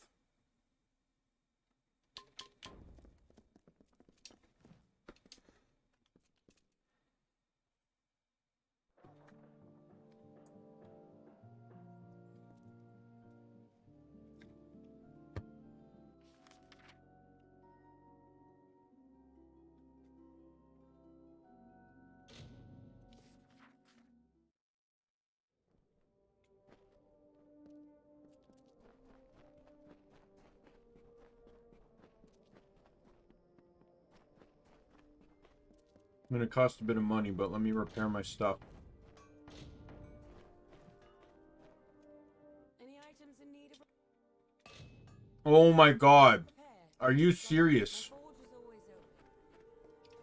That cost over 100 grand just to repair everything.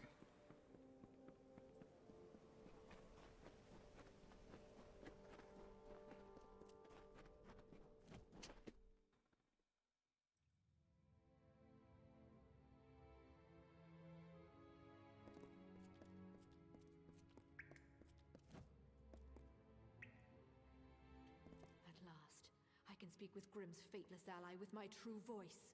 And your meaningless plan is exposed. These ruins are full of travelers faithful to the Hierophant, who will kill any and all who intrude. This ends now. I'm going to stop you. I tried to have you killed once and I was mistaken. Now I seek an alliance. I can open doors for you Grimm never could. Frame Grimm for stealing the Misses of Sable. You are not but a tool to him since he first approached you in Star Camp anyways. I'm just a tool to Grimm. I believed it to be mere coincidence that it was Grimm who first recruited you into the Travelers. Grimm is crude and cruel, but with a bestial cleverness. He learned you were fateless, no doubt, long before the two of you met. He planned this rebellion long before Own's stand. He only waited until the perfect weapon to fight me appeared, and that weapon is you.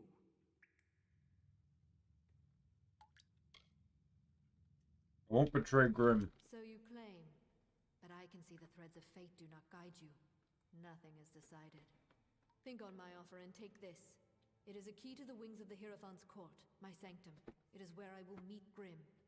Grimm will be in the East Wing, remember that. Grimm is in the East Wing. Do the right thing, or face my wrath. Grimm's been nothing but nice, and she's saying, oh, he's out to get me killed. Whatever. So stupid.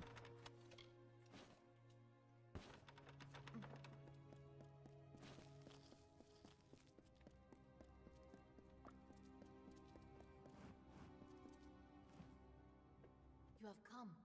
I was concerned, for there appears to be but they are not insurmountable with a quiet pace. She has contacted you? Grimm believed he had her fooled, but her skills are greater than we ever thought. But so is her hubris. That key she gave you can be used to reach Arjeen as well as Grimm. She will be in the western wing of the court, but to reach her, you will need to bypass a strange trap. One that watches the way with eyes unblinking. You're gonna bypass this trap. There is an item on a nearby guard that would... May the road rise to meet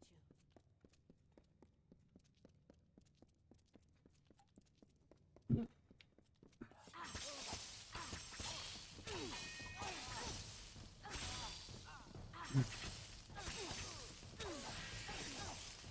Level up. Protected.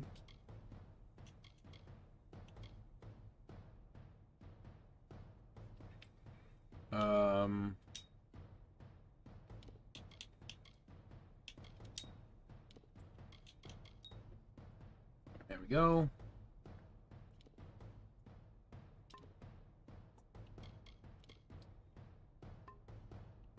Next level is the last points I can put into the first two tiers. Then the following level I can finally do tier 3 stuff, so I can finally get the ice spell, buff lightning. I can buff the earth spell I'm never going to use. I can get power strike, which will help when adrenaline surge triggers. Relentless assault. Concussive force. I can give myself poison resistance. I can get lunge, which I will guarantee that I'm going to get.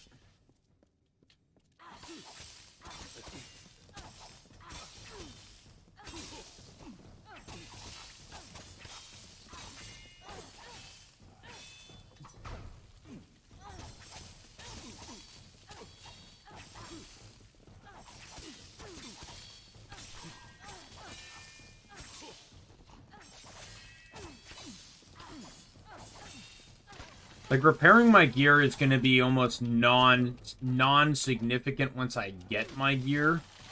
But I still got to get those 4 weapons, and then I got to get the armor and stuff. But the armor's all free. I don't have to worry about the armor. The armor is all free. I just want to complete this quest line first, because it'll get me the +1 to finesse that I lost when I equipped my new shield.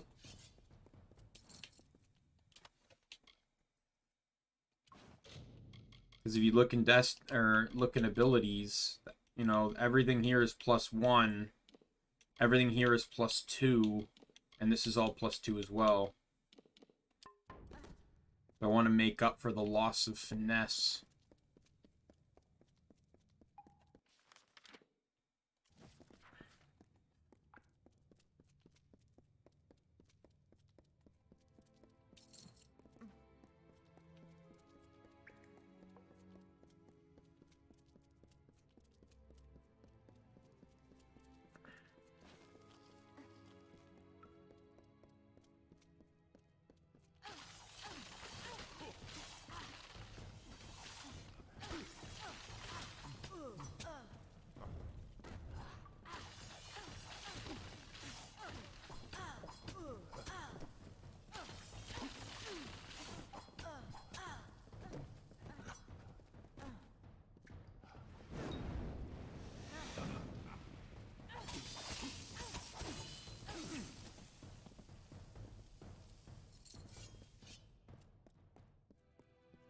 Let's get this chest here, which has a lock on it that I can just easily open.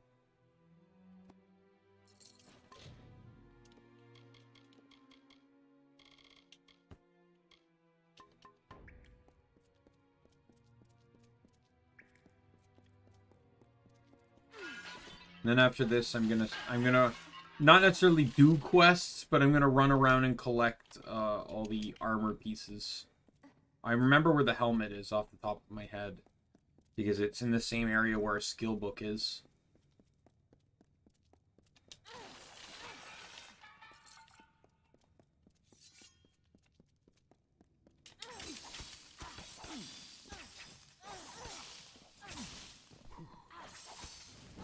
Sucks to be you!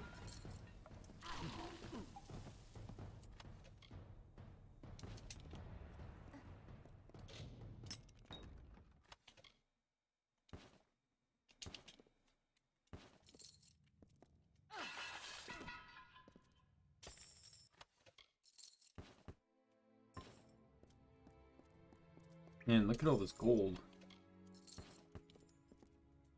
Hopefully this will amount to, you know, something good in terms of value when I sell it. Because it's gold and silver and things. So I would very much like the money.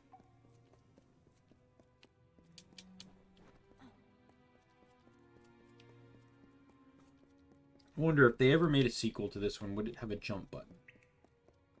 I honestly think this game plays fine without a jump button. I know so many people were complaining, especially that the remaster didn't add a jump button, and they have no idea how much that would break the core aspect of the game, because the game was not designed with one in mind. But I personally think, like, this game doesn't even need a jump button. It's perfectly fine on its own.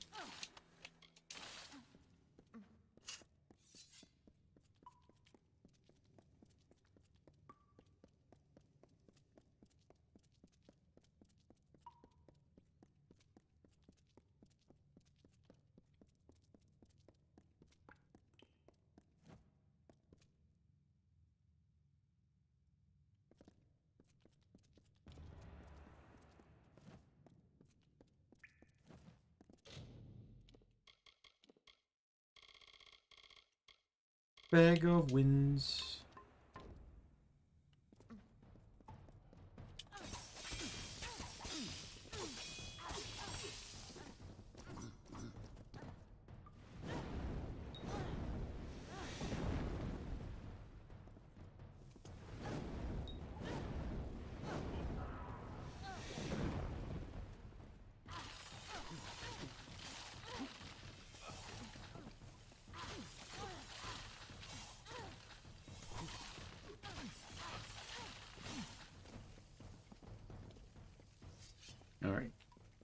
On to the next room.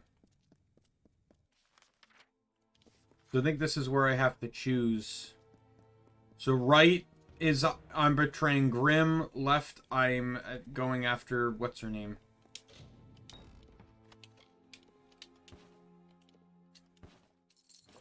And I don't care about... Like, I'm...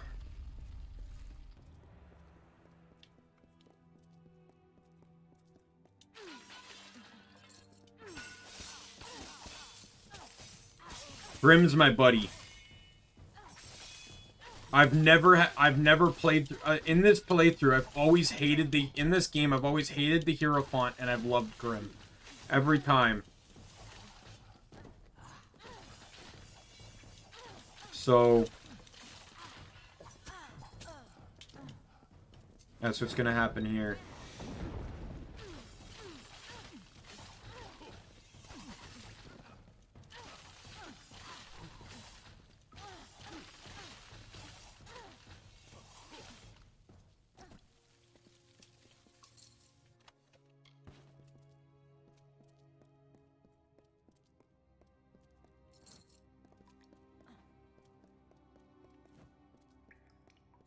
Oh, it's just a Hierophant statue. Couldn't tell what that was for a second.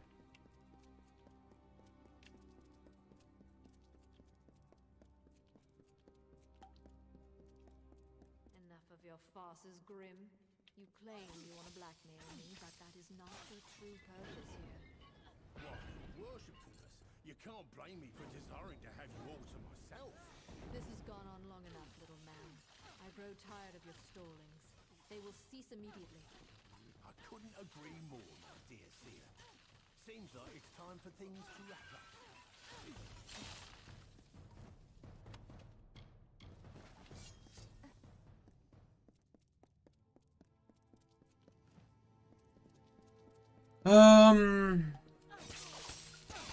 Now by CM, would you mean like Chaos mode, not Crimson mode?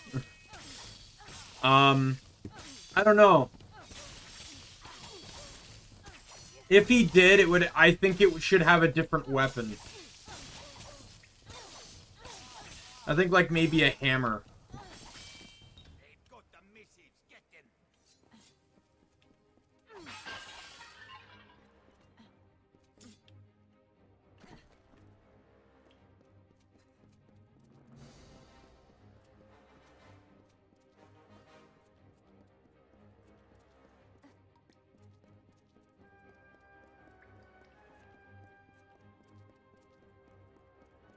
Book it! Let's get the hell out of here!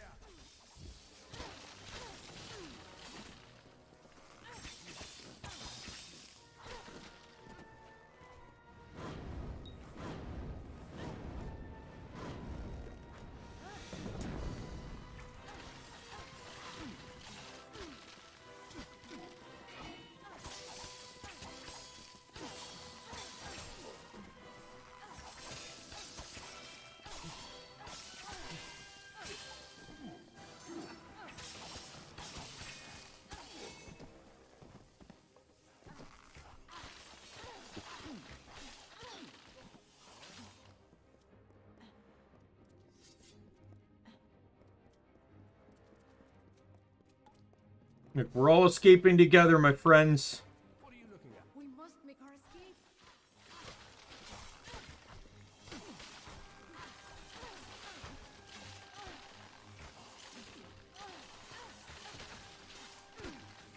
Honestly, if there's one huge twist of fate in this whole thing, it's that the Hierophant is a mortal and not a Fae. But there's a Fae in the Thieves Guild. Like, or in the Travelers. That's kind of interesting to me.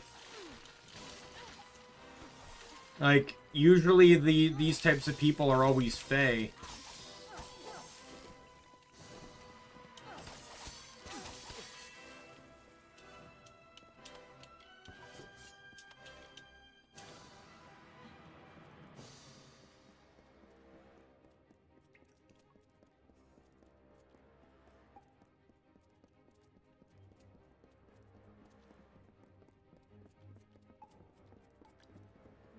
we better run like hell if we're to get out of here.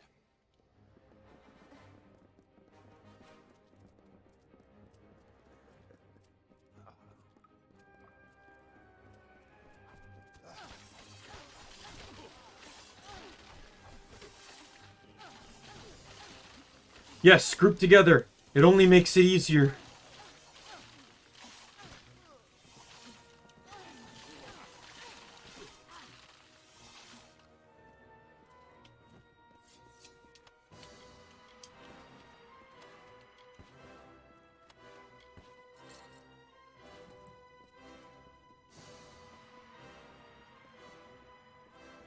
There's a chest there, and I get the feeling with where I am that that chest is like the reward chest. Not so much, but it had some stuff in it I can sell, so. I'm down 100 grand because my armor was basically, I guess, falling apart.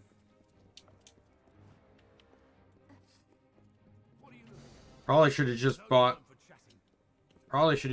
like repair kits myself. That's why I got to get blacksmithing up. God, you are like the travelers of ages past. I name you one among their number. They'll sing songs of you forever as the chariot. So it's 6% piercing damage, sorry, and the other one has 6% evasion chance, I believe. So they're very minuscule things, but evasion chance would really only, like, if you want to do it on a tank build, okay, but in reality, it's really only gonna benefit you.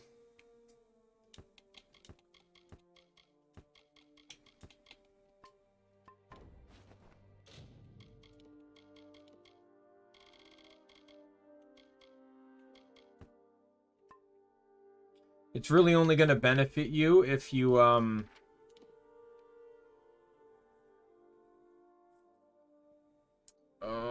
if you're running a pure thief build where evasion is actually a huge DPS boost if you score it.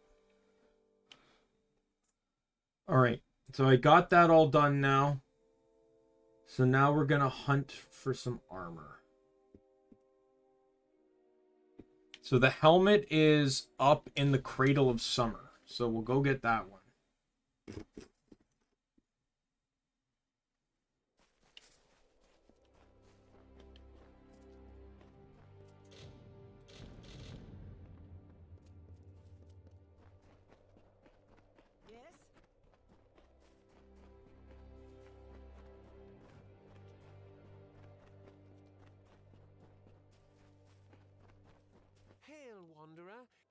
And will repeat until I have. I thought you had the look of a. You.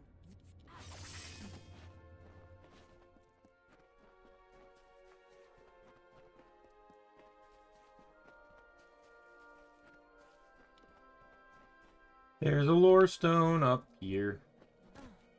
Because I can now see them on the map. They were the harbingers of the fall, these children of dust. And they lit the forest with their fires, and then split it with their blades.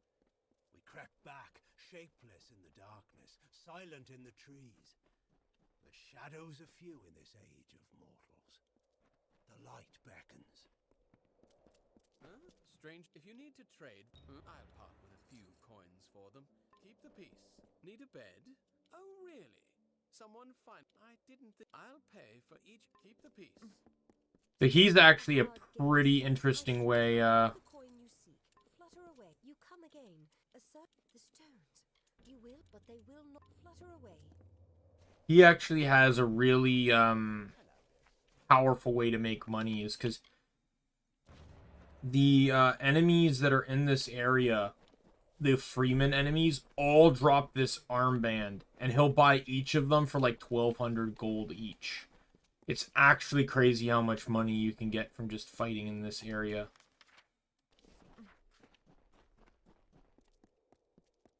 Hey, look, a lore stone. Yo, assassins! Assassins!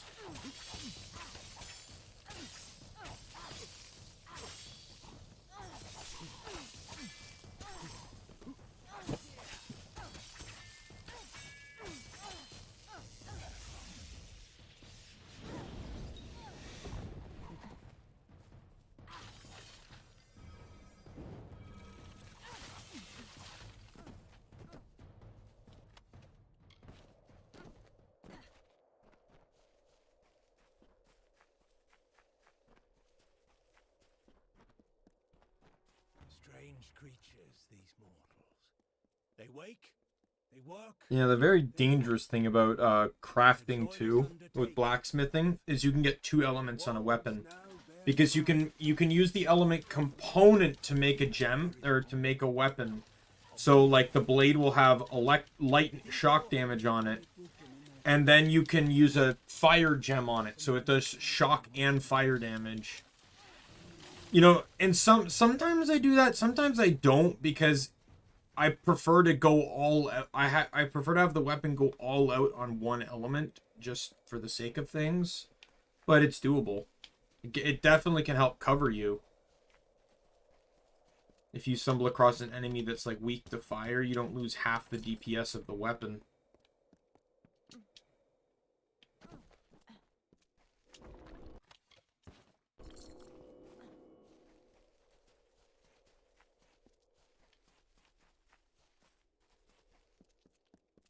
So this is the town right before the Cradle of Summer.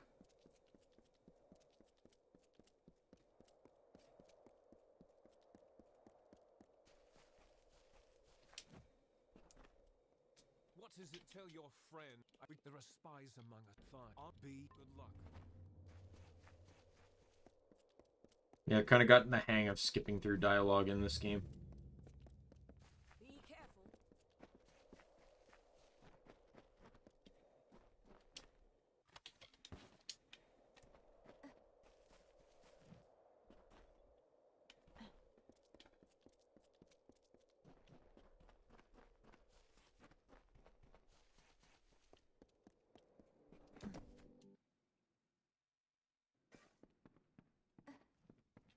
Hello there.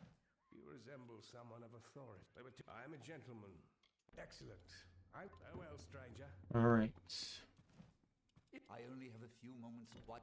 Sadly, I lack the fiend's wisdom. No, this is alchemy trainer, if I recall.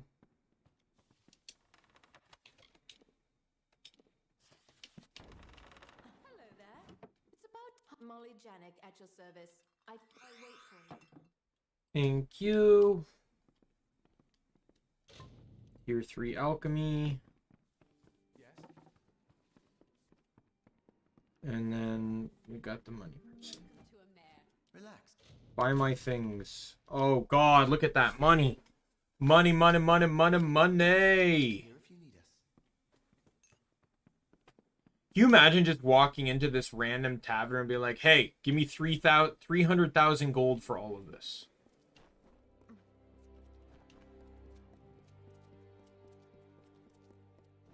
There's going to be another quest up here. This guy right here has a quest. Oh no. Help me! Bandits! Well, I went north.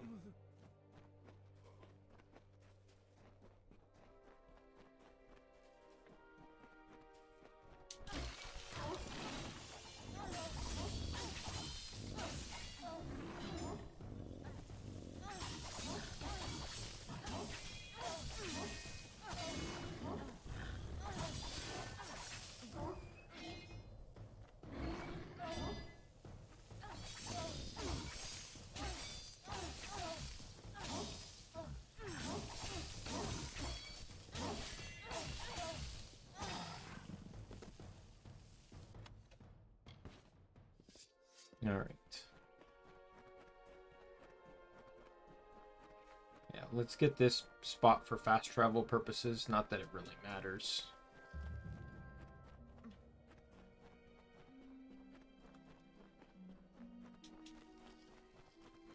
So there's a lore stone around here. I don't know if it's this one exactly, but there's a lore stone. It's been a while since I fought rats. And despite what you think, the lore stone actually counts as the Cradle of Summer lore stone. It's really weird.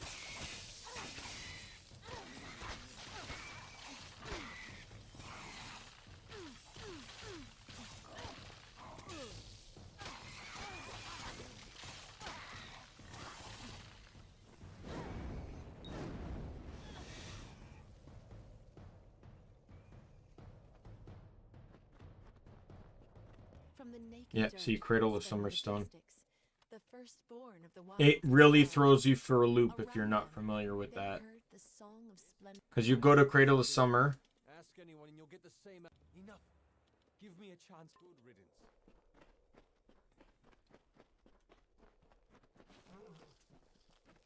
Because you'll go to the Cradle of Summer to find what you're looking for.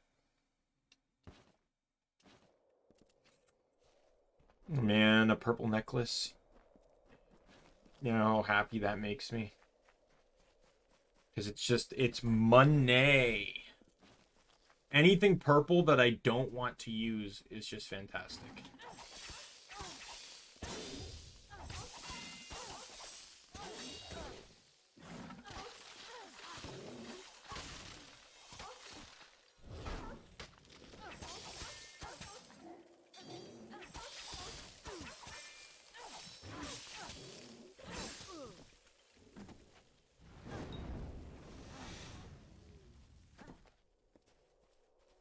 Departing their home beyond the veil, the firstborn were torn asunder, with a cry that still lingers in the heart of every god tree and mountain.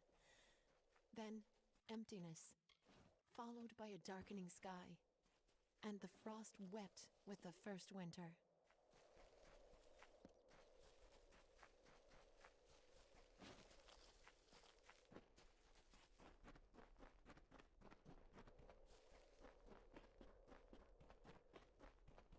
Alright, so here's the lore stone. The Shaper bequeathed her music to the countryside of marbled ruin.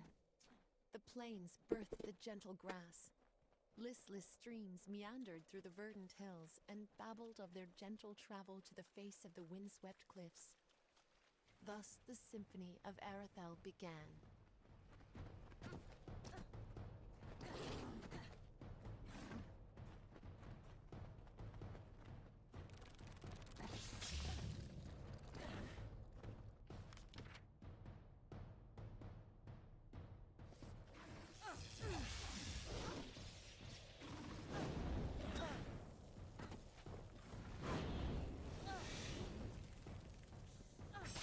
You mind, you stupid wolf?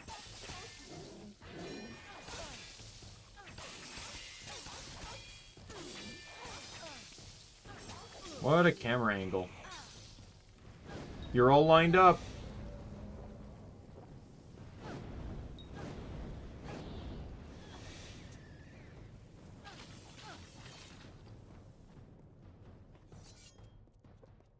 Look to these open plains, nestled where mire and rocky deserts cease, where the hungry forests end.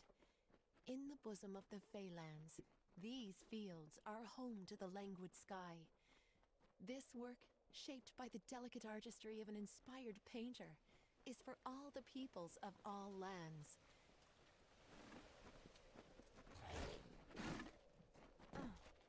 There it is, that hidden door. Oh, go to hell.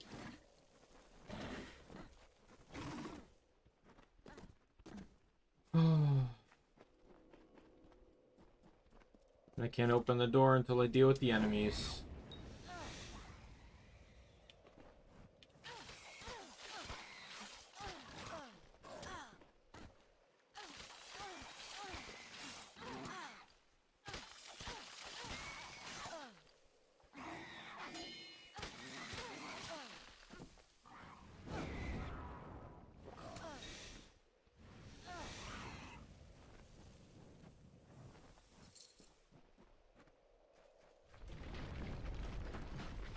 This is where I need to go. The first thing, this pile of rocks right here has the alchemy book.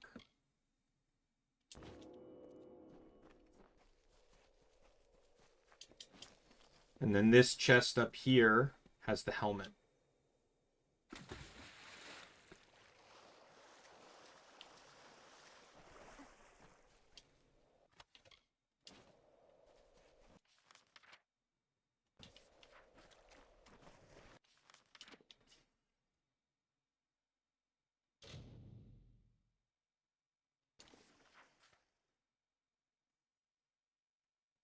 Gloves are northeast of here. Presumably right in that area over there.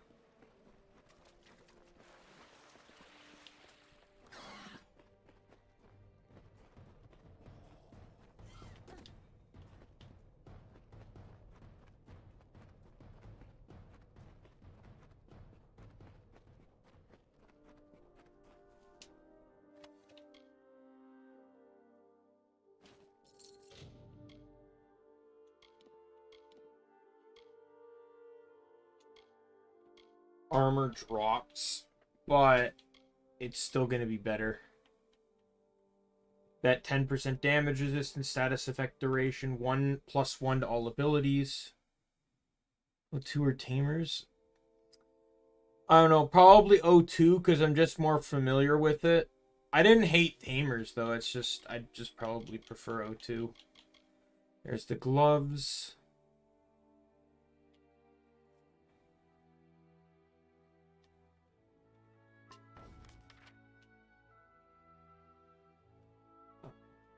Shoes is Dalentarth.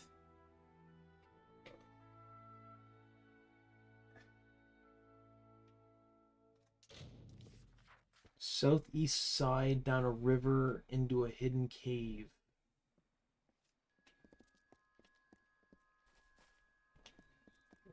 There's a lore stone over there that I'm gonna go and get. My father's got the cough.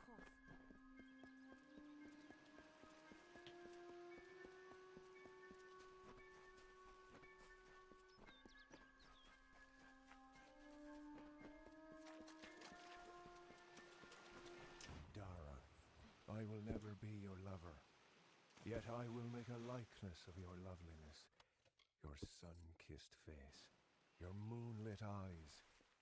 I found a crest of sand, from which I will give my love true form.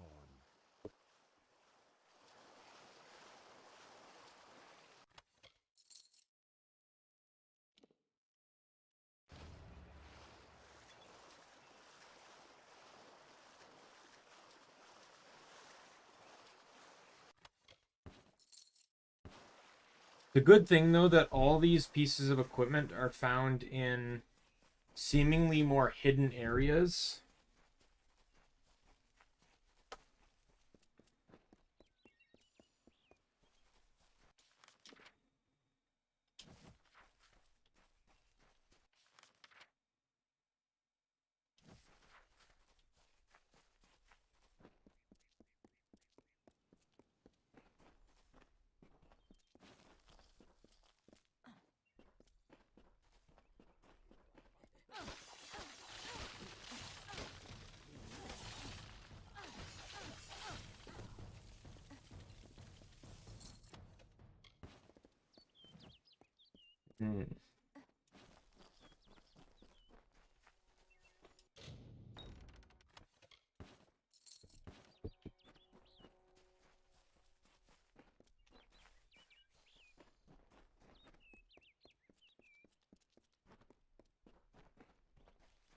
We may have made a bargain, but this land is mine. I proud. The guy I chose not to kill.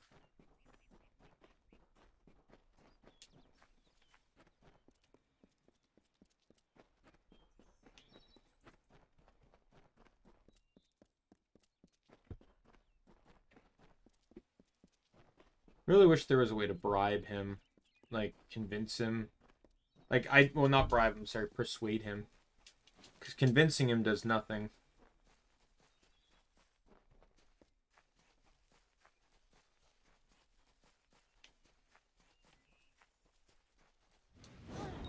Oh, it's a white name. It's a white name. It's my first white name in the playthrough.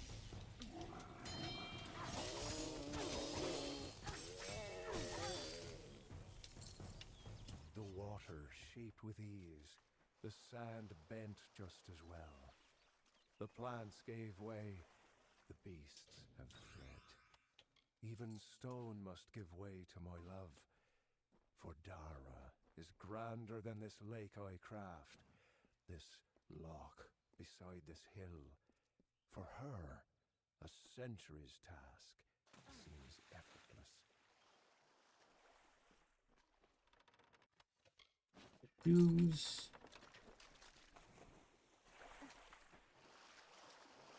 I can't get the pants yet.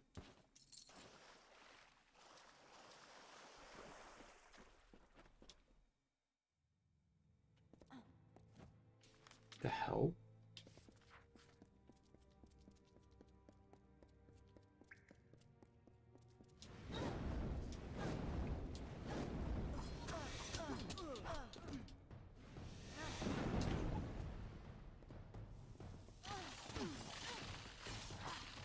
No idea this was even here.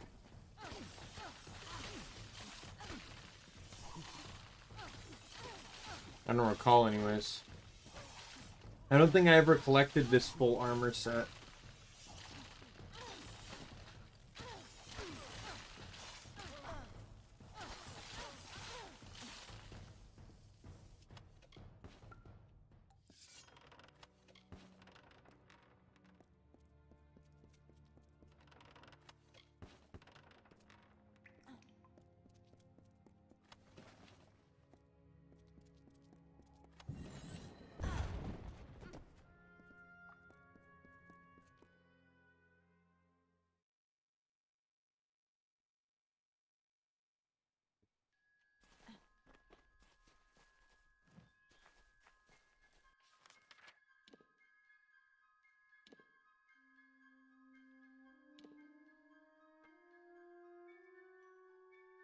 The last one is... So I can't get... The last two are over here. The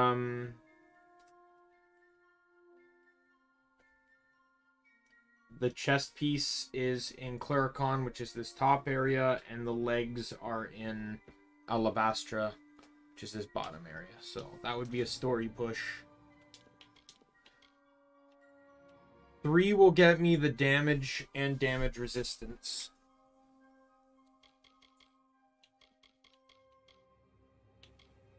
Even though the armor is entirely weaker.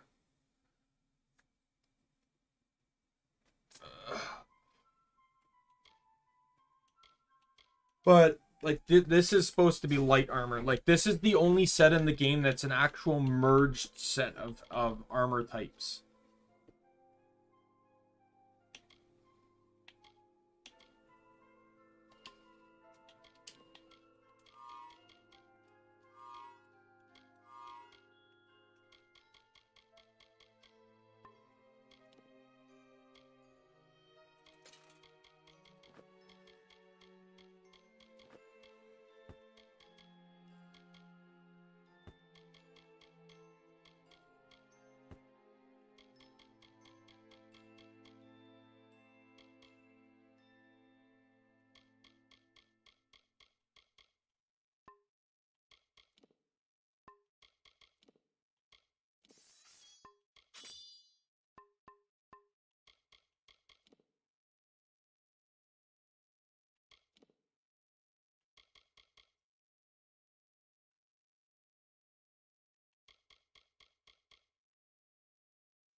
Accessories back on.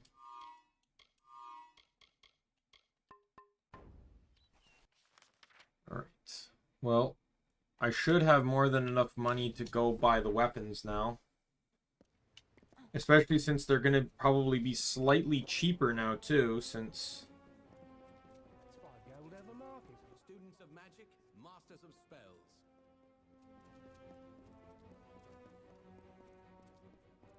Where am I going? Do not miss Leogriff's many marvels.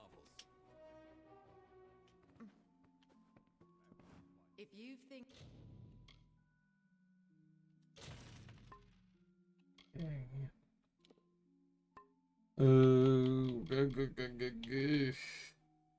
Dagger, greatsword. Agunimon, yes you can, but you have to unlock him in Hacker's Memory. The means of unlocking him and Lobomon are in Hacker's Memory. And then when you unlock them, you can get Susanowomon using them.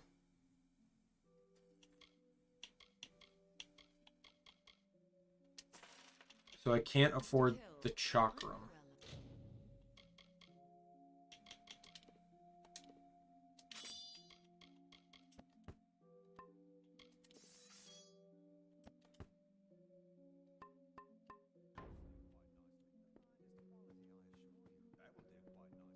I still need 200 grand for that chakram. But that's fine. I way underestimated the amount I was gonna need. Pocket gems. So I think I said I was gonna do fire.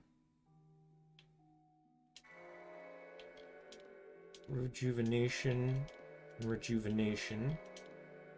This is greatsword, right? Greatsword's gonna be cold. And then rejuvenation and rejuvenation. Ebony is going to be shock. Going to be rejuvenation, rejuvenation.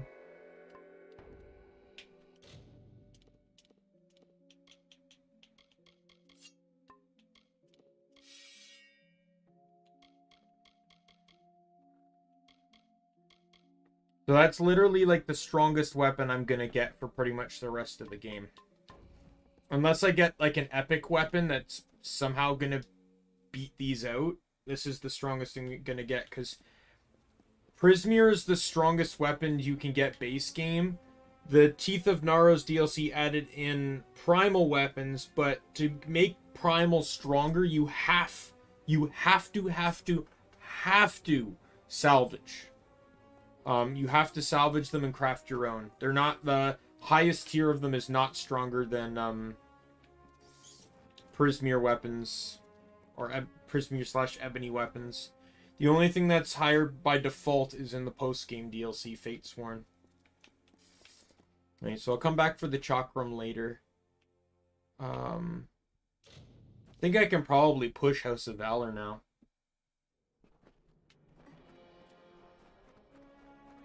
You there? If you trust in your fighting skills, well, what do you say? You look like that's this. Your team's already waiting. There's also this here, where you can kind of just do this. There's a bunch of challenges here you can do. I might do that later. The reward is just money. They're all repeatable too. There's no like actual reward for doing them all. So you're just randomly assigned a team here, and you get to decide each match whether you want to enter with a mage, a thief, or a warrior. I'm gonna enter with a mage. Since I'm mostly going to be using dagger and this, and the rogue uses daggers, so he does not use bow. Today we have the Crows testing their worth against Remus Bloodhook and his marauders. Victory here means the entire team moves up in the I get so upset at this because I can only pick one person to fight with me, but there's 4 people on the other side.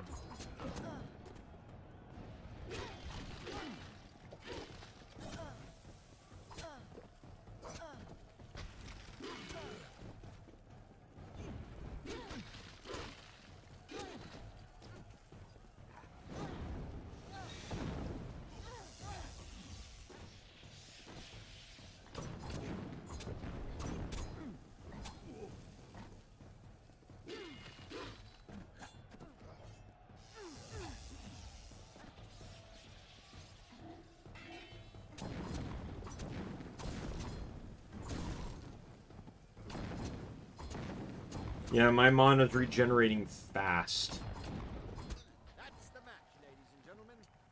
These enemies won't drop anything either. It's a very short, like, I think this was the pre-order bonus, when a pre-order bonus originally when you bought Kingdoms of Amalur. It's just a small thing. When you beat it, you get a Twist of Fate that's 5% damage, 5% damage resistance, which is what I'm aiming for. Make me a little bit stronger and a little bit beefier. I'll admit I didn't expect you to come back.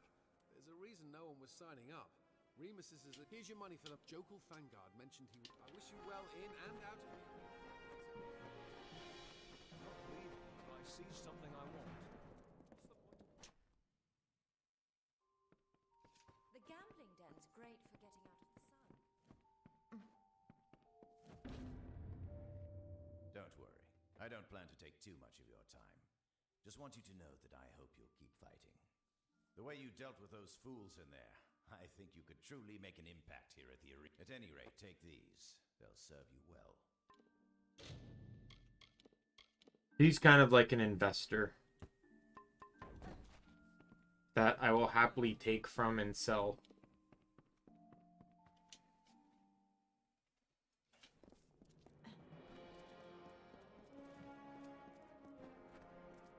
These daggers need some extra. Are you ready? All right, so are you ready for another match? Good, but in return for fighting, the majors will get your bodies if they... I hope you remain well, gladiator. I'm gonna use the warrior for this one. You ready? If you see them waving very well, there will be no mercy out there. Here we go again, folks. Today's match pits the Crows against the renowned Bodine Borg and his research team. Let's see if arcane theory can best cunning and experience. Doesn't Kyoko say where the Royal Knights are? She should reference them. Reference where to find them.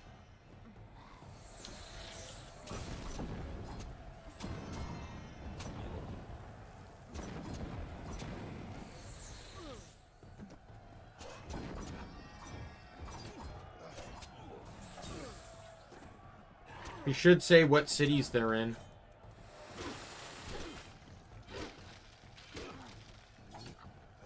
so Borg and his band are defeated. Perhaps there's more to the Crow's new leader than meets the eye.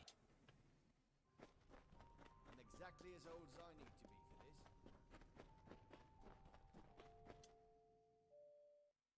this. You ready for another match? So you're good at manhandling magicians as well. Kentarusmon is in Eden. It should be in probably the newest Eden area you unlocked. I forget what it's called. Free space, maybe? No. I don't know. It's like, it should be like one of the newest areas. If you were doing side quest cases, it's the one where you, it's the area you had to go to finish the comic book hunt with Arata. And so is Brogan Adair and his team of road. I hope you remain well, gladiator.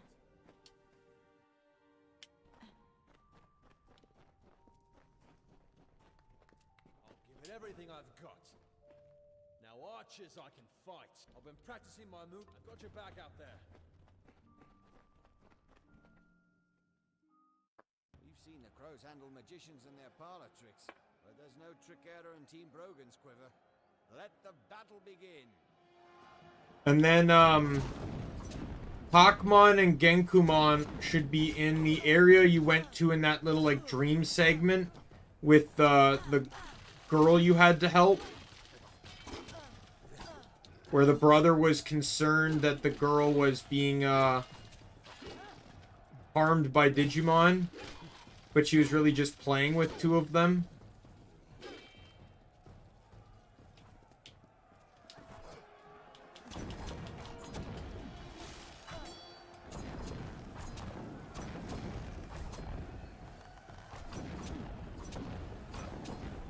And the Crow streak continues, ladies and gentlemen. I think I'd make it. I'm exactly as old as I need to be for this. I forget the names of the actual locations, but that's where you're gonna find those two. You ready for another match? Looks like you're starting to... Heard a rumor your fights are moving a lot of money in the betting scene. None of the gamblers expected you'd last. Except Jokul, perhaps. He left me these to give you. Oh, and this is exciting. Good luck out there.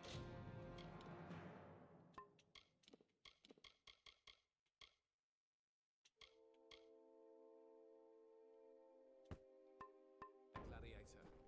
The champion is team. Look at you, really climbing. I wish you well in and out of the arena, gladiator. Oh, that's good. Anything in here, all of it is priceless.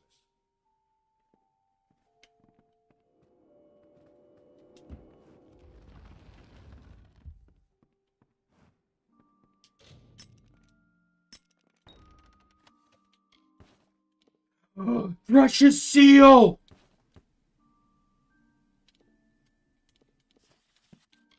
Yo, I just got Thresh's seal!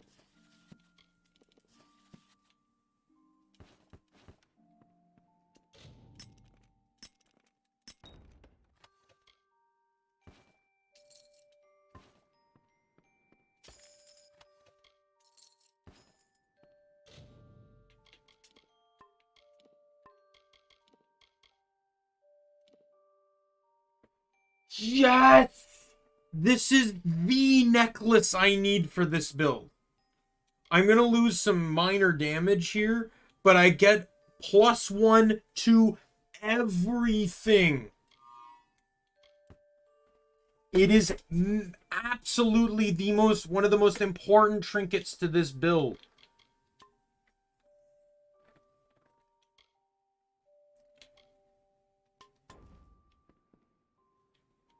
Oh my god, that, like, I was hoping I would stumble across it.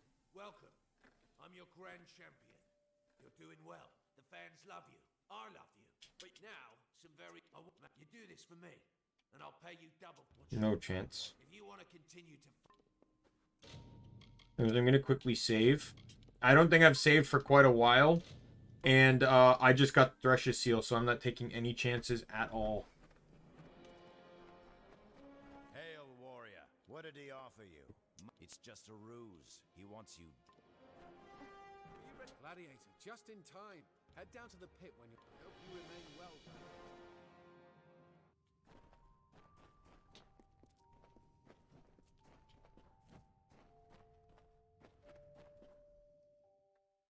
Welcome, ladies and gentlemen, to Valor Arena. We have a special treat for you in this next match of the tournament. At the champion's request, the leader of the Crows has agreed to fight the Madmen alone. Let's see if the most promising gladiator to date can defeat one of the arena's veteran teams.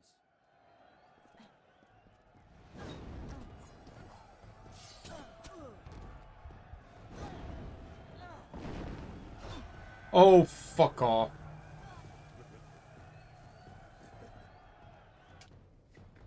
I forgot my health was that low.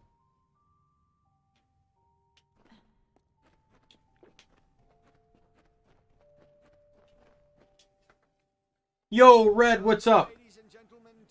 How you doing? We have a special treat for you in this next match of the tournament. At the champion's request, the leader of the Crows has agreed to fight the Madmen alone. Let's see if the most promising gladiator to date can defeat one of the arena's veteran teams. It's just an open world action RPG. It's kind of similar to Skyrim, but more like kind of like beat 'em up, like third person action rather than just like first person swinging. Can you not? But the plot of the game is you somehow got resurrected and are now immune to fate, pretty much, in a world that is basically run by fate. It's pretty much open world, yeah. There's some stuff you don't unlock unless you do story progress, but...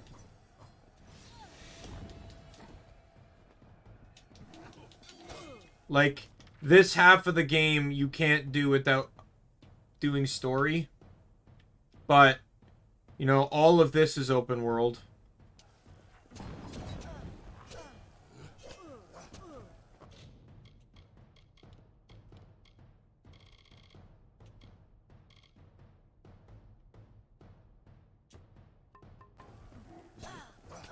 Why is he hitting for so much?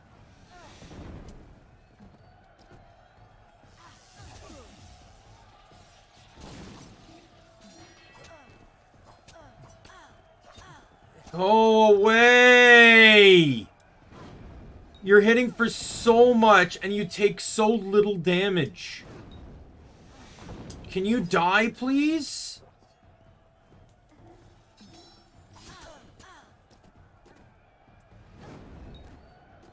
The rogues seem to be endless.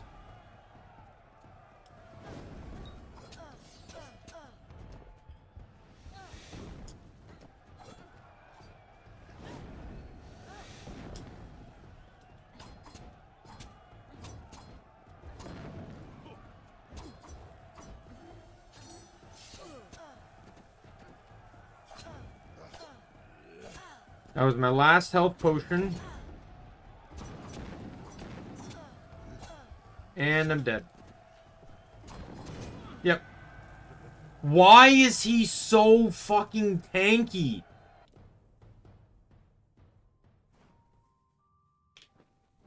I need more potions. I can't fight that guy like that.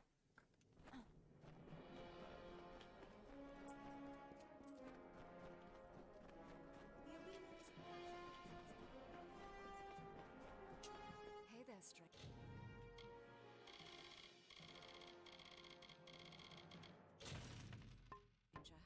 You look... Welcome. Any socketed gem? Fate weaving is a bunch of crock. Hey there.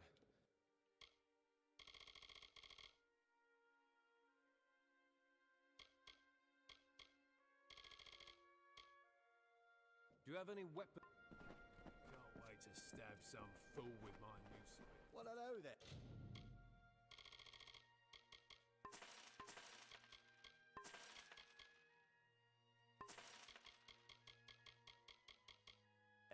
Are you...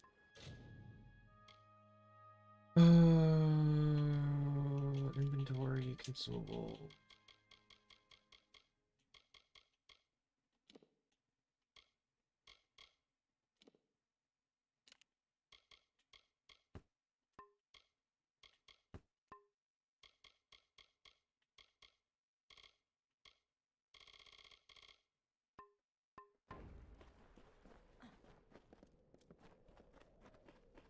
Alright, let's hope this one works better. 20 more potions should really help me survive. Oh, you know what? I got a good idea too. I save again. Welcome, ladies and gentlemen, to Valor Arena. We have a special treat for you in this next match of the tournament. At the champion's request, the leader of the Crows has agreed to fight the Madmen alone. Let's see if the most promising gladiator to date can defeat one of the arena's veteran teams.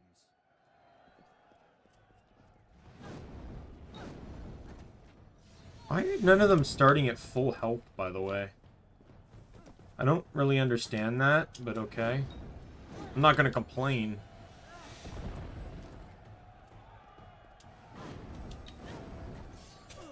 Oh, go to hell.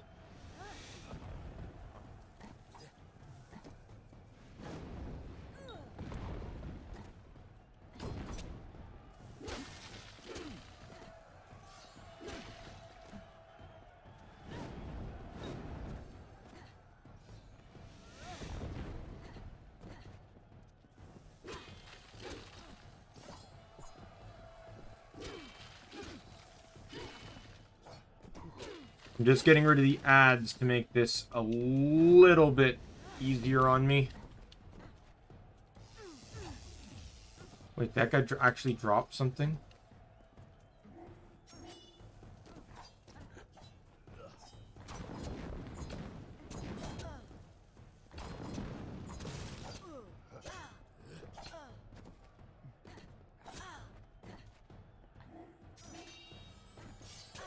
Oh, go to hell.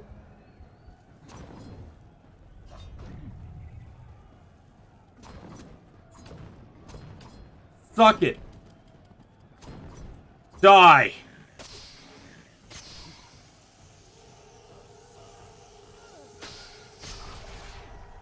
there you have it, folks. It would appear the Crows have a formidable leader. Speak to Jakin for your reward, gladiator.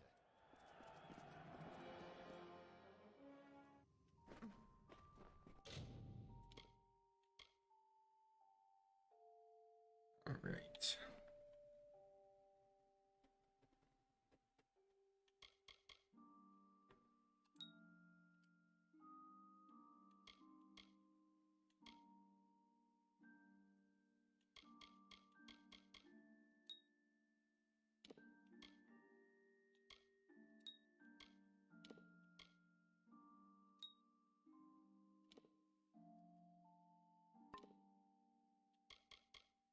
What's the next Destiny level at? Was it 26, right? Yep.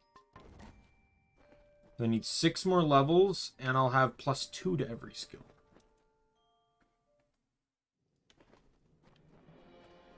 I'd be surprised if anyone was betting against you at this point. Here's also, Jokul sent these. Good luck.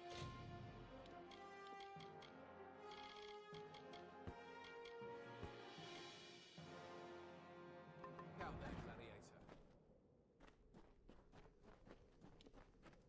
You better take. Probably a good idea to walk off the adrenaline from that. I wish you well in and out of the arena, gladiator.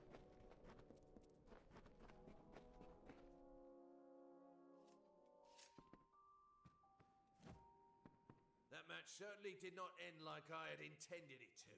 I'll admit that I underestimated your abilities. I had intended for you to die in there, in this place. Subterfuge is the name of the game. I'm surprised you walked so willingly into... I like to know my opponents. From your expression, I would guess you hadn't a clue. You do well to trust no one in this arena, especially that pustule Jokul. I wouldn't trust him. Now get out of my house.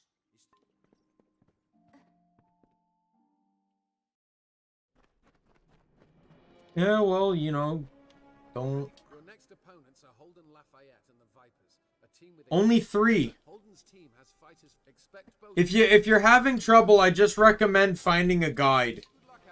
Like that's it's not going to be easy for me to explain it to you through this kind of communication. Your best bet is to literally just look up a guide at this point. Don't underestimate the... Of course, lead on. There will be no mercy out there.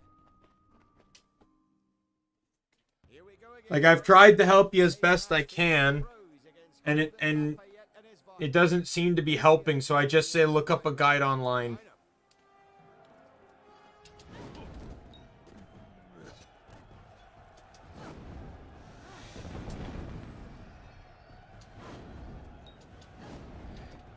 After you find them, you have to do quests in regards to recruiting them.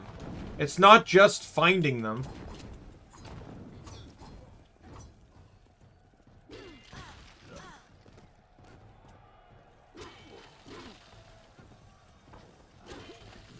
Like, you have to help Hakmon beat, You have to help Hakmon beat, Boncho Leomon. For Kentarusmon, you have to get Allforce Vidramon.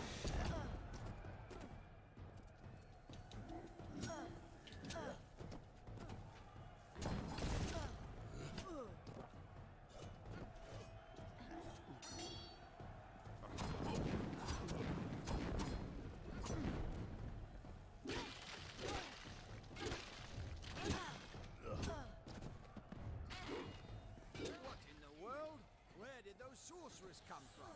Heads up, pros. You've got trouble.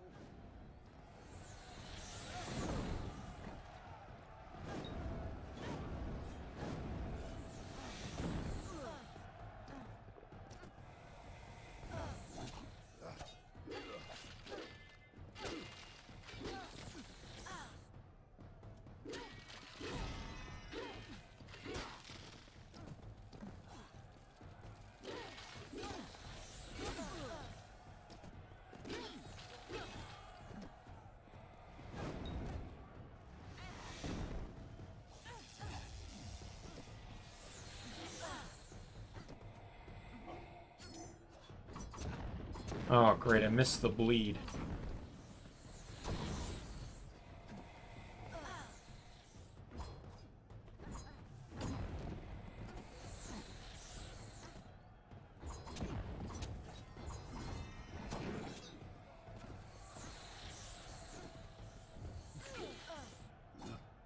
Really?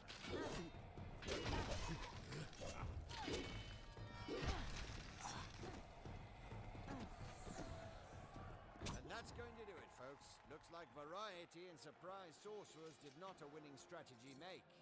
The crows are victorious once again. More money. Damn. You're not supposed... Like, these enemies aren't supposed to, have, I'm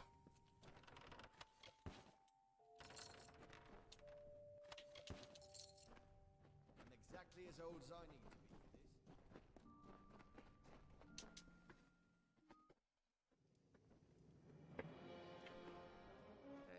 ease off the grim look, okay?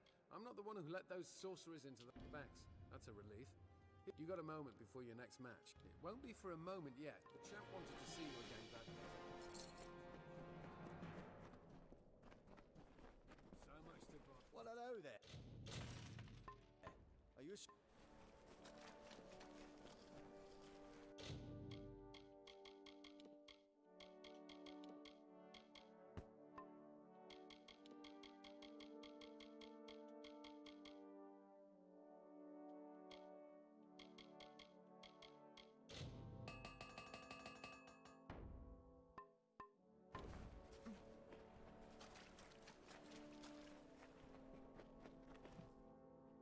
Champion's not here, Gladiator. He should be forcing them into the arena. Well, you might have a point there. I've seen you kill a small army's worth of people since. I'll risk Magnus's ire. I doubt the champion will last long with you as an opponent, anyhow.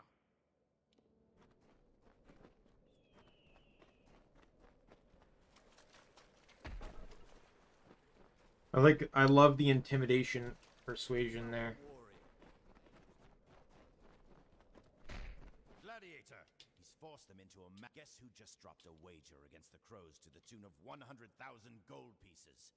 Your friend. Well, the champion's money runs the gambling den. If someone were to, I don't know, help the Crows win that match in there, perhaps by killing Magnus, we could check. You better hurry down there. Where have you been, Gladiator? The champ forced your team into... I wish you well in and...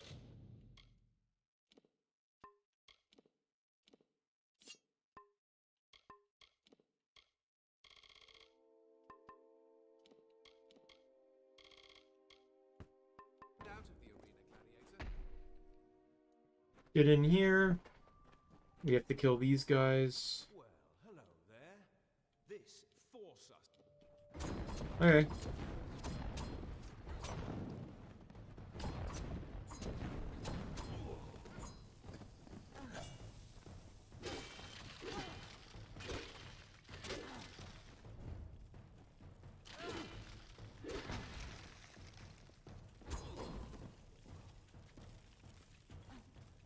You asked for it.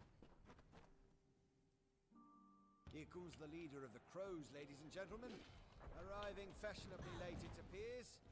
Will she be enough to turn the tide against the vicious troll?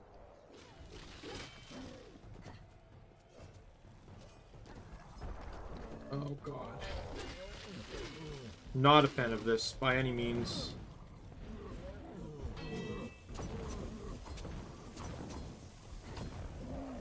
Lee, no, thank you. I'm just trying to focus all my attention onto one troll.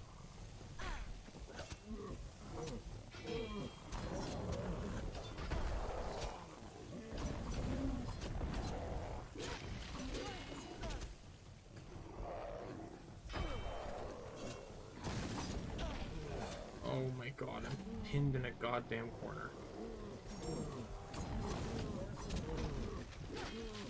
Here, I got reckoning mode back, so if I have any issues coming up.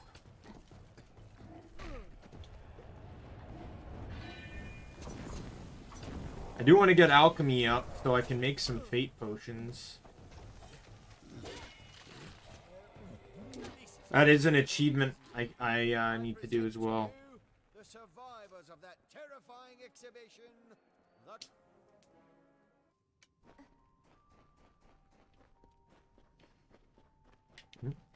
Yeah, I could loot him.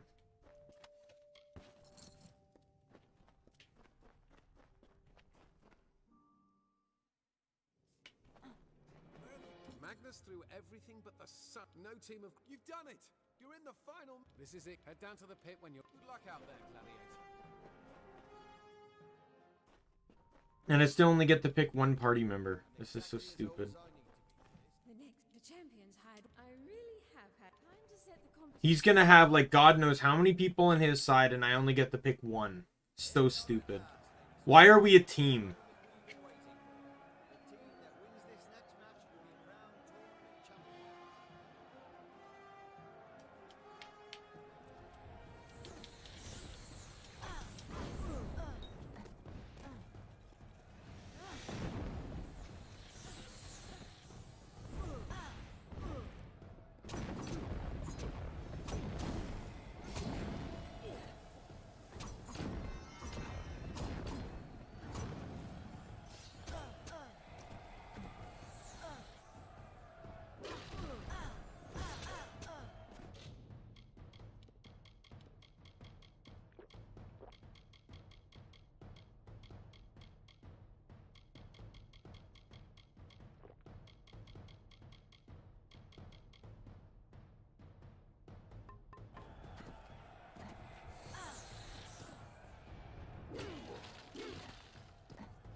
Fuck you both.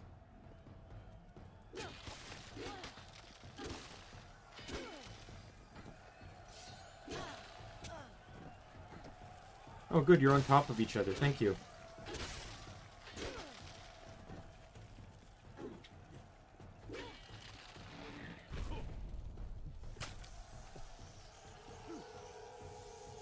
Everything you deserve.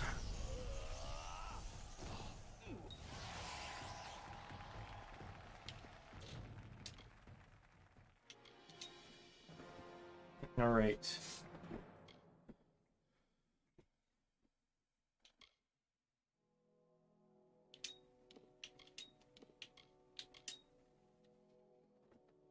Oh, wait. Nope, nope, nope, nope, nope. I can now do the next tiers here.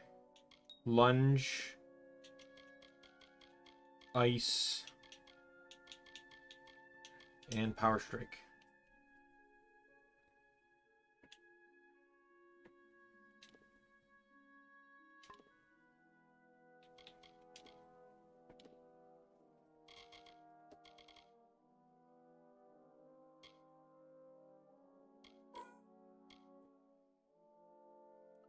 Alright, so what I think I'm gonna do...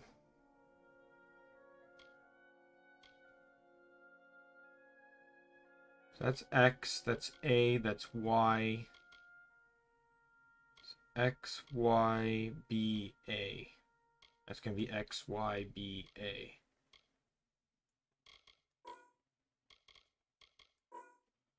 Switch those.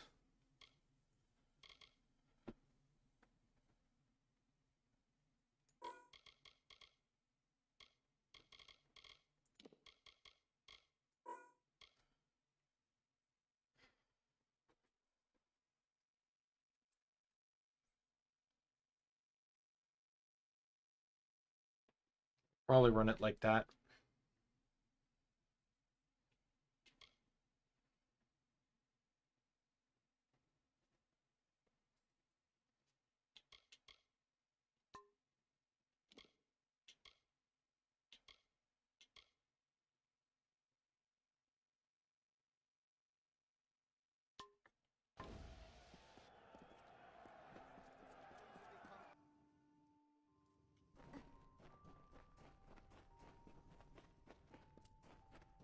And that's the House of Valor.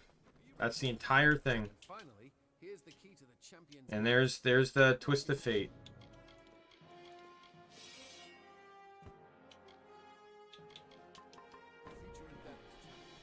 Also gets you a lot of money too, now that you think about it, because of the amount of so now and then you get another house as well. So it gets you a lot of money because of all the purples you keep getting. It's like just really super easy fights you keep getting rewarded. This just gives you money prizes. I don't think there's anything tied to it. If there is, I'll do it later.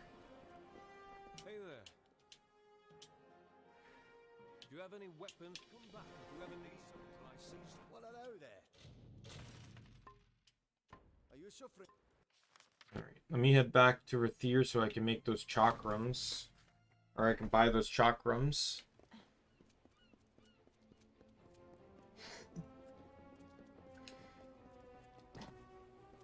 Curios, talismans, items of power.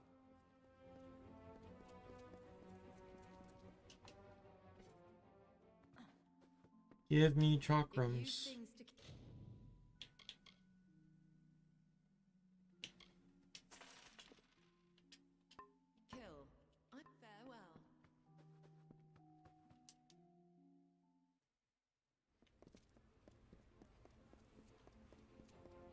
Now I just need to go to the table to slot them.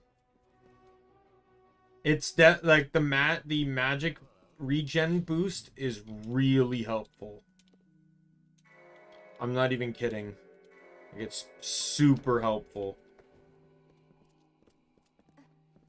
Like I haven't really had to worry about, you know, like occasionally I'll use a magic potion, but I don't really have to worry about it so much.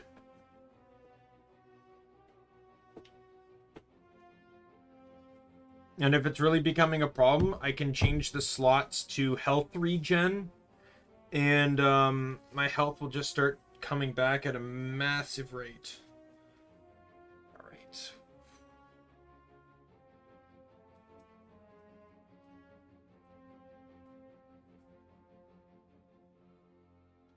I'm wondering, I think I should probably call it here. I think I've done, or you know what? No. You know, we'll call it in just a second.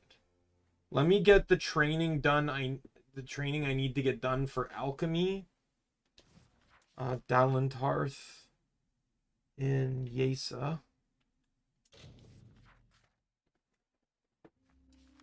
Lucium's Grove.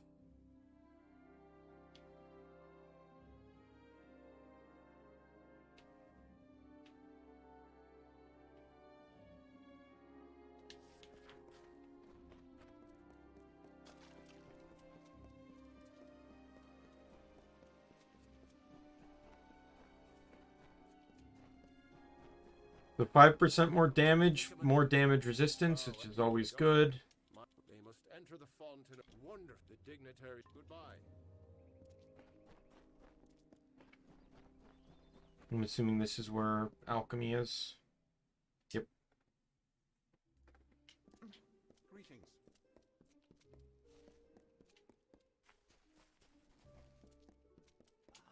The mocking. Yes? Oh, a mortal in the understyle. This is indeed a treat. Come closer. I seldom see one of your kind so far from Felltown. Bristletongue? My, that would be something. A mockingbird with the font's only yield. Of course I will tell you where it is. But before I do, as steward of tinctures and elixirs, I often dab. Good, go on. Farewell, mortal.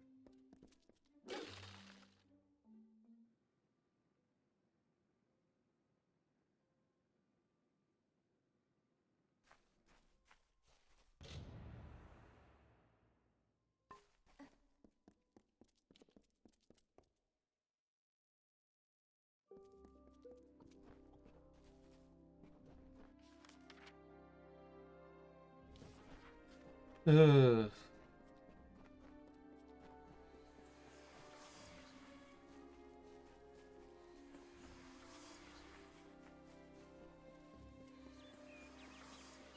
Good to go this way anyways, because I uncover the rest of the map. Anyways, I really should have gone back to train first. I should have done the training first, I mean, before I talked to him. Yes, mortal?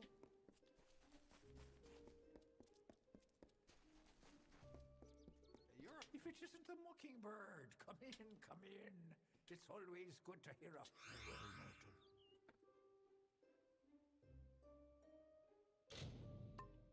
Okay, so that gets my alchemy to next tier, which is fine. Now I just need to get both blacksmiths. One's in Yisa here, so that saves me a little bit of time.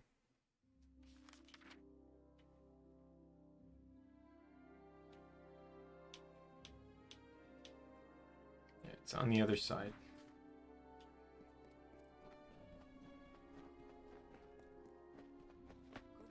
Sadly, I won't be able to do any of the tier 3 ones, because that alone will be 90,000, which I won't have enough for. Because I have just over 100k now, and I still got to pay potentially like 3 or 4 people.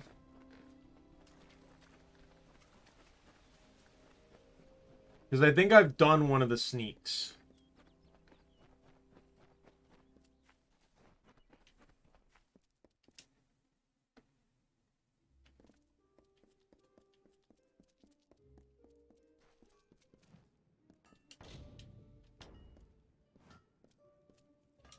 Idle hands can lead one into farewell.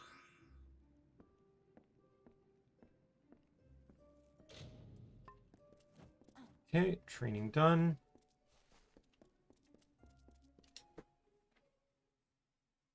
My general goal is to have all training and done and all skill books found before I progress story.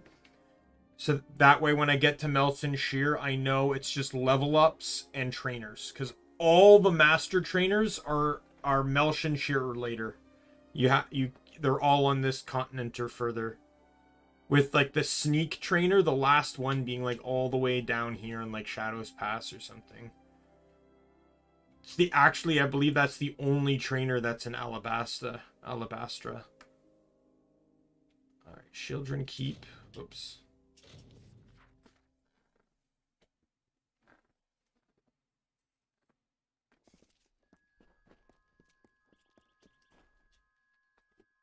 And then sneak. Or stealth, I mean.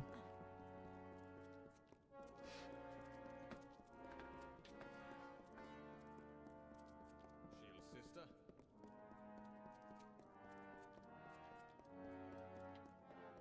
How are you, Callow? Confused? No.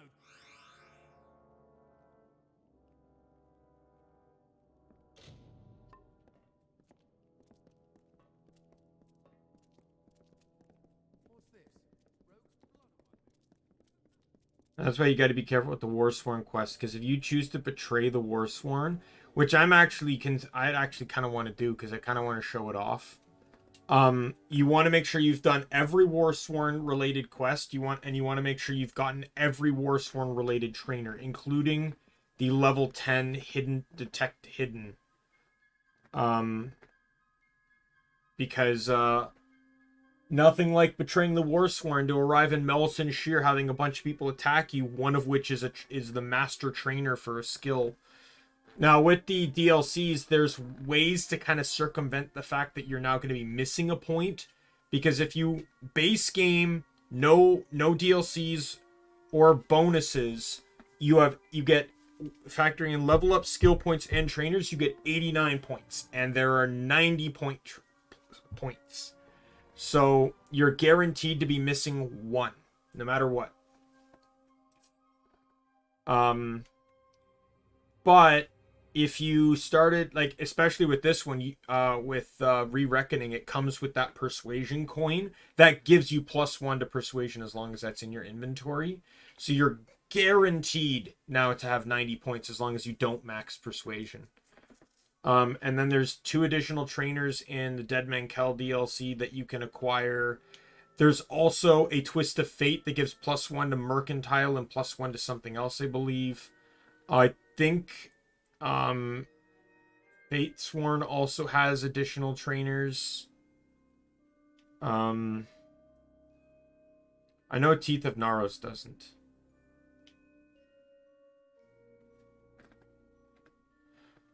Let's see. I need...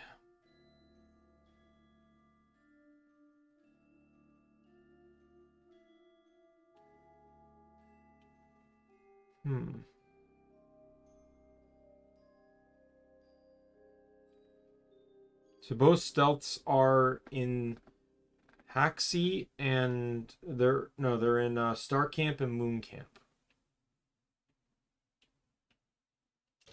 I'll just check those 2 camps. For all I know, I've bought them both. Now come, fellow traveler. Okay, there's 2 trainers here, so I just gotta make sure. They say the Hierophant is no more. There it is. Without her watching over us, Oh, training complete. much more essential. The other one is in Moon Camp, supposedly. And I might have bought in this one too, and then that just means the 2 points into stealth were purchased. Meaning, I can just level up stealth as is, and I can use the skill book. A thief may turn a lock. A brigand steals. Training complete, yep. So that's the case. That means both my skills and stealth were bought. I didn't actually put a point in there, but that means that I can use the skill book now.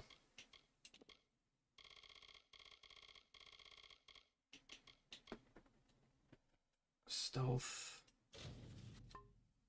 Now, alchemy. Where do I stand on alchemy? Because I can probably use the alchemy skill book. Yeah, I can use the alchemy skill book.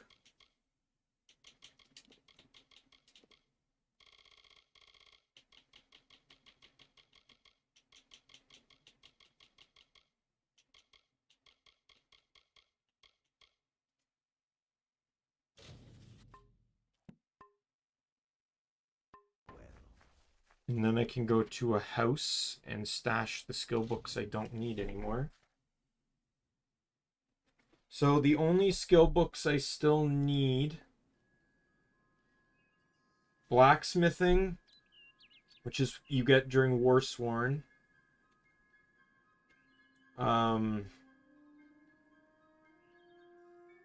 Persuasion, which is a quest that I just recently unlocked called Paper Trail.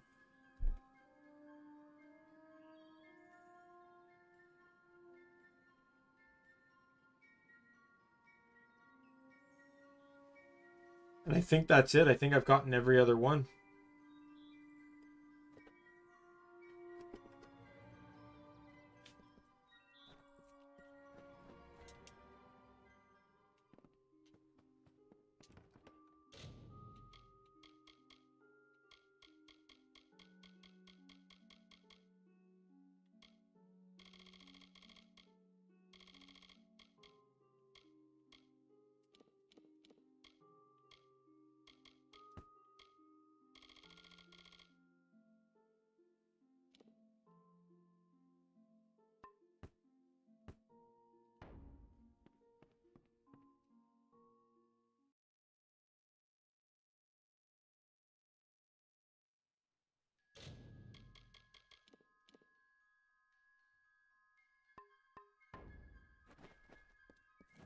Yeah, I kind of want to do the Fatesworn one.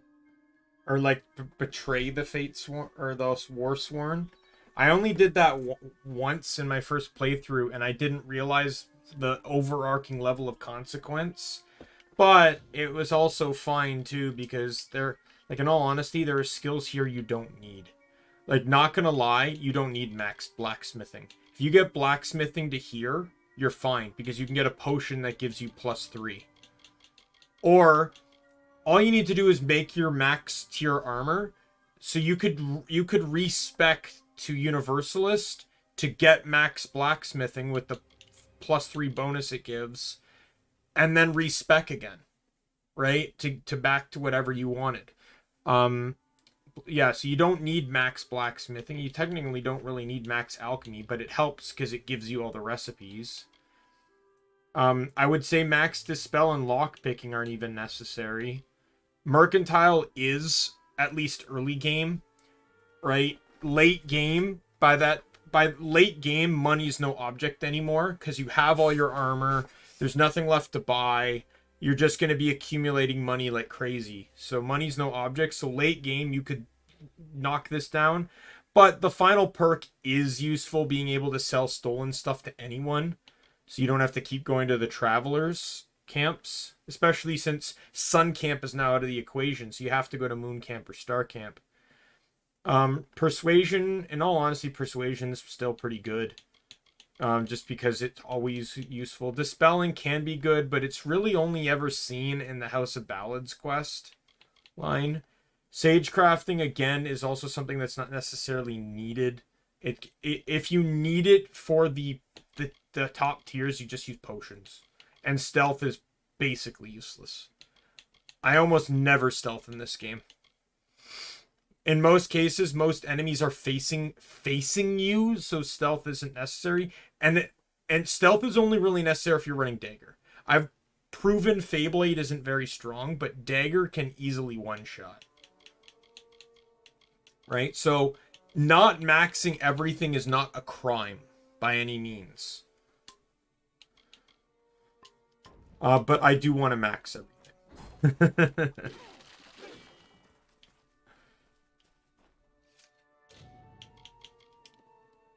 Alright, so we'll save here.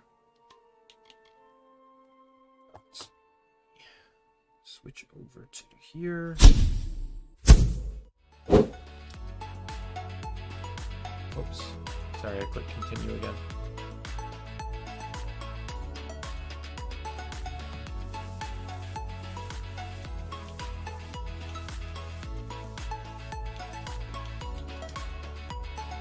So that's it for Kingdoms of Amalur today. Tomorrow...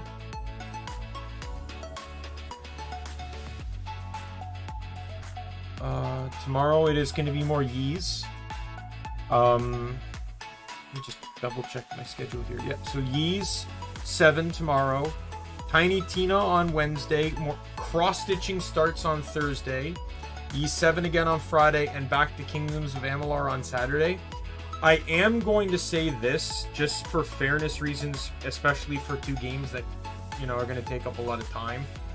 When Ys is done, because I'm going to get through most of Ys this week. I can guarantee it, if not beat it. I doubt I'll beat it, but next week I'll probably beat it, most likely.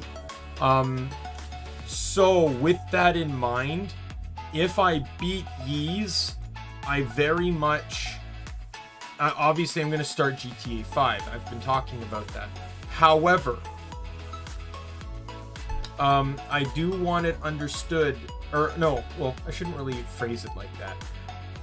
Normally what I do is I've been playing the primary game on my days off and secondary game on days where I don't have to wake up the next day. So, like, I'm off tomorrow, right? So I could play till midnight, right? I had no issue with that. So what I might do, though, is end up splitting it. So if I stream 6 times a week, 1 Tiny Tina's, 1 Cross Stitch, 2 Kingdoms of Amalur, and 2 GTA 5, 1 each on a day off, and 1 each on a day where I don't have to, where I can sleep in the next day. And then that way I don't have to worry, and then that way for 2 games that have a lot of content to them, you know, I can absolutely push through. Because especially with once Kingdoms of Amalur is done, I'm on to Biomutant. And I'm going to tell you right now, Biomutant, despite being an open world action game, really can be done quite fast. I played the game for a week and I felt like I'd almost done everything. There's certain things you can do in that game to get really strong, really fast. And there's certain things you should always prioritize when playing that game. Such as getting all the oxygen suits and stuff. And there's a very particular pair of pants, if you can get your hands on, basically breaks the early game because it gives you really high resistance to almost every environmental effect. So you can very meagerly make up the rest of it with just other pieces of equipment and stuff, and then boom, you're free. So yeah, but Biomutant, I already know what I'm gonna do when I play Biomutant because I just want to play it, you know, for myself for fun. But with that said, I don't really have anything else to add. So tomorrow, tomorrow is gonna be some Ys 7. So with that said, my name is Daimien Kamiya. I am the Omni King, and be you friend, foe, or member of the Omni Council. I'm gonna see you later. Bye, everyone.